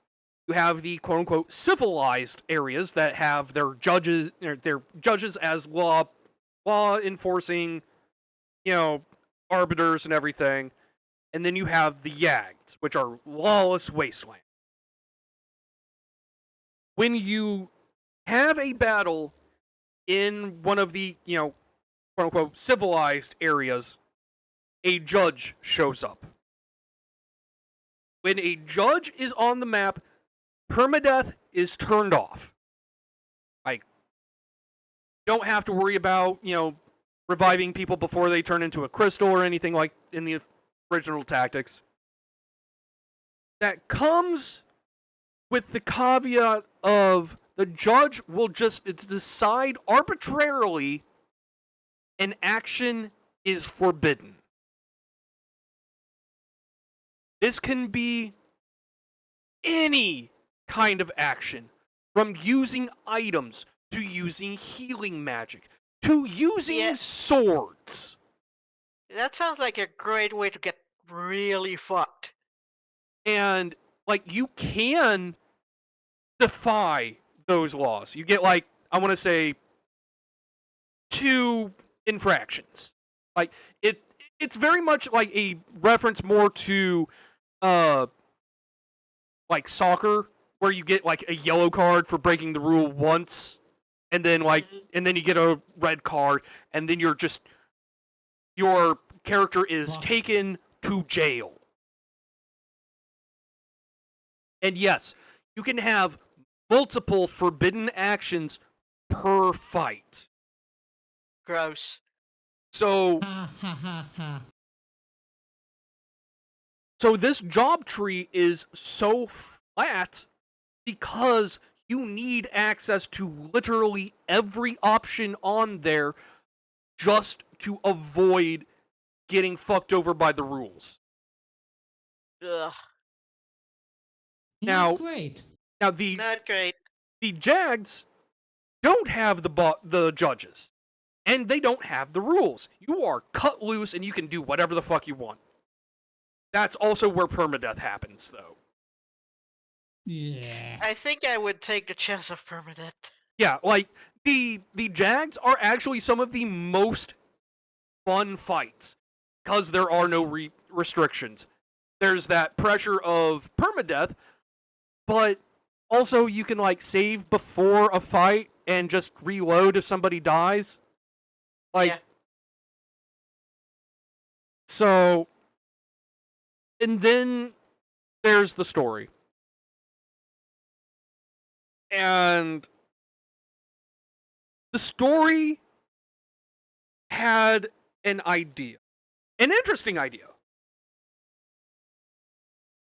But oh boy, the execution is so messy that it comes out unintentionally saying the opposite of what it set out to say.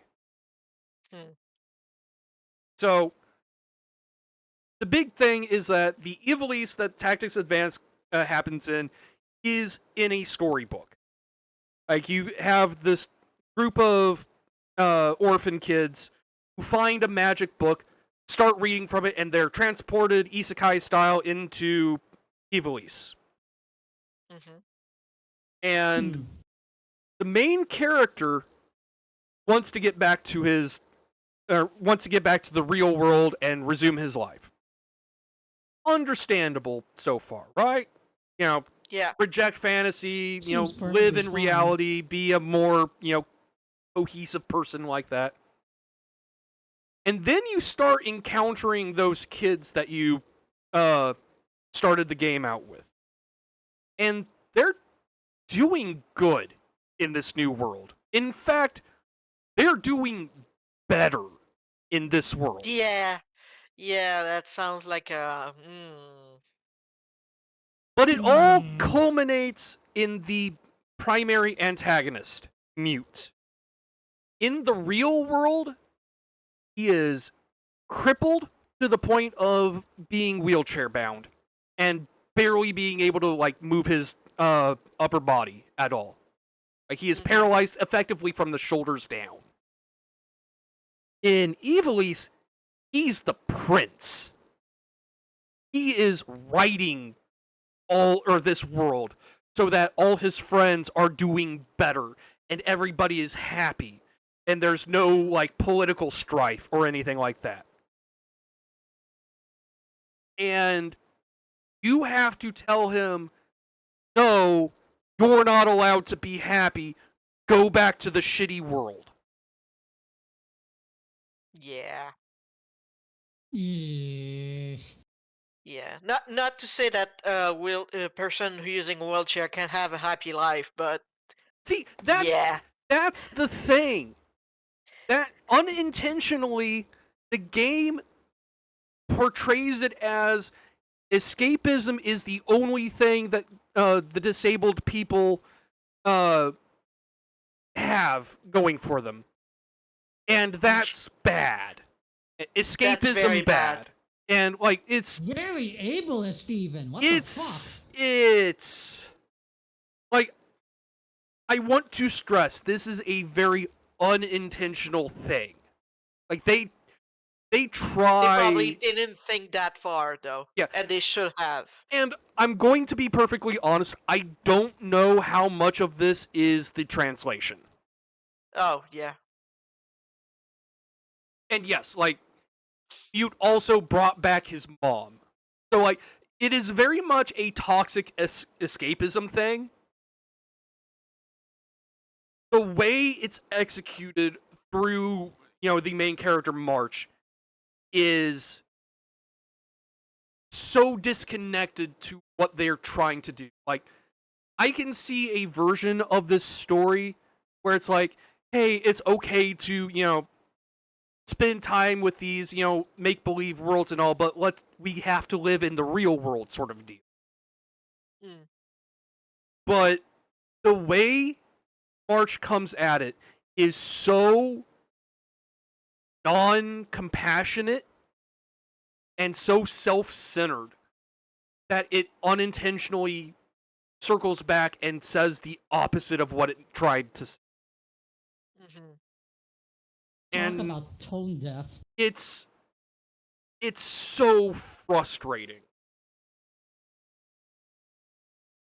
But Can't like, imagine why. Yeah. So like, and I just want to point out where did I? Wait. It's all the way on the left over there. Where is the original tactics? Did I not put tactics on here? One moment. That's weird. Yeah. Man. Like some Final Fantasy fan you are. Gosh. Good grief. I'm kidding. I mean, no, like legitimately, I am ashamed of myself that I missed tactics. Good jorb.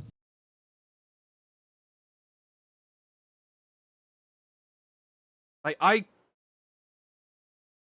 should have had this on there. Well, while you're doing that, I am gonna have to hop out. But okay. Yeah, no worries. Yeah. Good luck on the rest of your tier list, and I'll argue with you later. Okie dokie. Have a good night. Good night. Bye. Okay, so tactics advance. You're in D. So now I'm going back and rectifying the mistake I made.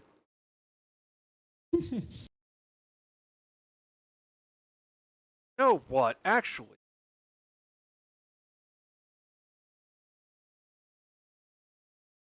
We're doing the War of the Lions version because it's just prettier. Okay.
So, I'm just gonna pause it there because the rest of it is literally just staring at the title screen.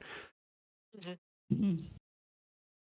I have gone through an entire fucking playthrough gassing up how much I love tactics. So I'm just gonna cut to the chase. Yep. It is my second favorite game of the series. Mm-hmm. So now the question becomes, what do I want to talk about next?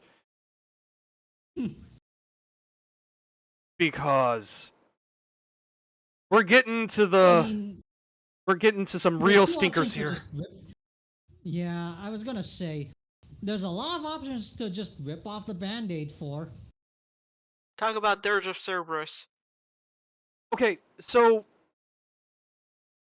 let's do the FF7 games in a block, but I want to start with Crisis Core. Sure. Works for me. Yep. I just said Dirge of Cerberus because I wanted to get like that game so bad, and after playing Devil May Cry, it couldn't live up to the hype.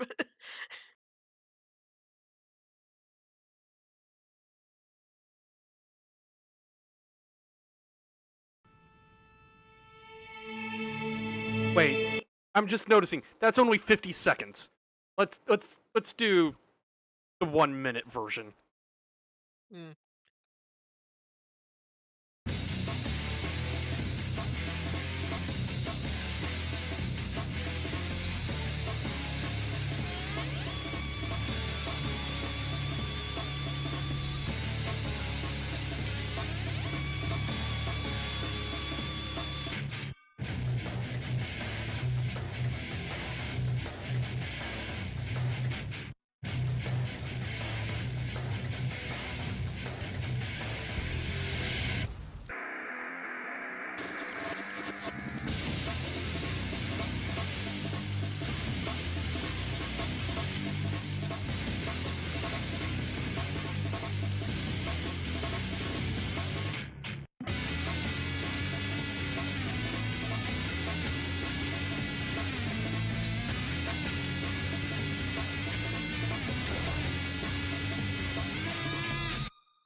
So,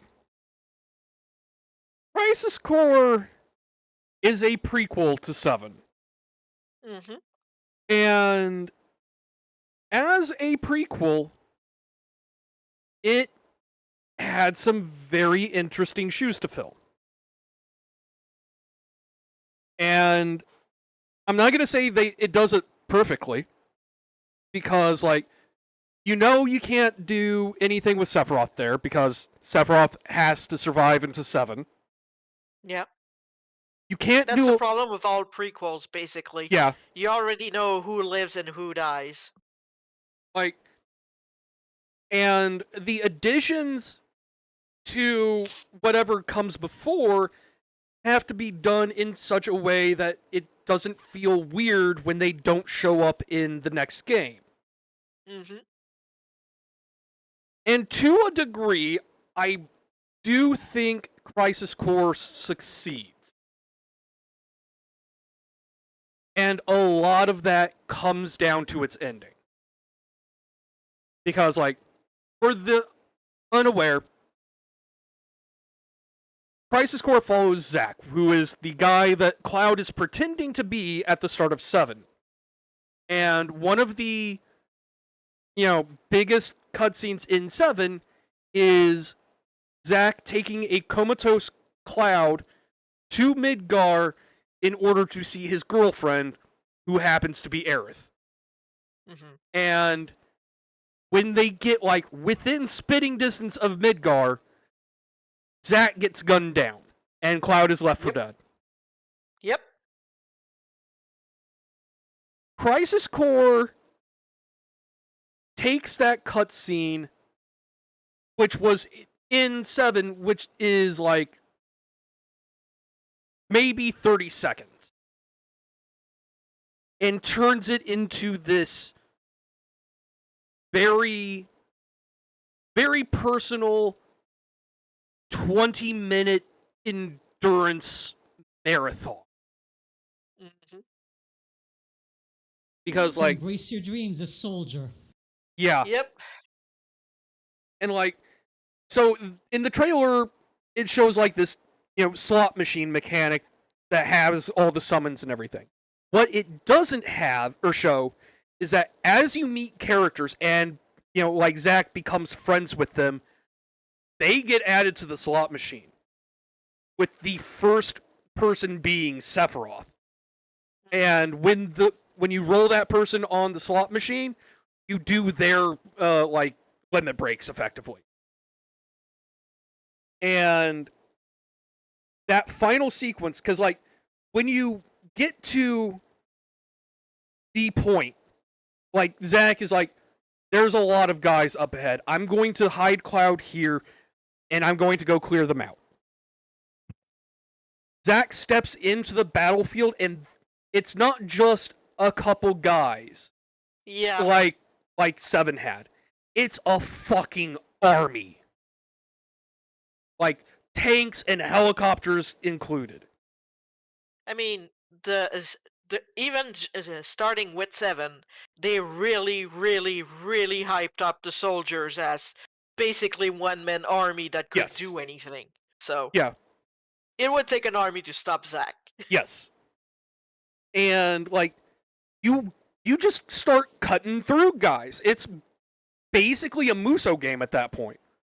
And it's incredibly satisfying. But then something weird happens, and you notice like the slot machine is acting weird. Like the reels are going backwards, they're getting stuck, and most notably, the summons are gone. They're just not on the reels anymore. It's just the people you have befriended over the course of the game. And when you get somebody on the reels, a little cutscene plays. You don't get the limit break, it's just a cutscene. And they all end the same way, as if somebody took a lighter to the film that it's being played on. Mm-hmm. And then that person is removed from the reel. And as you keep going through that, you get, like, you are so powerful at this point in the game that the game is basically always healing you. So, like, nothing really stands a chance of depleting your HP. But every time you cut back to the fight, you're a little dirtier. Your maximum health has gone down a little bit. You're getting a little slower. And the final person on those reels is Aerith. And as you go through them, you realize, oh, Zack knows he's going to die. He's saying mental goodbyes to his friends. Oh. And yeah, after you get the thing of like him remembering Aerith, all of a sudden, like this is also like going through, like the weather is changing around you. You start with clear blue skies, and it gets more or cloudier and cloudier until it starts raining. And then it's just you barely being able to move. You can't even lift your sword more than just like feeble like lunges, and two guys who always backstep around your lunge. There is nothing you can do, and they gun you down. And it is one of the most compelling instances of taking a game mechanic and weaving it into the story and using that for an emotional payoff. Yeah. A lot of what gets you there is kind of messy and honestly unneeded in the broader scope of Seven's narrative. Mm-hmm. But that one scene absolutely 100% is worth the price of admission with Crisis Core. It really is. And then there's Dirge of Cerberus. Aha. It tried really hard.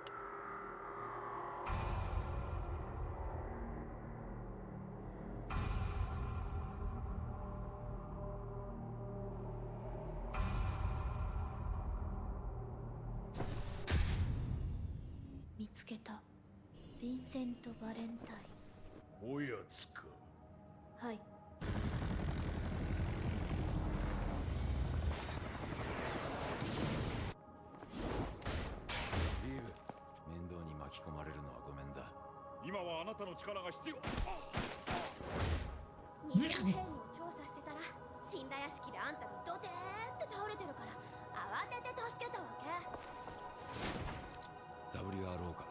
あんたはここでケリをつける。久方ぶりの殺し合いだ。我らはこれより世界すべての刈り取りを行い、選ばれる価値のないはい、ジョージのカータ。殺戮と虐殺を与える。ディープグラウンドとは亡きプレジデント神羅により作られた存在自体隠蔽された神羅の闇。彼女が幸せな。How many dark sides does Shinra has? A lot. All of them. Too many.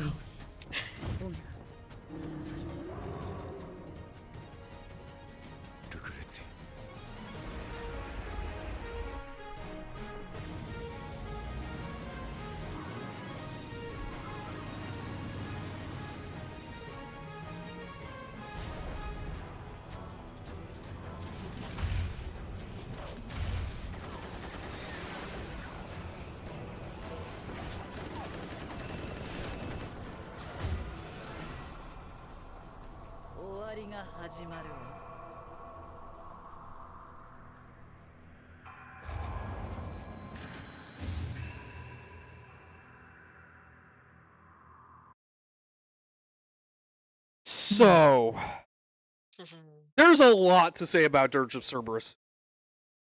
It is Nomura at his most Nomura. Like, some of the character designs are utterly ridiculous. However, I can't hate it. Like, the gameplay really is the biggest stumbling block. It is a third-person shooter on the PS2. Like, to the point where the game knows how awkward it is to control with a controller, and they actually, like, recommend you go out and get a PS2 keyboard and mouse to play it with. Wow. Yep. And like I'm not surprised. Like, I'm not surprised that they just offer you the opportunity to do that. Like, I'm pretty sure the PS2 was capable of doing that shit, but yeah, but like the fact that it was officially recommended. Like, want to get a particular frame here. Whoop.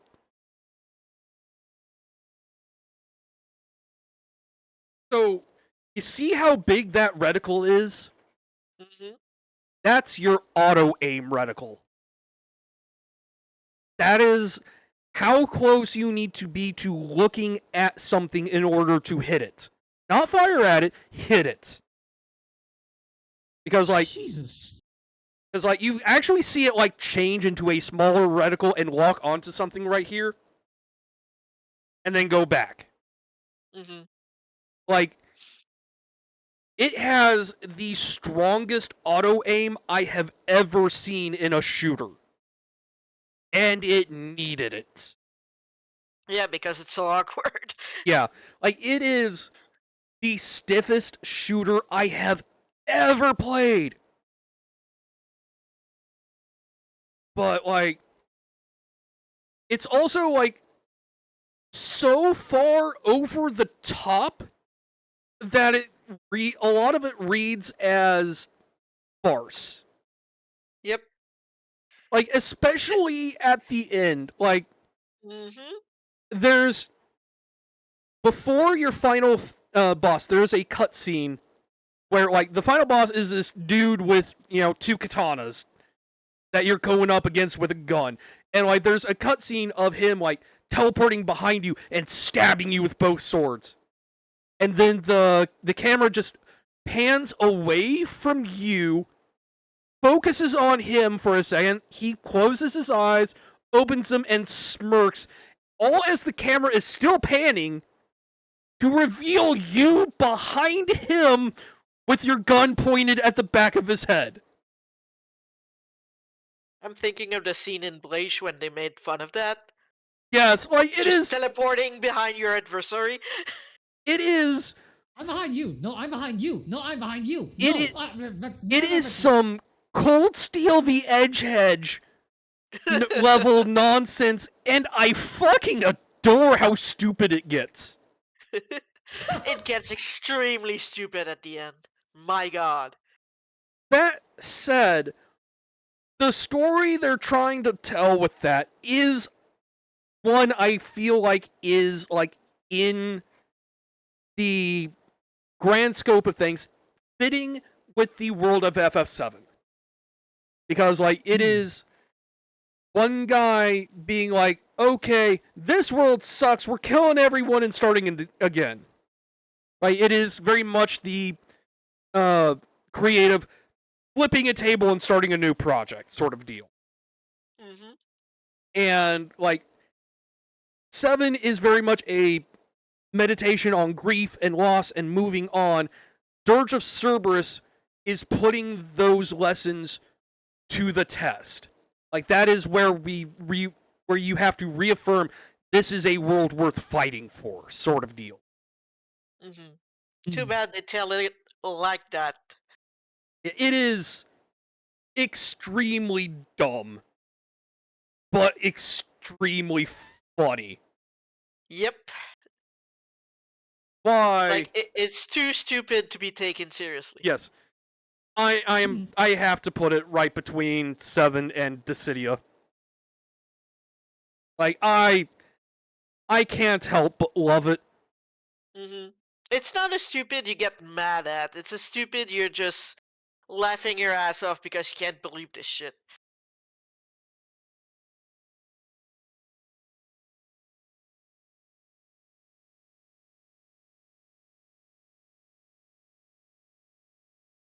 Oh boy, here we go. And this is probably going to be my spiciest of spicy takes. Dangerous things.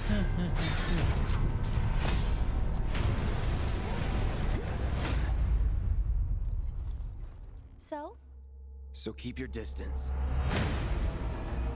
What was his name again? Cloud Strife. This is a one-time gig. When it's done, we're done. Come on, nobody do something this crazy just for money.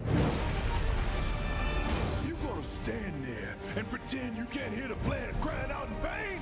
I know you can! I'd worry less about the planet and more about the next 5 seconds.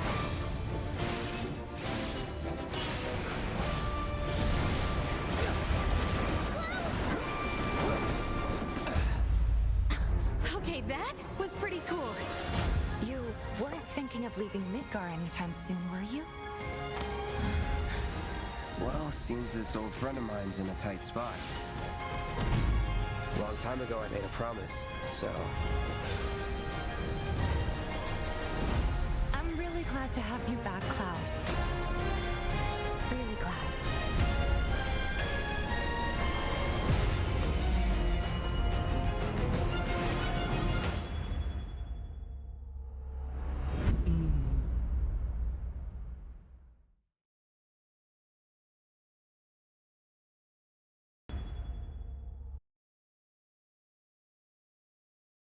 So, there's only one word that really comes to mind. Out. there's one word that really comes to mind when it comes to the 7 remake, and to me, and that's soulless. And a lot of it does come from this little word right here. Because it's not a remake. It's a sequel. Let's be very upfront about that. I also believe it is dishonest because of that. Mm-hmm. Yeah, it's a very lying trailer. So, the positives, it is very pretty to look at. The actors for the playable characters are phenomenal. The character writing for the main characters is also phenomenal. These are the characters from 7. They are not, the, broody nimwits that they were in in Kingdom Hearts. The problems start in the world itself. Like, I need visual aids for this.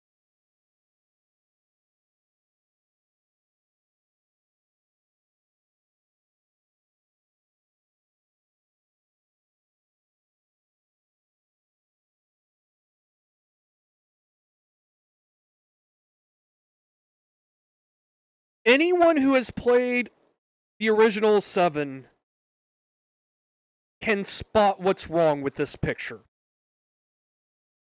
Because in the original 7, one of the big things about people living under the plate is that the plate is so encompassing that they don't... It's supposed to block...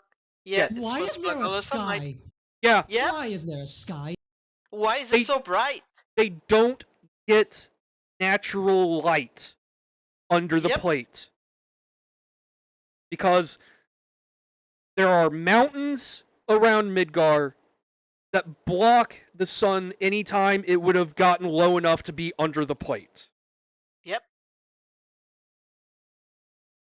And so people are living out of burnt out vehicles in constant fluorescent light.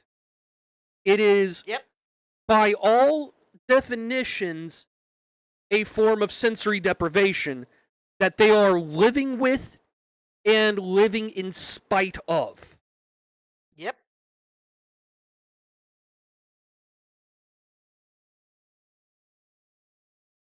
Yeah, like it's very important that Aerith Church is the only place where she can grow plants, because she is the only one with a beam of light. Yup. And in the remake, the slums are just quaint little country towns.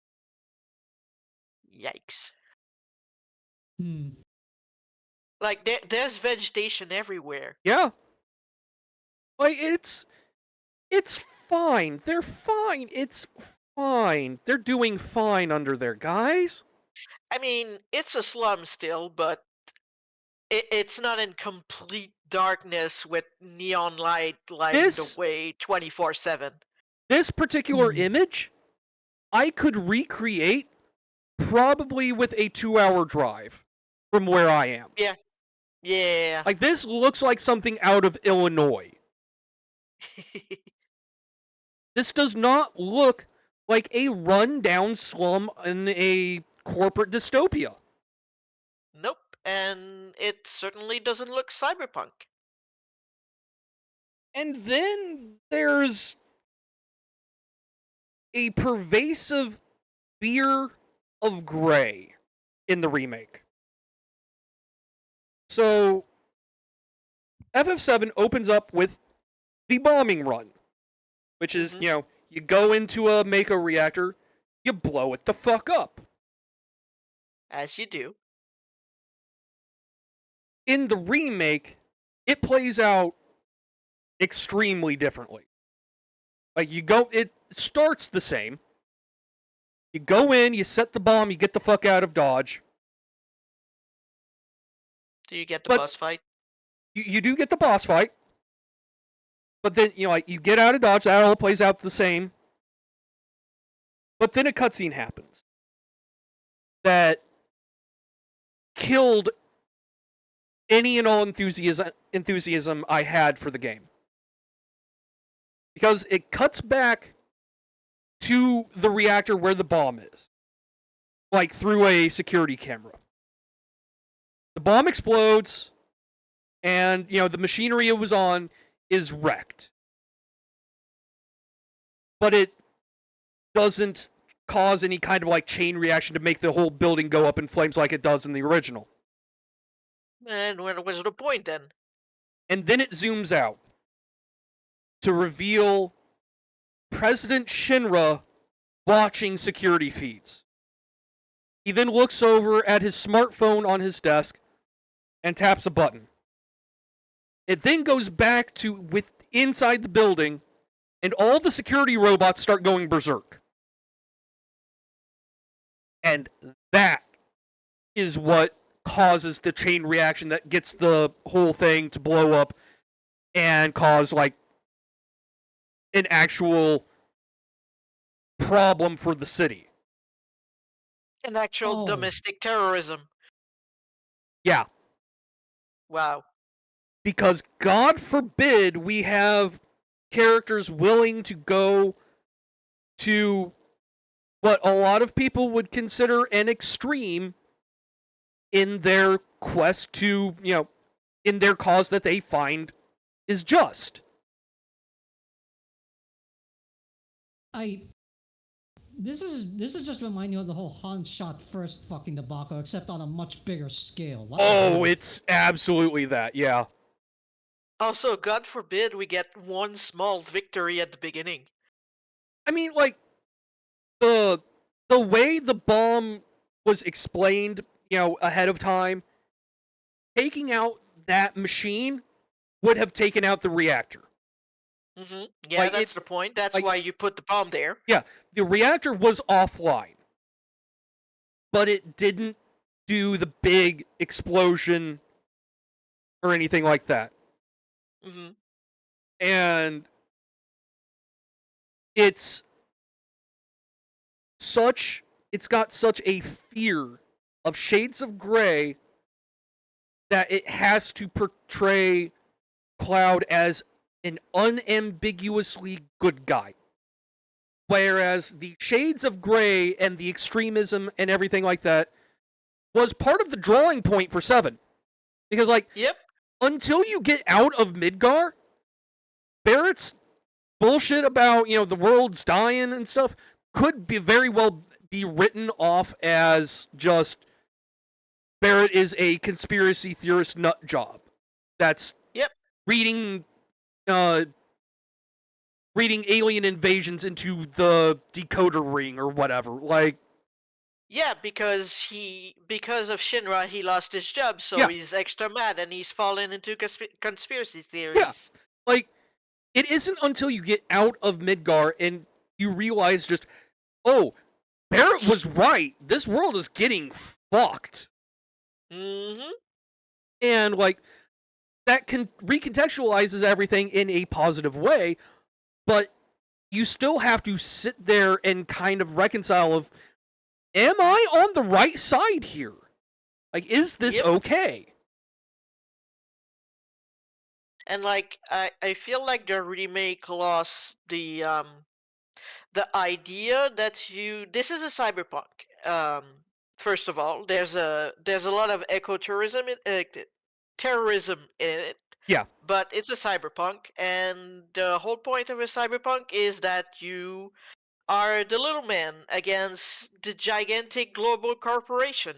Yep. And if the gigantic global corporation is acting as both itself and its antagonists, there's no point in you being there.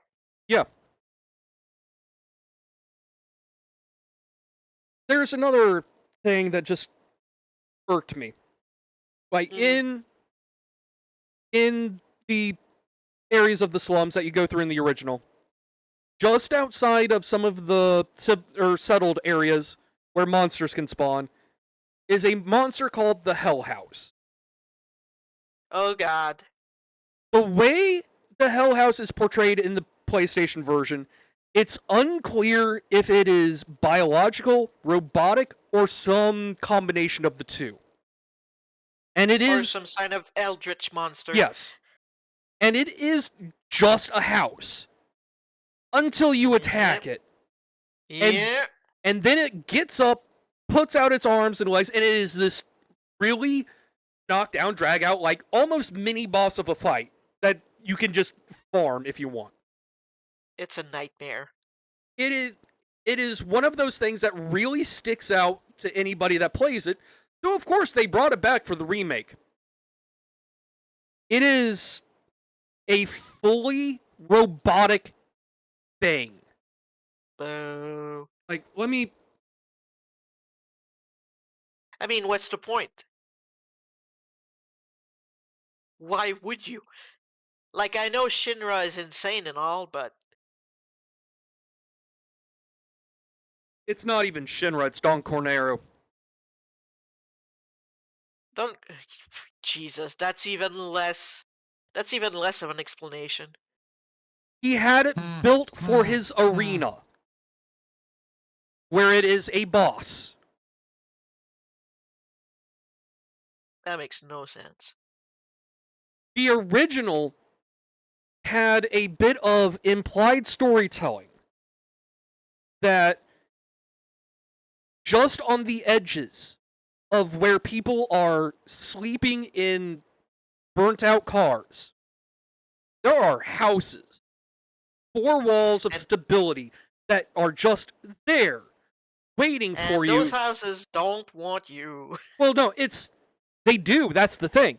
They're just waiting for you to walk up, open the door, and walk in, where they can eat you. Exactly. That's more what I meant. Yes. Yeah. And like, it takes that very dark implication that, if it's organic, this is something that has evolved to prey on the less fortunate. If it's mechanical, Shinra is trying to prey on the desperation of people deemed unsavory. Yeah, or unworthy of living on top of the pizza. Yeah. It is designed to take out the undesirables. Yep. But here, it's just a weird thing that somebody built for an arena. For some reason. Yeah. Soulless. Yep. And I haven't even started on the Arbiters of Fate.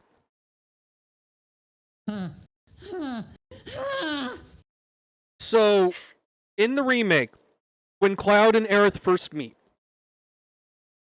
she is jumping at shadows, like quite literally jumping at shadows, to the point where she almost looks like she's high on something.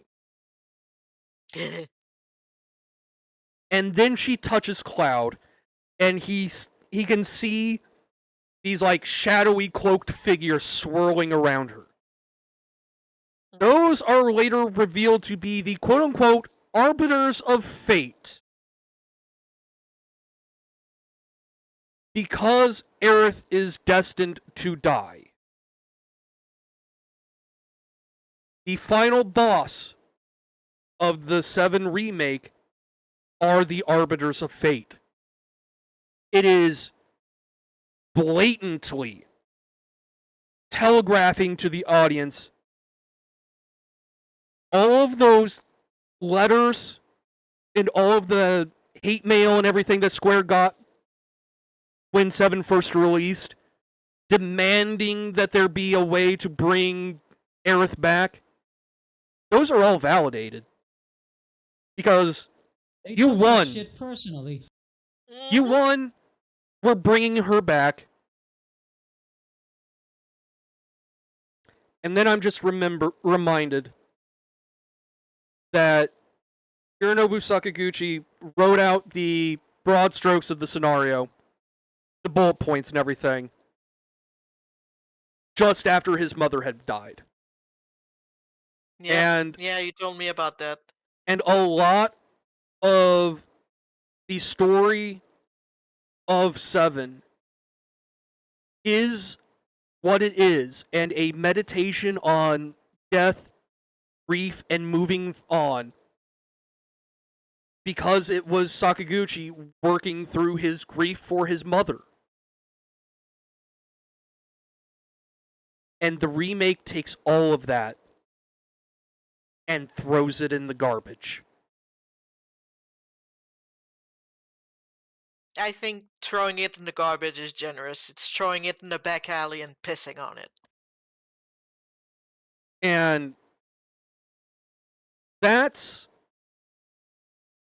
even without getting into my problems with the combat. Because, boy howdy, do I hate the combat. Because, like, it's an action RPG now. And Woohoo, bleh. Bosses may as well have 3 HP. Because until you stagger them, they are taking 1 damage per hit. And once you stagger them, they take damage up to a threshold where they become invincible, go back into their normal thing, and you're doing 1 damage again until they stagger and they let you damage them again. I didn't think you could make Metal Slime more annoying. It is the worst action RPG combat I have ever seen.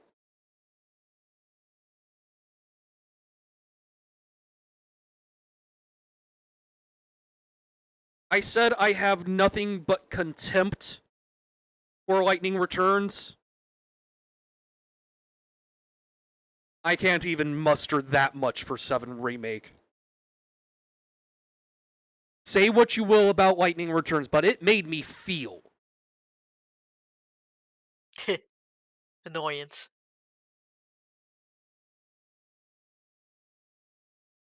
And so we come to Stranger of Paradise. Yay. The game Kyo played. It I is. remember sitting in on your watching a playthrough of that, and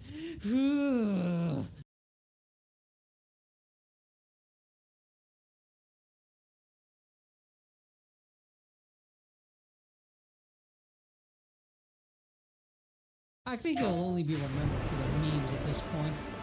Probably. Watching you risk your lives to save us made me realize something. I was wrong before. Mia and I must survive. We must become beacons of hope among the chaos that all may look to in times of doubt. Chaos?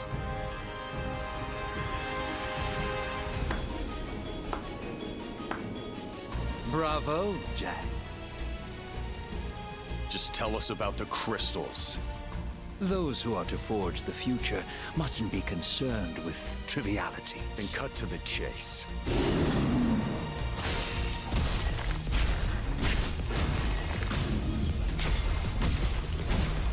Hello, Attachments Raiders! To this world will just make it harder to do our duty. Hi, Raiders. It's a mercy to Hello, forget. Raiders. Fighting's what I live for. Did you defeat Tiamat? I am Sophia. Well met. All I know now is that I want to see this through to the end. Which makes us Warriors of Light, like in the prophecy. I know you don't want to hear this. Then don't say it. No can do. This one's not like the rest. You dare brandish your blade at the Kraken? You forget your place. The power of fire is mine! I will reduce you all to ashes! No matter how much you wish it, that season will never come. I am Lich. I don't give a damn who you are! Where did I come from? We're strangers. Jack Garland. I'm a stranger here, likely to wander off before long. And when I do, you'll forgive me. Sarah, I'd like you to have this. But this is very special to you. You'll just forget. I won't. The end is nigh! The end is nigh! We're almost there, Jack! Just a little further! What have I done?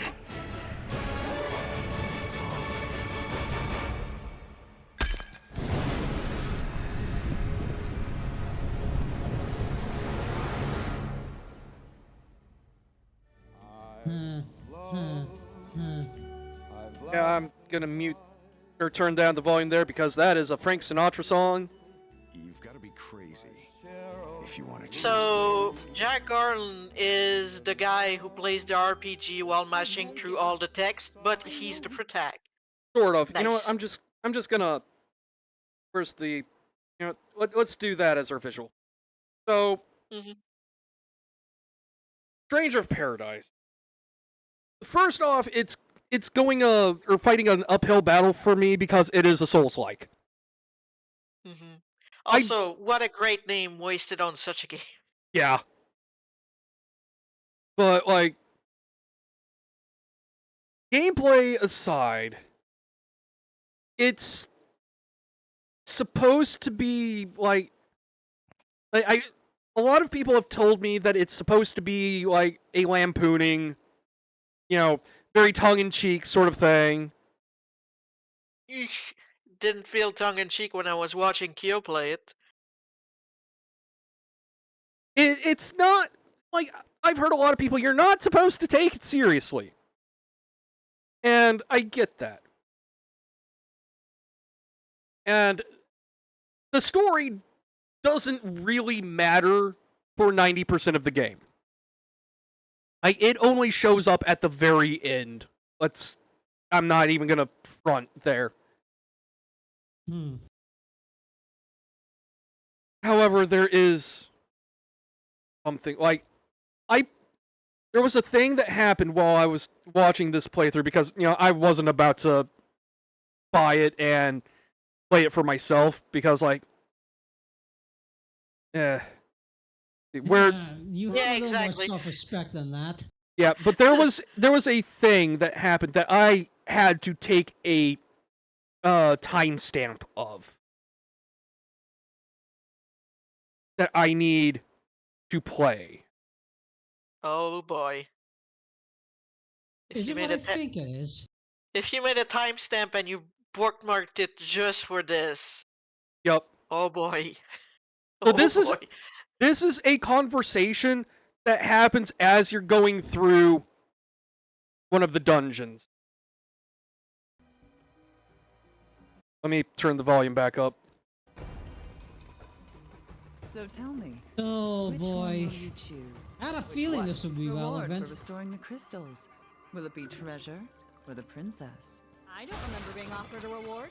Of course you were. You just forgot. Poor Sarah. Being offered up like a prize. If I were her,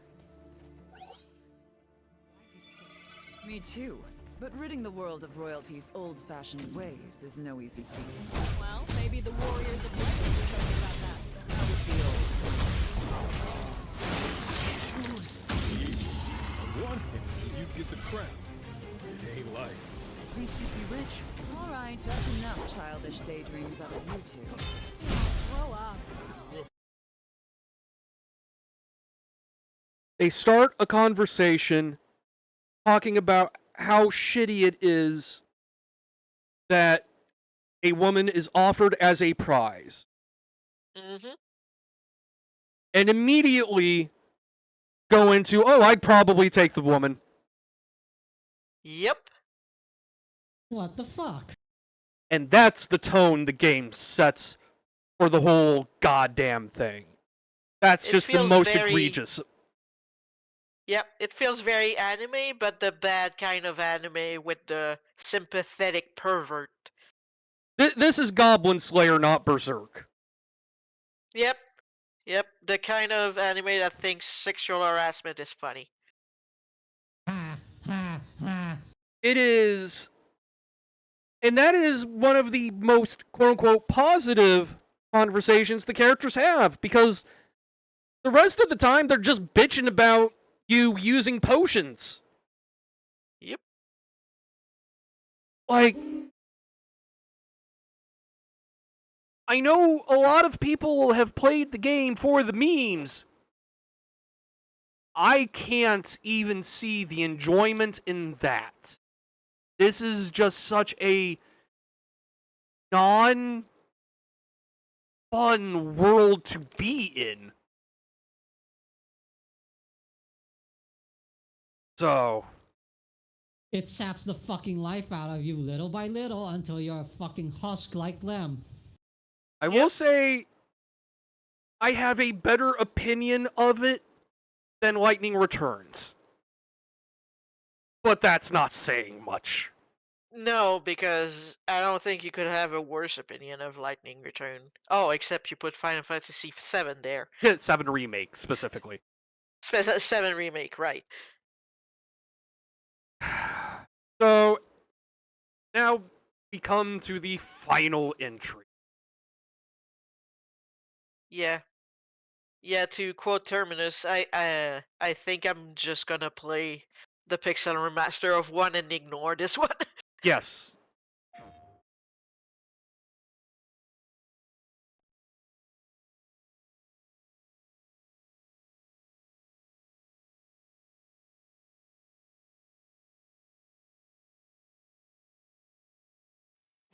Who are we? What are the dominants? The power we wield. It wears away at our very being. It breaks us. It unmakes us. That its immaculate aspect might reveal itself. The icon. There's going to be another war, isn't there? Every day we delay brings us closer to disaster. We must move now.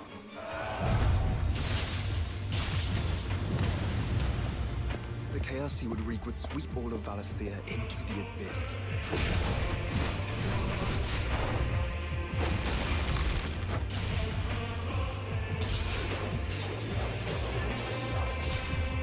I unite the dominants, that we may bring an end to the strife, and found a new order to see us unto tomorrow.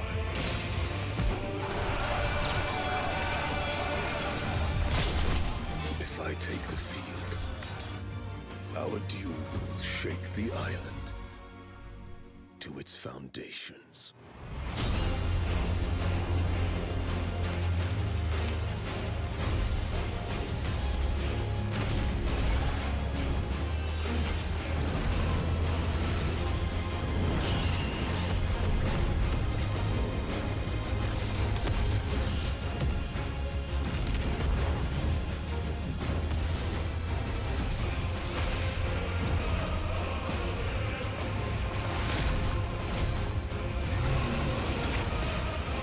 There will be losses, it is true.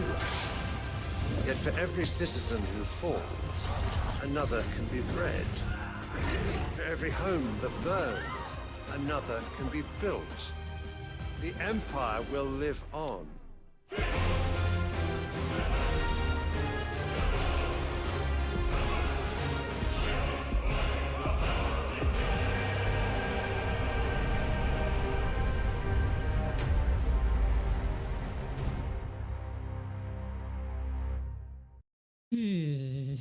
Wow. So I had high hopes going into this game. I wanted to like 6. Because, you poor bastard. Like, I'm not gonna lie, I wasn't a fan of the shift over to, like, a DMC-like. At the same time, I like DMC, so, you know. Yeah, I totally get it. And it is a competently made DMC-like. Competent is the word, though, not good. A good DMC-like would excel in some ways. This comes up to the line of bare minimum, I feel like, in the gameplay. Because, again, Square seems married to the idea of staggers. Which, in a DMC game, so in DMC 5, you can stagger every enemy in the game. They all have a stagger state that, puts them down for a bit, where you can wail on them without fear of them counterattacking. When you stagger them, they just go into a stagger animation that, just happens. In 16, when you stagger an enemy, camera control is taken away from you. You get a close-up of the enemy doing their stagger animation and falling over. The camera pulls back, shifts back over to you, and then you get control back. That sounds tedious. For every enemy that you stagger, the flow of combat grinds to a fucking halt for a good 5 seconds every time you do this. And admittedly, stagger here feels like a bonus. Like you're not dealing 1 damage until you stagger somebody. You can absolutely kill enemies without staggering them at all. And it gets to the point where it would feel, to me anyway, more beneficial to avoid staggering so I don't have to watch those damn cutscenes all the goddamn time. Because it is prevalent and annoying. What was your question, Nix? Can you skip that stagger cutscene? Nope!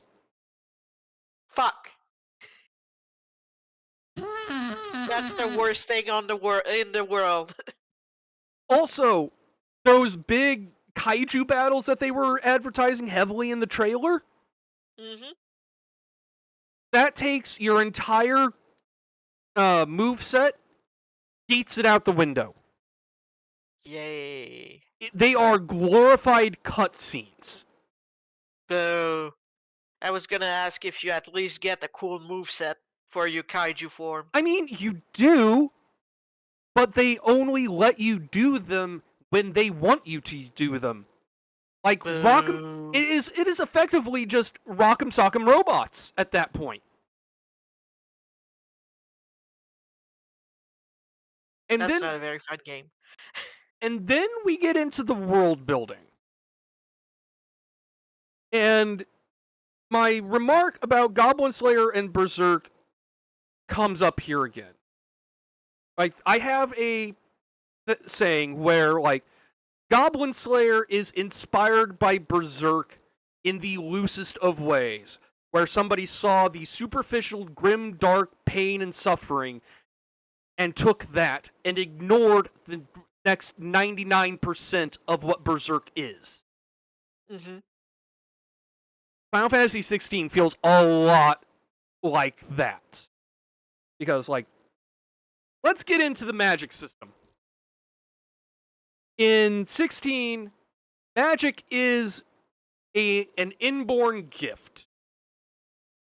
And if you are a magic user, you are what is called a bearer, I think the word is. And you are legally obligated to be given up to the state as a slave at birth. Woohoo! Legalized slavery, fun. Like, in a dark fantasy setting, slavery is not that big of an outlier. Like, that's just dark fantasy settings. Yeah, but it fails as a slavery allegory because the people being enslaved are the powerful ones. Not true. I mean, you have magic. So, let's get into how the magic actually works. Oh, Jesus. Anytime you use magic, you gradually petrify. So, a magic user is taught enough magic to be of use to the state and then burned through until they can barely move, as they are mostly stone. Tell me again why this is a gift. Exactly. And, like, that is one of the most frustrating things, because, like, you can't even do, like, a slave uprising sort of thing, because as soon as the slaves start revolting, they kill themselves. Yeah, understandable. And it gets to the point where it's unintentionally kind of saying, this is just the natural order of things, which is all kinds of fucked. Mm-hmm. And also, it doesn't apply to the god channeling dominants, as they're called, until it does, because nice. Sid, who is Ramu, is slowly killing himself, and because Clive's whole power set comes from like absorbing the other gods and shit, so he can use their powers in combat and all. That's his version of Devil Arms. Uh-huh. And Sid has to beg Clive to take his powers before he dies because he is petrifying. But he's the only one. He's the only one, as far as I know. I admit I haven't gotten through all of 16 because it just... I don't want to. I don't want to go back to that world. It is so devoid of anything of worth. Mm-hmm. Because, like, let me tell you about the setup to getting the Garuda powers. So, the Garuda lady is sleeping with two guys. Like, good for her. Like, 50% of her screen time is spent topless. She only That's nice. She only has interactions with men in the context of wanting to jump on their dick. Until she meets Clive, and then they start fighting, right? Mm-hmm. Mm-hmm. So, you have round one with her, and you beat her, and Clive accidentally, because he doesn't know he can do this yet, steals Garuda's powers. Mm-hmm. And so she runs off, injured and powerless. Because she's, this, big figure in her faction, because, she's got the power of a god and all, her security retinue shows up and, escorts her away. And then random fucking bandits come out of nowhere, assassinate her security crew, which were supposed to be like elite soldier bodyguard types. Mm-hmm. And then start talking about how they're going to rape her and sell her into slavery. Nice. By which I mean I want to vomit. And that triggers a PTSD response where she remembers that she was taken out of slavery, out of sex slavery, as a child. Nice. Also see previous reaction. And that is the catalyst for her to turn into a kaiju.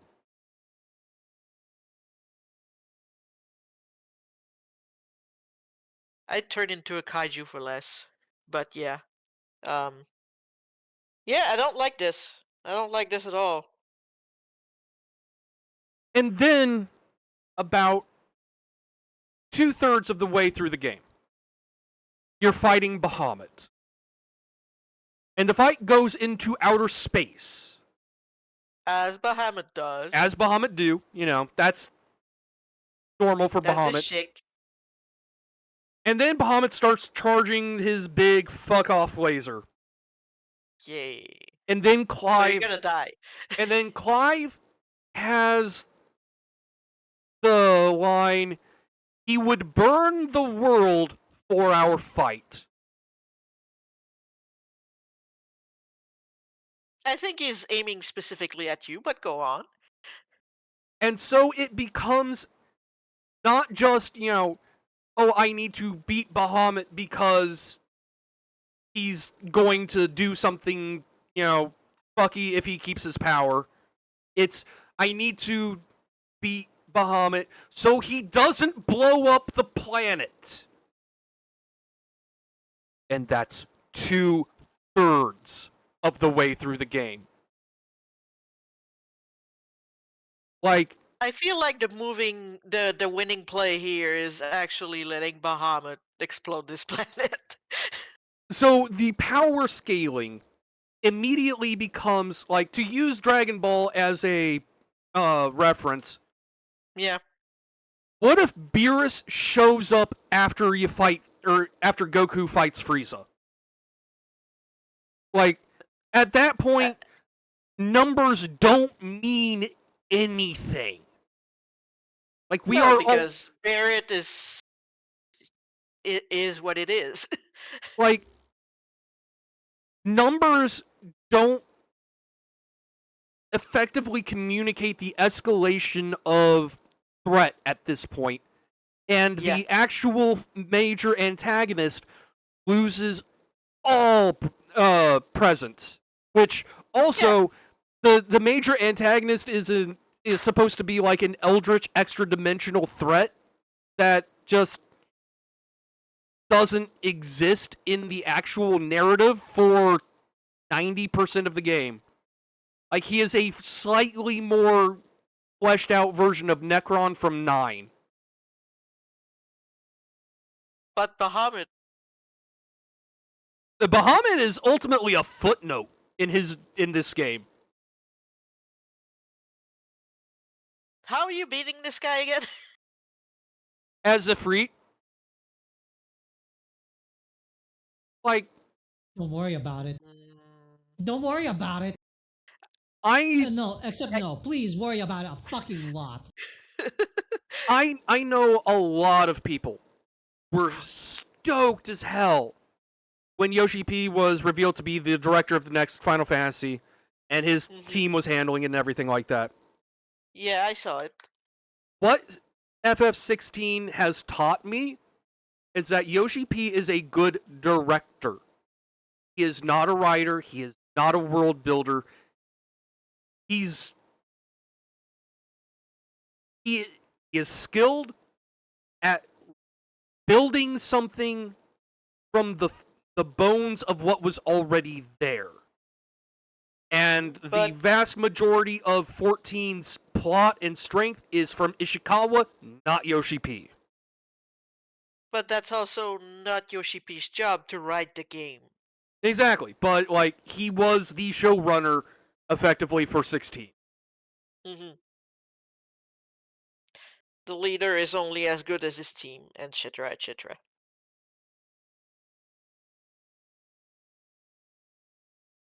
And there you have it. With the exception of 13.2 and Dawn Trail, because I haven't played Dawn Trail, and I don't want to go back to 13.2. Can I ask a question? Sure. Where's 15? I forgot about 15. God damn it. It's okay. It's okay. I've been sitting on this since you started 16. No, this is something that I need to do because I do need to talk about Final Fantasy 15. But also, considering the amount of games I've got up here, I hope nobody begrudges me of missing a few. No, absolutely not. And I mean, you've sat through some real stinker. It's lengthy as fuck as is. Yeah, and Final Fantasies, especially going from like I want to say like 6 and forward, they're not short games. Yeah, no. They're really not short games. Okay. Going back to 15. Random question. Yes. Do you have any idea how long doing all of 14 is? No, not a clue. But it's a lot. It's probably longer than 80 hours. Oh, definitely, yeah. Okay. Definitely. I will say that I need to hop off for now, though, but it was good hanging out for this. Yeah. At least. Thanks for coming. Thank you. I will show him the Great Father. Oh, god damn it. Go to bed. Alright. Laters. Laters.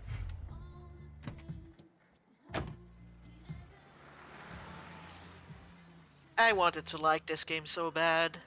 Yeah. To crown the King of Light is the calling of a crystal. Only the true king, anointed by the crystal, can purge our star of its scourge.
Chosen. Yes.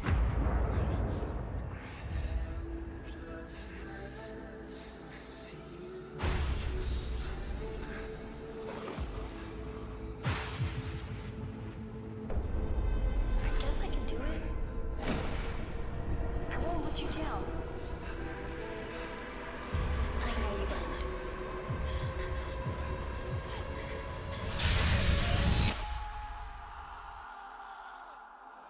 How many must die before you are satisfied? I have seen many deaths, but now I'm only looking forward to one.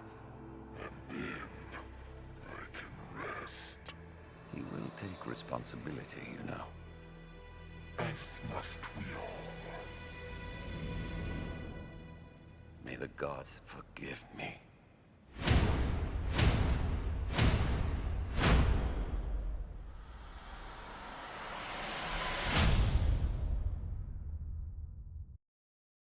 So that trailer That's how I was sold this game. So that trailer was infinitely more interesting than the game itself. Yeah. Like, I was sold the game as a homoerotic road trip. So, let's start off with the troubled development history. This game was in pre-production for 10 years, effectively. Yeah, it was supposed to be, Versus 13. Yes, exactly. Thank you. And from all accounts, the pre-production for this game was a nightmare. Mm-hmm. And a lot of that seems to be placed at the feet of Nomura. Because, like, this is all hearsay, so I don't want to, claim this is fact or anything, but, like, there are stories claiming that Nomura walked into Square Enix HQ and demanded that Final Fantasy 15 be turned into a musical after he saw Les Mis the previous night. Jesus. And as if Les Mis wasn't a nightmare in the first place. Yeah. And, like, then Nomura was effectively taken off of this game so that he could focus on Kingdom Hearts 3, and I think the guy's name was Tabata, was brought in to finish this game. And he had a year and a half to Is take... Is it, like, ironic that we don't even have Kingdom Hearts 3 yet? No, Kingdom Hearts 3 is out. Is it? It's been out for a few years now, yeah. I completely missed that. I'm sorry. Disregard me. No, you're fine. But yeah, like, Tabata had the unenviable task of bringing 10 years of chaos and bringing order to it. The fact that it got out under the deadline and is functional is a goddamn miracle. Like, I want to be upfront with that. Because everything else is just kind of there. Like, to kind of come back to your point about the car, Matt, the car blows. Like, it is... You would think having the car and going on a road trip would be one of the best parts of the game. Yeah. The car is on rails. Oh. You can't even drive the car. What? That sucks. The most you can do is at a fork in the road, you can opt to turn off the road. That is the extent, and you can change the radio, and you can, accelerate or, slow down a little bit. But that is the activate the windshield washer. No. Fuck. But that is the extent of control you have over the car. Whoa, wait, back up. Yes. You can't even just stop the car and get off if you want to? Oh, you can stop the car whenever you want. Oh, okay. But you cannot take it off the road. You cannot take it into the other lane of the road. It is... weird. It is so rigid in what you can do. And another thing that I hear a lot of people who like 15 talk about is the dynamic between the four main protagonists. Talking about how, they seem like brothers that grew up and they're so tight and everything. Yeah, that's I don't how believe that. I was sold the game because of the yaoi. I don't believe that. I mean, that was my experience. The way they talk to each other in the game is not with the familiarity of people who have grown up together and are ride or die for each other. These are four people forced to be in each other's presence that absolutely fucking hate each other. Wow. Prompto is the only one who acts like he wants to be there, and he spends the entire game being shit on for it. Jesus. It is beyond belief how at each other's throats they are the entire game. Until, like, one scene later on when Noctis knows he's going to die, they get a very unearned quiet fireplace or campfire thing where he talks about how much they all mean to him and everything like that. The world makes no goddamn sense. Mm-hmm. Like, they got behemoths out in the forest within spitting distance of a chocobo ranch with no walls or defensive measures. Nobody reinforces their cars against monsters when they're driving down the roads and can see the monsters. And the monsters, the monsters do not get within like 10 meters of the road. The only explanation is that behemoth are obviously scared of chocobos. And this whole thing kind of comes to a head in the last part of the game. Mm-hmm. Where, like, the LP that I was watching, because, again, I'm not going to spend money on 15 just for this tier list. Mm-hmm. Where there's a cutscene where you're in somebody's car, driving down the road, hearing them talk because, you know, we are in the eternal night thing, which is itself a really stupid thing. Mm-hmm. And because it is so dark, the only monsters that are spawning are red giants. You know, these big, bulky suits of armors with flaming swords. And you can only see the swords because everything else is pitch black. Mm-hmm. And as these guys were just having this casual conversation, see one of these guys in the distance, in the road with his flaming sword. But as you get closer, turns and is pushed off the road before the car gets there. By what?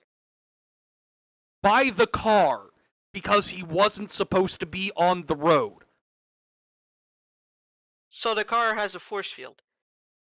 No, not in the universe, but like, the game is programmed to just drag monsters off the road if a car gets near. Wow. There is... Okay, then. To borrow a point from Super Eye Patch Wolf, who did a very good video on, called, Final Fantasy 15 is a mediocre disappointment. Go watch it. He brings up the point, like, it's like the world was designed with with how players would interact with the NPCs and how players would interact with the monsters, but not how the monsters and NPCs would interact with each other.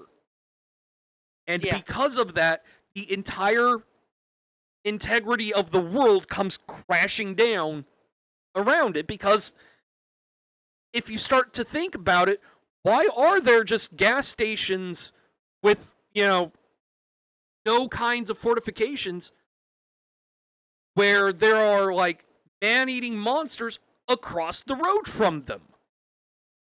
Yeah. And that's not to get into the actual conflict of the game, which, after watching a 40-hour long play, from start to end, I cannot figure out what the fuck the game was trying to say. Like, I don't know what the villain's motivation was, what his plan was, or why anything happens. It is, like, admittedly, the long play I watched did not have the DLC. Yeah, I heard that like half the game is in these DLCs. Like there are story integral bits of lore and history happening in those DLC that is cut out of the main game. Mm-hmm. Likewise, there's an anime series and 2 movies that you need to see in order to understand what's going on. And it's a bit like Yoko Taro's lore for his games being sometimes into supplementary material and mangas that are only in Japanese. So, here's the difference. Nier is a strong enough self-contained story that you can understand it from start to finish without anything supplemental. Anything else is bonus. Yes. 15, you have to engage with the supplemental in order to understand what is happening. Mm-hmm. The battles are literally just holding the attack button and letting the game autopilot through combat. Occasionally, maybe dodge rolling or something. But you can just infinitely heal from 0 HP so long as you have potions. And you can buy a stack of 99 potions for less money than you get from random generated side quests at the start of the game. You do not have to pay attention to combat in order to win. Randomly generated side quests just gave me nightmares. Effectively, as you drive around, you can find people who need, like, repairs to their cars, like they have a flat tire or whatever, and you can stop and help them out. Stuff like that. Okay, that's less terrifying. Yeah. It's just little fetch quests like that you can do, and the money those give you can give you 99 potions. And that is enough to carry you through the entire game, super bosses included. Wow, okay. And the cosmology of the world is an active detriment to it. Because, like, the gods are real. They are there. You can just drive over and wave at them. Mm-hmm. Which begs the question, what the fuck are they doing for us? Nothing. As gods do. Why do we have to convince them to help? Why do we have to do all these trials when they could just blink the guy that's causing problems out of existence? The fictional world does not hold up in any kind of way. Yeah, it's because fuck you. It is so exhausting to try and figure out, because, like, you can see where if they had the time and budget that went into those 10 years of chaotic pre-production, there could have been something good there.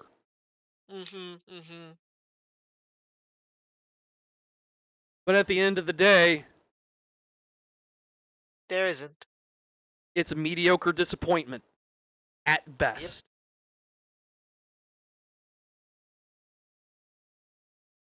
Hooray!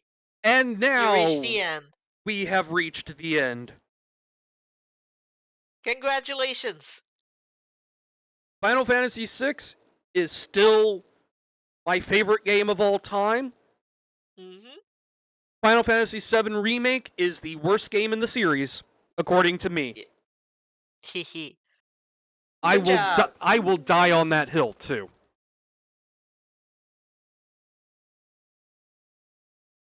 Yes, 10-2 is in B. Because I really liked 10-2. Its ending, or its quote-unquote perfect ending, holds it back a lot, though. So, that's my list. That is a donation goal from last year I can finally cross off. Yay! Hooray! You're free! I'm free! I'm free. You're free! For now. Oh yeah, Anyway. something else will come along. Anyway, it is late enough. Oh, Jesus. I'm not gonna bother with a raid. So, y'all go to bed. I will be back on Tuesday. Hopefully. Don't know what I'm doing Tuesday just yet, but I'll figure something out. In the meantime, thank y'all for coming and listening to me yap and do my stupid little podcast, whatever. And until next time, y'all have an excellent evening. Take care, and I will catch you all later. Y'all go to fuck to sleep.